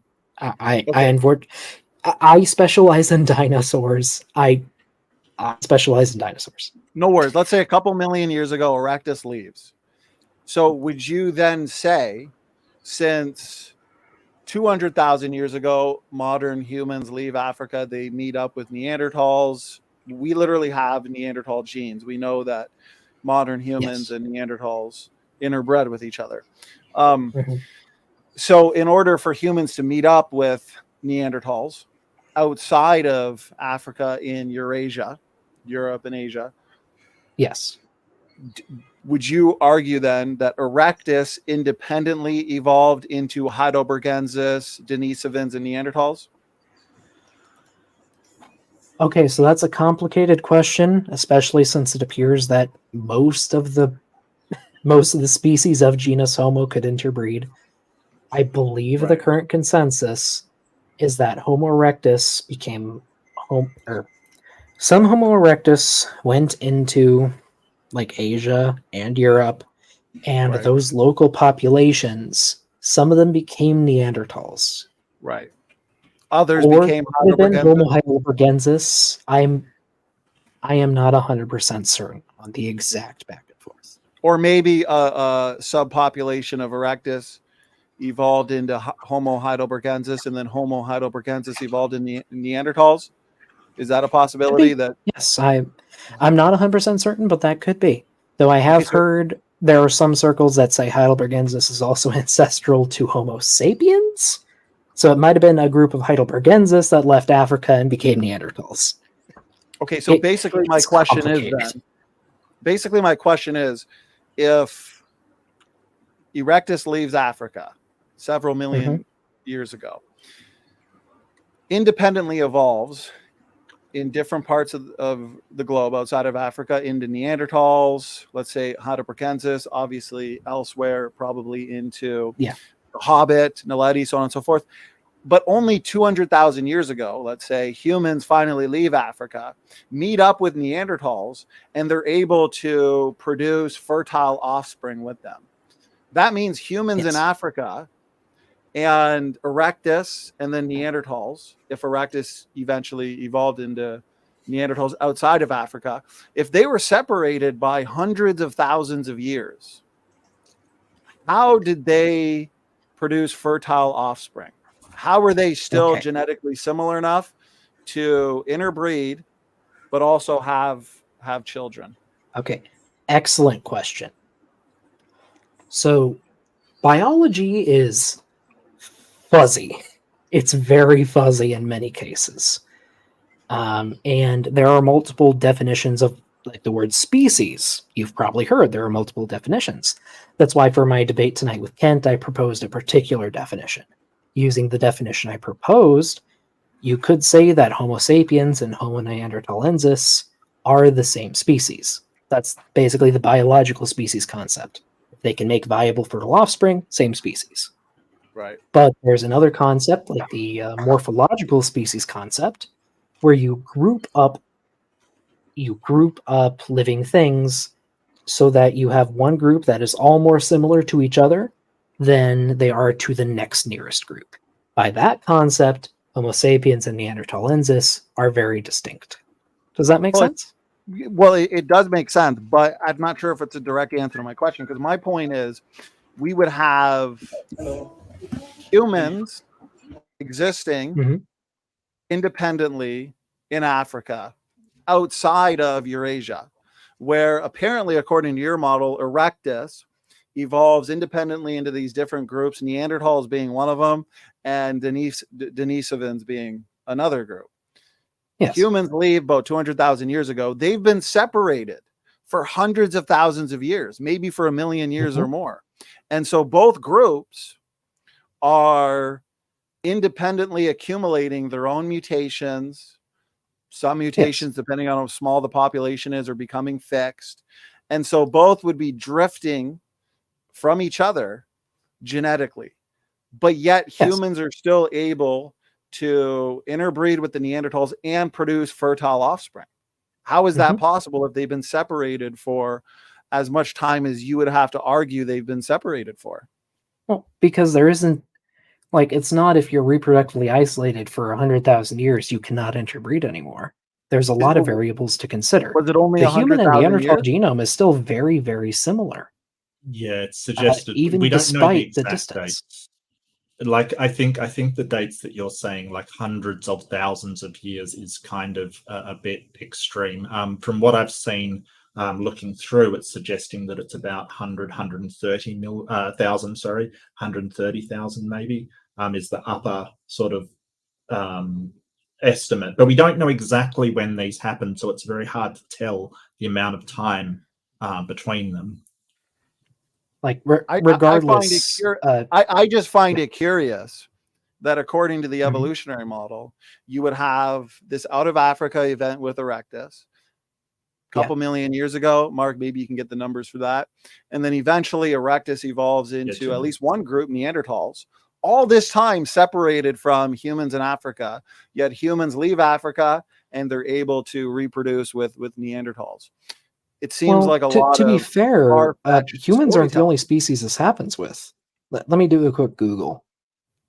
Well, have we seen today? I mean, we've got what, 4,000 to 6,000 years of human history. We've only got what, a few hundred years actually observing various species interbreed. And, I know recently in 2017, we saw a new finch species form, a hybrid species. But how long have we been documenting speciation events? Not very long. So if humans and Neanderthals are separated for, let's say, even what Mark said, 130,000 years, why are we to believe that they should have been reproductively compatible? So, Donnie, sorry, Mark, just really quick. Just because they're separated for a long time doesn't mean they have to be reproductively isolated. Like, I just looked it up. According to what science knows, lions and tigers have been separated genetically for almost 4 million years, but we still have ligers. So humans aren't the only species this can happen to. Well, that would also tell me that they haven't been separated that long. That's my whole point. It's easier to believe what we would argue, that essentially you have this dispersal event, okay, let's say 4,000 years ago, roughly, and you have Neanderthals going into Eurasia. Well, basically you'd have people leaving the Middle East, and some people groups would become isolated, like the Neanderthals. And so they wouldn't have started off like the Neanderthals, but over time, as they're isolated and existing in these ecoglacial systems, they're also becoming more and more highly inbred. That's why we find these massive stretches of identical letters. These mass. But let me just finish my thought. Sure. And so you find these massive stretches of identical letters. They had high levels. The Neanderthals are the most inbred people group we've ever seen on the planet. And so, and then eventually humans meet up with Neanderthals, but according to our model, they're not really separated for that long. And so it makes sense. Yes, they interbreed and they can produce children, and we have their genetics today. Eventually that group known as the Neanderthals go extinct. Fits nicely. So, go ahead. So Donnie, I understand what you're saying, and I'm not meaning any offense when I say this, but regardless of if one interpretation seems more likely to you, that has no bearing on the evidence. And the evidence we have is that they were separated for that long, but could still interbreed. But that I don't is what think the evidence says. And this was the point that I wanted to bring up earlier, is I don't believe that there is evidence that they were separated that long. Can I add something? Yeah, but Mark, let me finish this and then we'll throw it to you to respond. So I can throw this in here. So we've had a lot of new research done and study into your groups like the Australopithecines, Paranthropus, early humans, right? Homo erectus, which we would basically say are a pathological variation of humans. And so there's been a lot of research lately that has come to the forefront suggesting that all of these groups actually coexisted. Because Doc, in your presentation, you're saying, why do we find Ardipithecus here and then Afarensis here, and then it's like this nice linear line of morphological change and evolutionary history, essentially. But what we actually see is significant overlap in the fossil record, where we find your Australopithecines, Paranthropus, Homo erectus, which I would say are humans, all coexisting and intermingling. So great question, and I do have an answer to that, but it is Mark's turn. So I'll give my answer after that, if that's okay. Cool. So the Out of Africa 1, unlike Out of Africa 2, which was the modern Homo sapiens or Homo sapiens sapiens, Out of Africa 1 was a diffusion of waves. And so it was waves of population going out. It wasn't just one event. The problem is, Donny, you sort of characterizing this as just a bunch of humans went out and they just spread across the earth and made the population, whereas like from the map I showed you, which admittedly was Out of Africa 2, it's a lot more complicated than just these people went out and then they created all of these other species. People went out, they came back in, there was waves going out, they interbred, they moved elsewhere. The Neanderthals were probably separated, so there are a lot more interbred, as you said, but the other ones probably had some more groups from Africa join them, changing their genetic diversity and the genetic dynamics that are part of that population. And maybe that wasn't a lot of people, but that's enough to keep them close enough. And Doc's right, like 100,000 years isn't that long as far as speciation is concerned. So I think that it's more than feasible that with waves of population coming out from Africa, that these people still could interbreed. I don't think it's a problem at all. Okay, instead of presupping this out of Africa theory, can you guys provide to us evolutionary tree for human races? I don't think human races actually exist so much. Well, if you accept haplogroups, can I answer, you please? human races. Can I answer, please? Can I please answer? I would probably refer to haplogroups rather than any pre-designated races, and I can certainly give you. I'm not going to entertain your liberal vocabulary. Well, bubblegum, this right here. I don't. Bubblegum, this is liberal. Well, this is not the tree. This is not the tree. Atheists agree. Sorry, Donny, go ahead. This is your biblical. This is your biblical tree, but atheists. Well, this is worldwide. This is worldwide mitochondrial DNA taken from the 1,000 Genomes program. Yeah, I can get to why your tree is wrong, but I'm talking about the atheist tree. I want the atheist. I'm showing you that humans exist as one race. We have haplogroups here, HVR haplogroup. We have the Africa line here as well. Like you're too blind to your all, if you bubblegum, why are the beginnings of your sentences starting in the middle of mine? I'm not going to take that long to explain this. Okay, so we have all different people groups here. We've got African people groups, we've got European people groups, we've got Australian people groups, whatever, Asian people groups, and when you look at the underlying genetics, right, because it's the underlying genetics and DNA diversity worldwide that are manifested in this unrooted phylogenetic tree, they're only separated by a few differences. I mean, on average, it's about 20 to 25 DNA differences separating any two people. That's the average. I'm almost. I literally have one more sentence. Or if you look at the African branch, then you're looking at somewhere between 120 and 140. That's trivial. That's nothing. Donny, that low level of genetic diversity suggests that we exist as one race, the human race. I'm not looking for your biblical tree. I want the atheists to show me their tree. So, if I may, Donny, that's the thing. Show me your tree. Sorry, Donny, if I may, I actually agree. You don't got with one, you. right? There's not a single tree out. May I corroborate your point, Donny, really quick? You don't agree with that tree. What would you agree with that tree, dude? And I think, Donny, that's just a standard haplogroup tree. It's nothing atheist about it. It's just what the science says about haplogroups. So, Donny, can you share what I'm... Wait, hold on. Mark, you accept that tree, Mark? I'd have to look at it a bit closer. So, but, on this slide... hold on. Donny, put that tree back up. No, Mark's right here. That's not like a creationist. Hold on. It's just from the 1,000 Genomes Project. Is that who was that? Me. That's Godzilla Freak. Good to see you, brother. Yeah, it hasn't been a while, I guess. It's like a ninja. Donny, do you have that tree? Okay, let me show the tree real quick, and then Doc, we're going to give you the floor. I know you have. I want. Sorry, bro. Well, I'll say this. So basically, this tree, and you could also look at the Y chromosome tree as well. This is an unrooted phylogenetic tree. And it is representing mitochondrial DNA diversity worldwide. So the evolutionists would agree with, and of course the evolutionists can correct me if I'm wrong, they'll agree with the data, they'll agree with the underlying genetics in terms of genetic diversity, right? They'll agree with the haplogroups.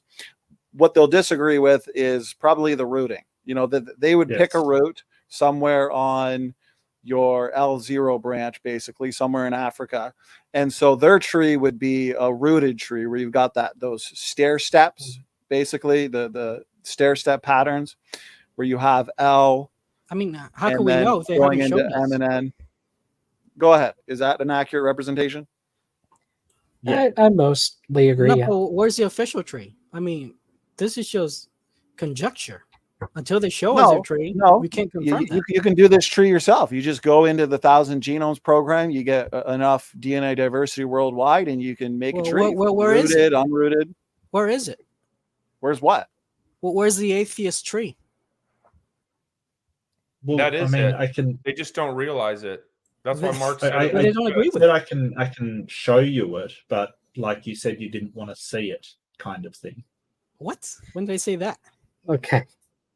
Anyway, real quick here, Donnie, to corroborate what you were sort of saying there.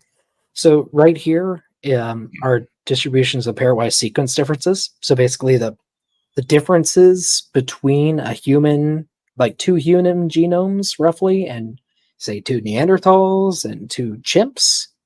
And you can see here, we have this nice curve of human variation, but then humans stop around here.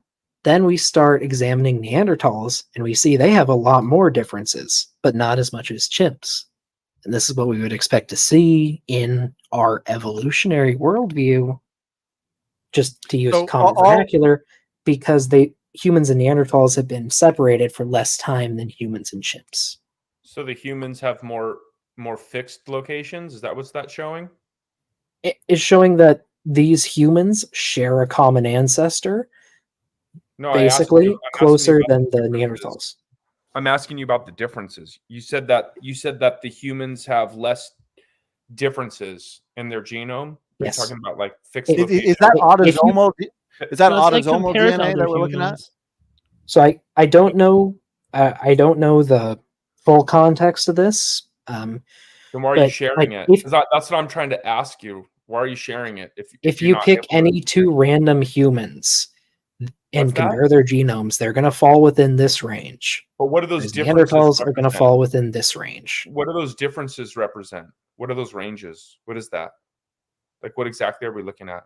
Well, I think that's why it's what important kind to of know. differences are those? I want you to Well, I articulate. think that's why what it's important to exactly- know if it's uniparentally inherited DNA like mitochondrial DNA or Y chromosome, or is it autosomal DNA that would experience recombination? I'm not quite sure on that front. I didn't have time to dig into it too much. If you I want, you think can it would reach out be to Chris Thompson mitochondrial here. based on the small numbers, though, right? Yeah, I'm Because autosomal, thinking I it's assume mito. much more. I'm thinking Might it's be. mitochondrial Not DNA. certain. Because if it is, I've got several papers, and I appreciate those points, Doc. So basically, overall, like if we're just going to generalize it, all humans today, extant humans, are 99.99% the same. When you bring in Neanderthals and roughly and compare them with modern humans, we're about 99.7% the same. But so here's one of my favorite papers here. I highly recommend everybody make time to read it. An abundance of developmental anomalies and abnormalities in Pleistocene people. And so they point out that in the fossil record, when it comes to your hominids, like Neanderthals, Erectus, obviously your island populations like Luzonensis and Floresiensis, there's a lot of degeneration going on. There's a lot of homozygosity, morphological degeneration. And so over here, they talk about the Neanderthals. 3 Neanderthal sequences exhibit high levels of homozygosity, implying pervasive inbreeding among their ancestors. So elsewhere, not necessarily in this paper, but I have other papers where they talk about how the inbreeding that they experienced, the massive inbreeding, actually shaped their genetic landscape, telling us that the reason why Neanderthals are slightly different in terms of biodiversity to modern humans is because in a population that has a high mutation rate or is experiencing a lot of inbreeding, if that population is small, what you'll get is the rapid fixation of new mutations. Fixation meaning these mutations that are popping up, they become stuck in place. And so over time, you have your Neanderthals becoming more distinct than humans today. And so that's how, as a creationist, we'd explain why they are slightly different than we are today. And even your own conventional literature is pointing out that, yes, the way that they existed in terms of inbreeding, that shaped their genetic landscape. Go ahead. So, Donnie, I do agree with you, but this is what we see in basically any small reproductively isolated group, including modern humans before we gain the ability to travel more than 30 miles in our lifetime. Wait, hold on, Doc. Let's talk about the problem with that. Okay, on your model that you're advocating for, you have a small group that inbred for what, between 80 and 120,000 years. You understand that? So you just acknowledged that inbreeding within a small population accumulates certain mutations and homozygosity. How is that a problem? Just quickly to clarify, the diagram I've researched it. The diagram he showed was mitochondrial DNA. Just to clarify that. Oh, thank you, Mike. Yeah. So the mitochondrial DNA. That's the way that you explain that is with when from Luca to explain the human mitochondria. You have a small inbreeding population for anywhere between 80 and 100,000 years. But you just conceded that would be a problem. So how are you no, I didn't, Sam. No, I didn't. I said so it's not a problem? Donnie is describing Hold on, be what clear. we would see in any small reproductively isolated population. We see this in almost all of them. Answer the question. Is it a problem or not? I just want to know. No, it's not. This is what we expect to see. Hold on. Do you agree with that, Mark? Mark, do you agree that inbreeding for a prolonged period of time within a small population is not a problem? Do you agree with that, or do you disagree? That's not. No, Sam, I'm asking you because you no. hold on, Dino. You're misrepresenting what I said. Dino, calm down. I'm not accurately or inaccurately representing. I'm asking a question for clarification. I just want to make sure that you two on the same team agree. Because either it is a problem or it's not. Now, you're saying it's not a problem, but I'm wondering if Mark would agree with that. Well, I mean, they didn't exclusively interbreed with themselves. We know that there's Neanderthal DNA in Homo sapiens. So what's your point? That didn't answer my question, though. So my question yeah, but I don't really think specific. it's a problem. I'll ask the question again if you want. So on your model, to explain that mitochondrial element, you have a small population of approximately 10,000 inbreeding with each other. It doesn't grow. It stays at about 10,000 to explain that similarity in that mitochondrial element. Now, you have that small population inbreeding between 80 and 100,000 years. Is that a problem or not? Is inbreeding a problem or not? Okay, sorry, Sam. You're asking two different questions there. What I'm saying, is it a problem or not? No, you're not. What I'm saying is that the genetics that Donnie is talking about are what we expect to see in small reproductively isolated populations. That's what we expect. That is not a problem for the evolutionary hypothesis. So it is a problem for the longevity of the species. So you're asking two different questions. You're dodging, but that's Let me make a couple points. So firstly, it's weird. It's weird. Like no, what you're really asking is clear weird, question. Sam. It was like really clear. I'll ask it. So for do you mean is time. it a problem for the evolutionary model, or do you mean is it a problem for the individual Neanderthals Is it a who are problem? inbreeding? Is it a problem for a small population to inbreed? Is it a problem? What do you mean the problem to who? A problem for the Neanderthals? No, I'm just asking you a question, Mark. Like if we were to isolate, hold on. I'm clarifying. Mark, hold on. If we were to isolate a small people group right now, for anywhere between 80 and 100,000 years, and they would just inbreed and never really exceed that 10,000 mark, would that be a problem? Yeah, that would be a problem for them. Okay. I don't know why it wouldn't be.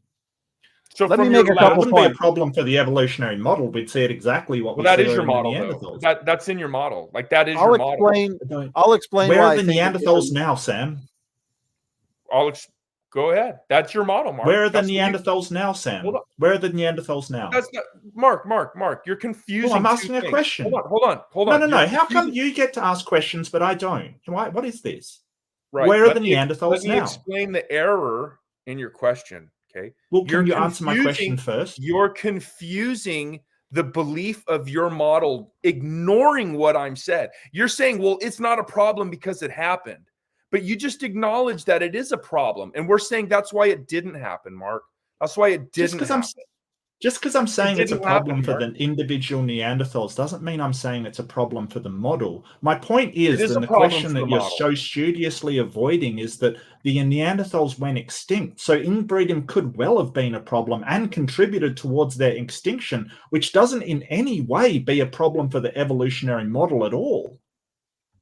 I don't think you understand the problem I just posed. I don't understand your problem at all. I really Hey, don't. let me propose something, guys. Let me propose something. So, firstly, the way that the isolation, inbreeding, and just massive levels of homozygosity that are present in Neanderthals. Okay.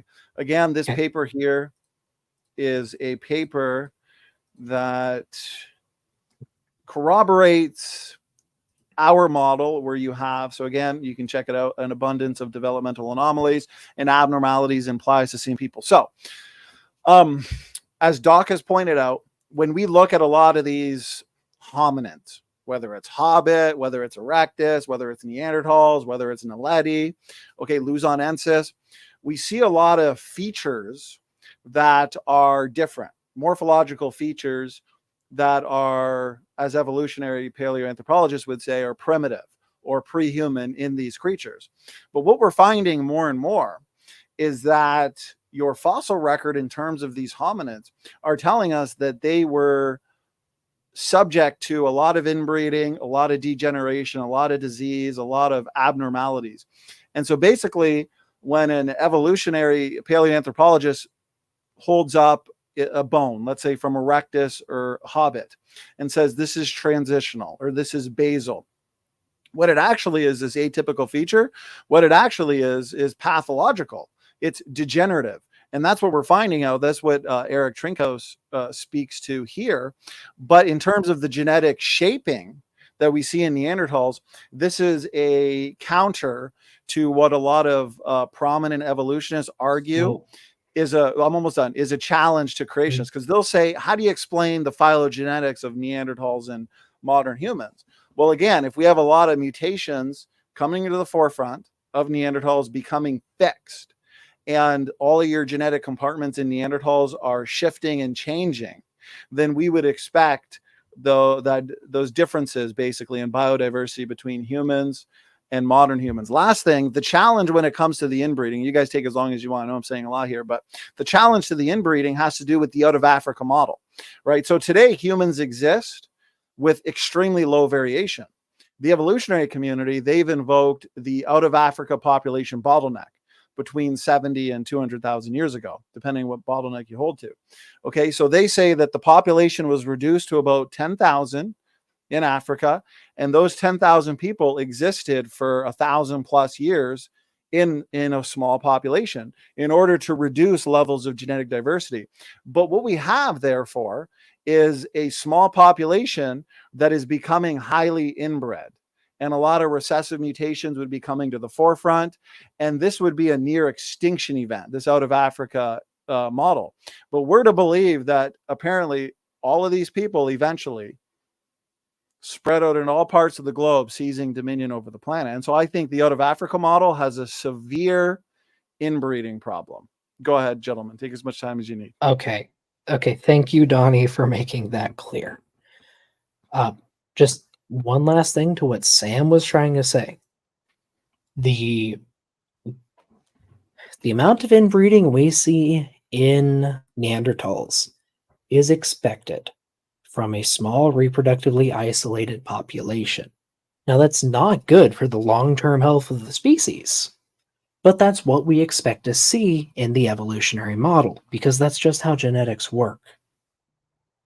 And I don't believe the Homo sapiens population ever got down to as low as 10,000. I'm not sure what the bottleneck is, but I don't think it got quite that low. Well, that's just an inference.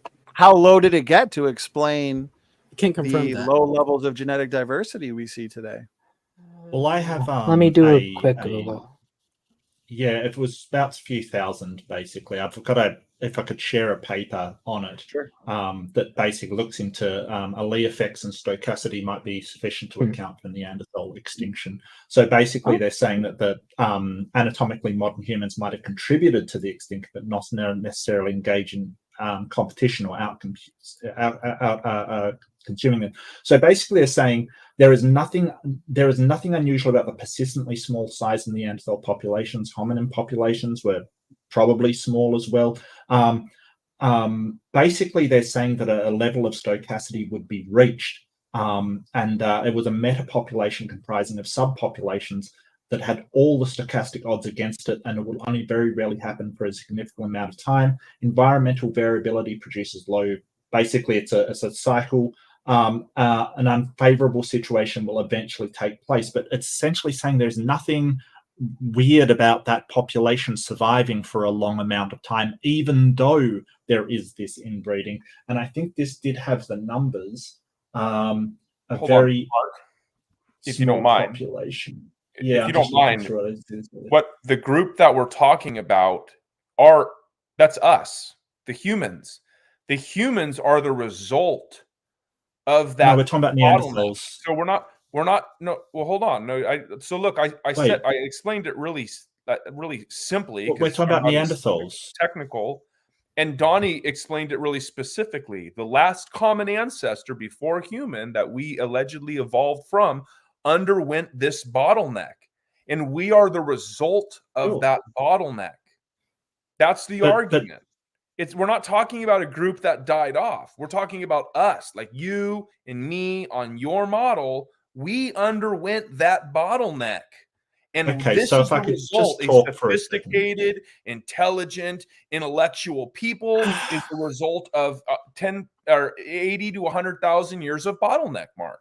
That's what you're saying. Yeah, so Donny was actually talking about the Neanderthals that came first out of Africa and basically made their population. I mean, I thought we'd been through this already, but I'll go over it again. They were basically isolated from the rest of the Homo species or genus, and they basically had a lot of interbreeding. That was the whole thing that was being made. I don't know why we're sort of going away from Mark, Neanderthal. If I can clarify, well, that's if I can clarify, the Neanderthals went extinct or assimilated with humans. It could have been due to war, conquest, inbreeding, many different hypotheses. But not inbreeding, really. But your modern, what was that, Mark?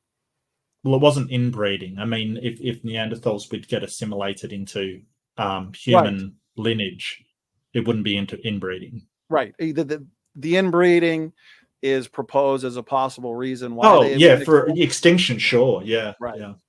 So, anyways, so you have that, but then outside of Africa, before humans even leave, you have this massive population bottleneck, this near extinction event where humans were reduced to somewhere between 2 and 10,000. And they had to exist like that for 1,000 years or more. It's hard to find an exact number. If you could, that'd be awesome. But that would be not a 1 generation bottleneck, not a 2 generation bottleneck, but an extended bottleneck. And so that would be very detrimental to that population, because you'd have all of these recessive mutations basically coming to the forefront and resulting in some serious genetic degeneration. But that's the population that's supposed to spread out into all parts of the globe, seizing dominion over the planet. So that's basically where the problem is. Go ahead, Mark. Sorry. And the founder effect shows that. Sorry, can I say 2 quick things? First, I think Beamsy has a question. Second, can we please get off of genetics? I am. Can we talk about fossils and rocks? moved our Please? way- It's my thing. You know, You it's funny haven't because heard me we out. were Why on. don't we talk about Gobekli Tepe? I did bring us to the fossils because I Different brought topic, up that Lindsay. I article mean, that sunflower. talks about the coexistence of Paranthropus, Australopithecines, and Erectus, but Oh, it always sure. goes back to genetics, and I'll tell you why.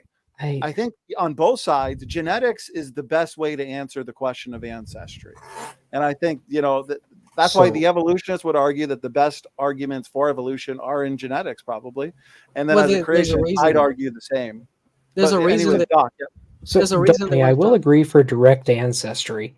I wasn't advocating for direct one-to-one ancestry in my presentation. Right, you're looking at the fossil record, and that's why I brought. So I know, Doc, you wanted to respond to the article that talks about how we have overlap with Mhm. Australopithecus, Paranthropus, and Erectus. So rather than this nice, neat, linear line, basically from Ardipithecus to Afarensis to Habilis to Erectus to modern Homo sapiens, I think we actually see a lot of overlap, coexistence, intermingling, interbreeding. Go ahead.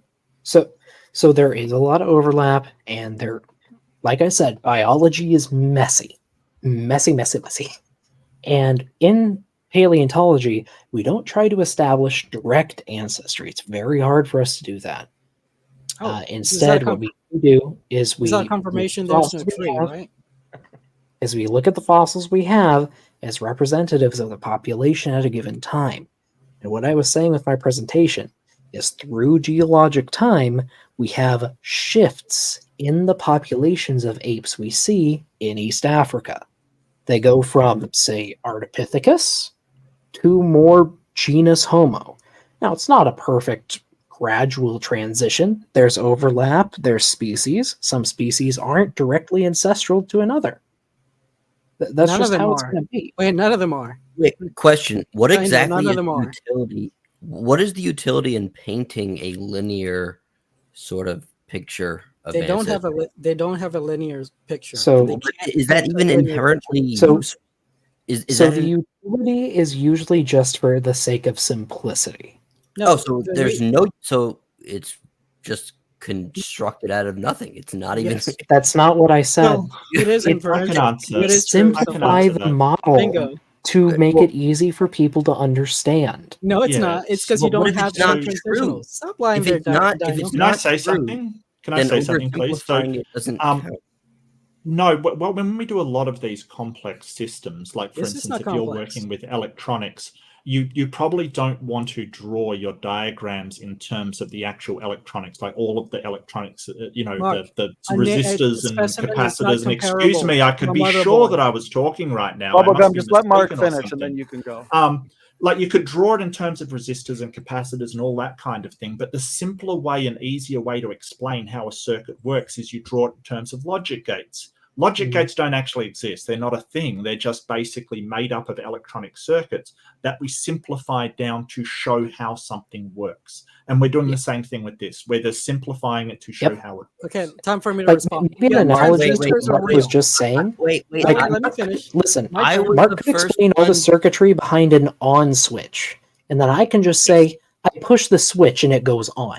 No, no. What I'm what's real? saying The is transistors are still real. true. It's just a simplified version of the truth. Wait a second. Because not everyone understands circuitry diagrams. Wait, let me respond to this. I Wait, was the Sunflower first one to first. bring it up. No. I was the first one to bring it up. Please. Okay, go ahead. So Mark and Dino, what you just said amounts to, okay, once you have a complete picture, as in there's no mysteries from start to finish, then yes, your logic gate can simplify it. That's not what's happening with the evolutionary picture, right? The evolutionary picture is actually you're basically proposing a explanation in which one does not already, you don't have the full picture, and then you're just simplifying it.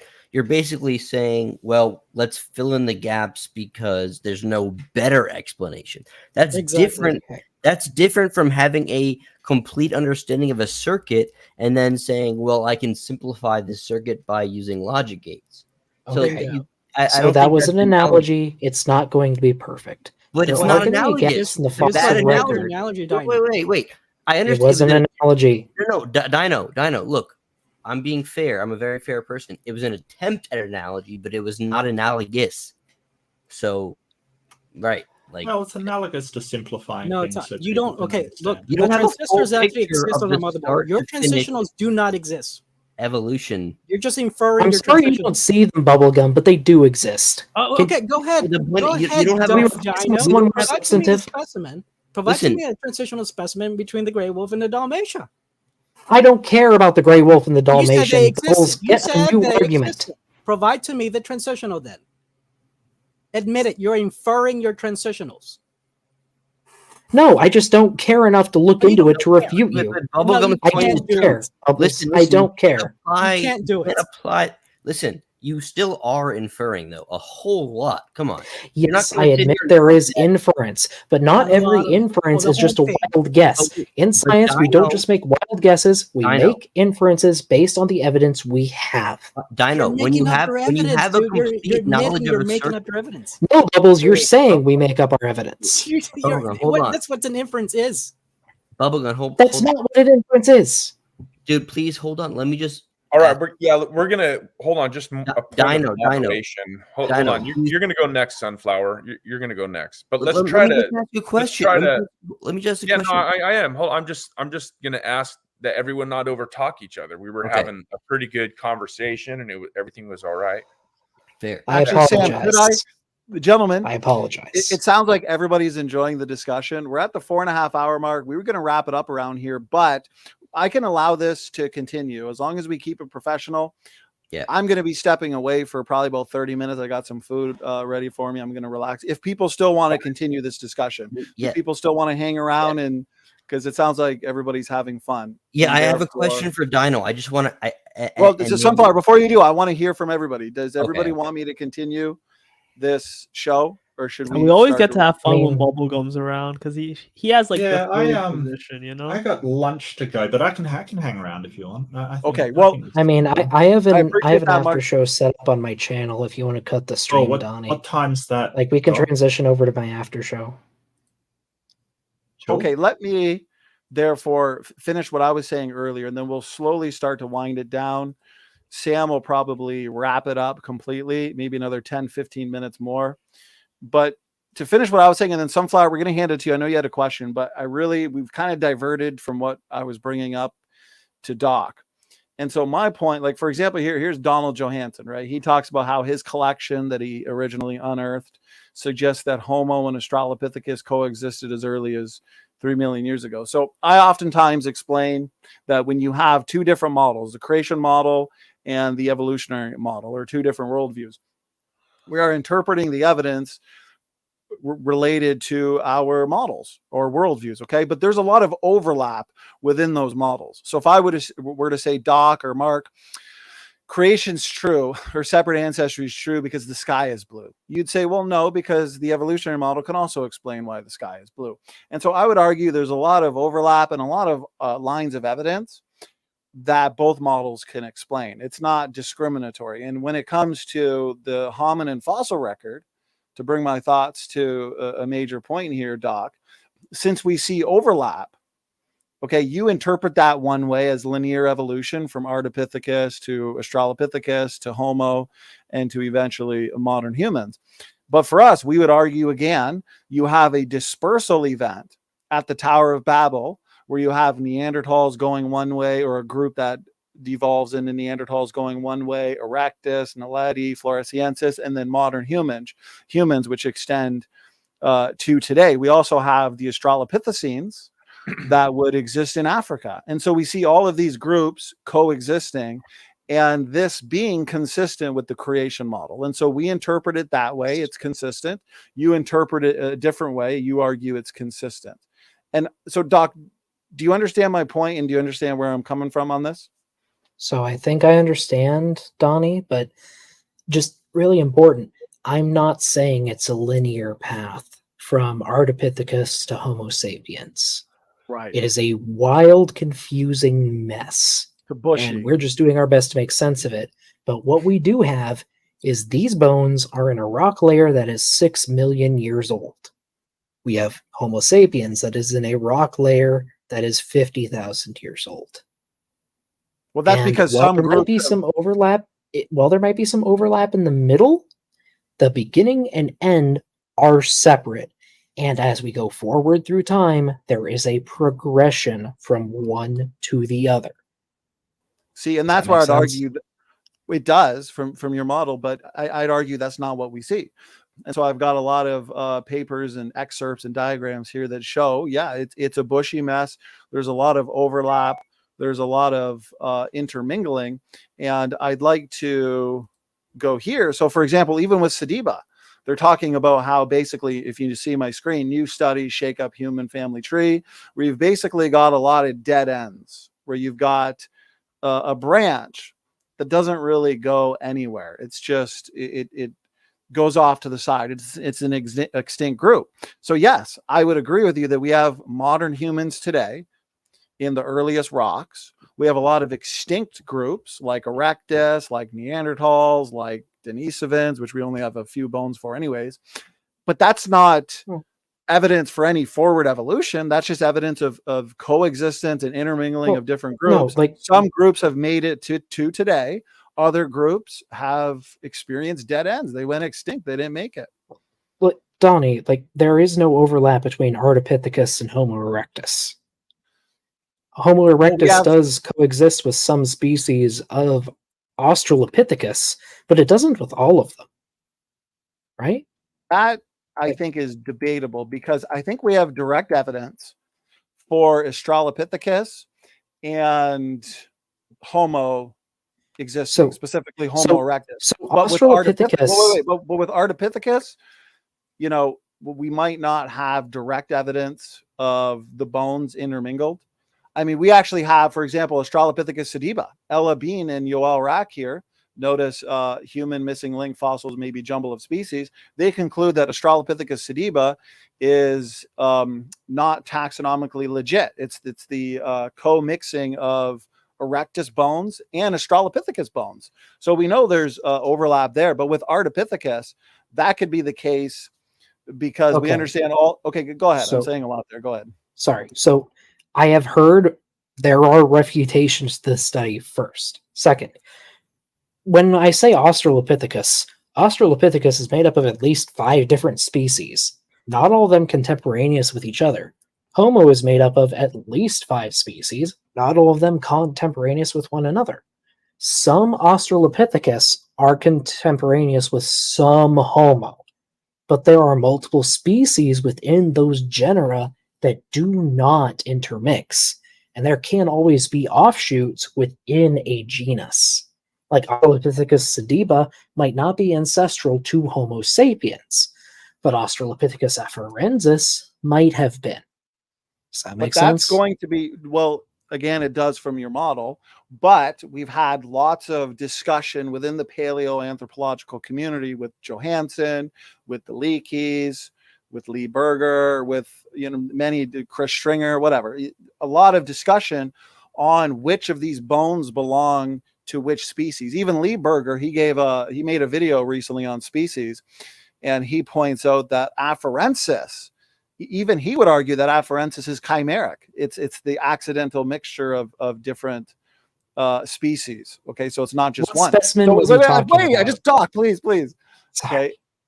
And I know it's an exciting topic, but I got to get these thoughts out. Okay. So it depends on how you interpret a lot of the footprints, a lot of the stone tools, a lot of the bones, right? There's a knee bone, I believe it is, attributed to afarensis that a lot in the paleoanthropological community have said this is a knee bone right here.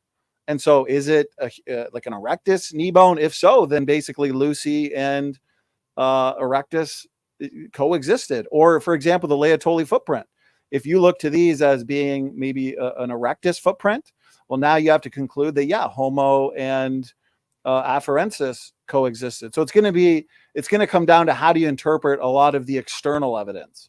Go ahead. Okay, so Donnie, I'd just like to make it clear for the audience, we have hundreds of individuals for Australopithecus afarensis and Australopithecus Africanus, like we have hundreds of individuals. We know what an Australopithecus afarensis looks like. We know from head to toe, basically. And they are not a member of genus Homo. There are many differences. I never said And- Australopithecus was a member of genus Homo. You said I'm they saying might be early. no, wait, I'm saying the Australopithecines and the Homo genus coexisted. But I am arguing you did say just they as were the same thing earlier, just due to genetic deformity, or that they might be. not the Australopithecines. I was Donny saying clarify. No, Doc, was you're getting saying it mixed Erectus. up. I was saying Erectus, Naledi, the Hobbit, the hominins like in the Homo genus, those are the result of degeneration and reductive evolution. But your true Australopithecines, and I'm not talking about the human bones associated with the Australopithecines like Yoel Rack and Ella Bean would point to with Sediba, but the true ape bones, which you would say is non-human ape, take those out, then you've got a very ape-like creature. Okay, But so those Donnie, exist, I'm but they're not saying- human. Donnie, we have other Australopithecus. Like the paper you're talking about is about, I think, 2 individuals. Sediba. We have hundreds, and You have hundreds not of Australopithecus sediba. We have hundreds of Australopithecus, the genus of I various understand. species. Yeah, I've studied it. Yeah, you got Anamensis, Africanus. You've got Yes, and Prometheus. Yeah, like you've got is quite a Littlefoot few. a mixture of Homo and Australopithecus bones? Which one? Littlefoot. Littlefoot is. I don't know the species or That's a tough one specific name off the because- top of my head. Yeah, that's a great question. Australopithecus, Prometheus, I believe. I think Mark would probably be able to clarify that. So Littlefoot is a good one. I haven't made a dogmatic interpretation of that yet because even the conventional community admits that there's not been a ton unveiled yet in terms of the details of Littlefoot. You know, oftentimes it takes a while before we have detailed technical work where we can look at each bone and look at all the morphology. So unfortunately, it's taking a long. I mean, they first discovered Littlefoot when, like 1996 or 7 or something like that. Doc. Sorry, I was distracted. What'd you say? We've been going for 4.5 hours. My brain is No, we've been going for 5 hours. We're getting tired. Well, So can I I'm not ask a sure about question? Littlefoot yet. I'm still waiting for some more. Can I ask a technical question in work this on it. lull that always fascinated me? How, if Homo sapiens and Australopithecines are in the same era and they're both just destroyed by the flood, right? Except for Noah and stuff, right? Is that what happened? Oh, I thought you're. Can you reiterate the last part? So if Australopithecines and humans lived at about the same time, right? And did they all get destroyed in the flood? Why did the Australopithecines die out? That's a good question. No, I believe everything we see in terms of your hominin and hominid fossil record is post-flood. And so you'd have, yeah. So I think you do find some, like, I want to say this because it's also in response to something Doc said. I think you find some of these creatures like Ardipithecus ramidus or some of your Australopithecine types. I think you find them earlier in the rock strata than humans because they spread out first. Because we understand from the Bible that humans didn't spread out. Remember, they stayed isolated at Babel, and then eventually God had to confuse the languages. But prior to that, I'd say for about 500 years, a lot of your other creatures, like your ape types, they actually spread out to different parts of the globe, and so they were buried first because they spread out first. Does that make sense? But you said Mark? a lot Go of ahead. different other things spread out. So why is it that nowhere on Earth there is a modern human below a Australopithecine, and the Neanderthals are always sort of below, above the Australopithecines as well. So why is that we never find Neanderthals at the top, for instance, like you were saying, they spread out as well? Why are they always or never at the bottom? What if they spread out with them? Why do we never see that? Good question. So I think we see a lot of overlap. okay, where they are coexisting, especially with Neanderthals, mostly all of your hominin types, bring in Naledi, bring in Floresiensis, Erectus, they're coexisting. They're in the same rock stratus. You even have some Australopithecines and Paranthropus, okay, in the same rock strata coexisting. There might be a few variations of Ardipithecus and Afarensis that are lower than, let's say, your Homo types, but I would argue that's because those types spread out first, got buried first, went extinct. Like your Neanderthals are found earlier than modern Homo sapiens because Neanderthals went extinct. Erectus went extinct. Neanderthals don't coexist with Australopithecines. Well, we find Erectus. Australopithecines they did overlap some of the earlier, by our model, earlier Homo groups, Erectus, but not Neanderthals. So if they spread out Neanderthals and Australopithecines and all these other sort of species of human-like things, why do we all see the Australopithecines specifically always underneath? I don't think it's, if you mean by always underneath, as in we find some Australopithecus species before we find Neanderthals and before we find fossil. Okay. In the age of the rocks, yeah. Yeah. Well, for the same explanation that I gave, I think after the flood, God commanded everybody to basically spread out. Humans didn't, but other creatures other than humans, or the apes, like you would say, non-human apes, okay, they spread out. They didn't just stay isolated in one spot and start building the Tower of Babel. And so a lot of them would have just become extinct and been buried. And so they're buried first. A lot might have survived for a bit until humans spread out. So I think it's because they spread out earlier. And so they're found earlier in the rocks. But I would still argue that we find a lot of overlap. But I do agree with you that we find some species earlier than we would find Neanderthals and humans. But Erectus, for the most part, I would argue, which I would say is human, we find intermingled with almost all of your hominins, including Australopithecus and Paranthropus. Go ahead, Mark. Yeah, I just find it hard to believe that if sort of all of these Australopithecines spread out and the different ones spread out, that it would be neatly, well, not neatly, but it's more ordered than just what you would expect if just a whole bunch of human-like organisms spread out, and the age of the rocks is layered. That Neanderthals never overlap with any Australopithecines. Homo erectus does, Homo nalensii does, Homo heidelbergensis doesn't. So you've got to somehow explain why you would have to have the most organized migrations outwards in order to find themselves buried at these intervals. And I don't see that as very, very good explanation. So let me give one response with a visual, and then I want to give out of fairness and respect and just appreciation for everybody that joined the show, including the skeptics, Mark and Doc. I'll give you guys the quick last word. Since we are at the 5-hour mark, I think Sam and I are going to tap out. We're getting pretty tired. I got some food waiting for me. Then I know Doc has an after show. So let me say this real quick. If I were to visualize it, okay, in the separate ancestry model, we basically have modern Homo sapiens, which we would say are Adam and Eve for the most part, with some difference, of course. They go along here. They experience a bottleneck at the flood.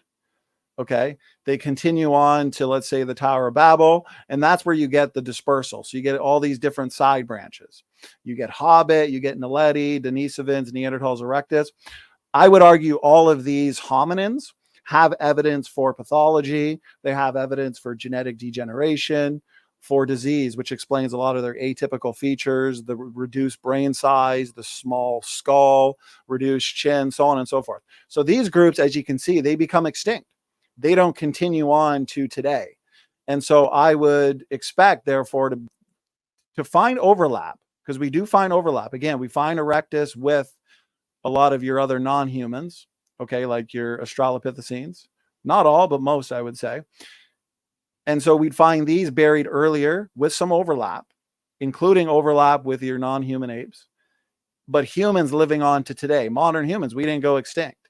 And so we live to today. And so these would be buried first, essentially, with, again, some, I'm just repeating myself, but hopefully this visual helps, even if you may disagree with it. Go ahead, have the last word. I think we're going to wrap it up. It doesn't sort of address it because it's sort of the Naledi and Erectus, sure, but not Neanderthal. So the way that looks is that you'd find sort of robustus, Australopithecine robustus next to Neanderthal, and that is just not what we see in reality.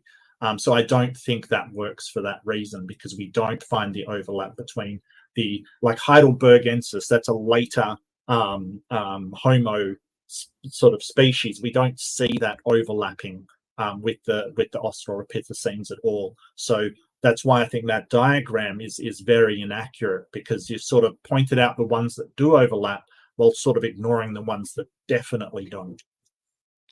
Mark, I appreciate the final words. I'm going to give you the final words. One of these days, Thank you. No, I've had the final word.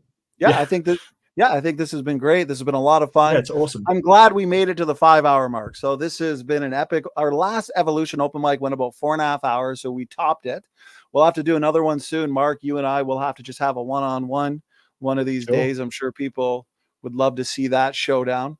So, okay, to all the skeptics and non-skeptics, I mean it when I say I appreciate the engagement. I love having a packed house the whole time.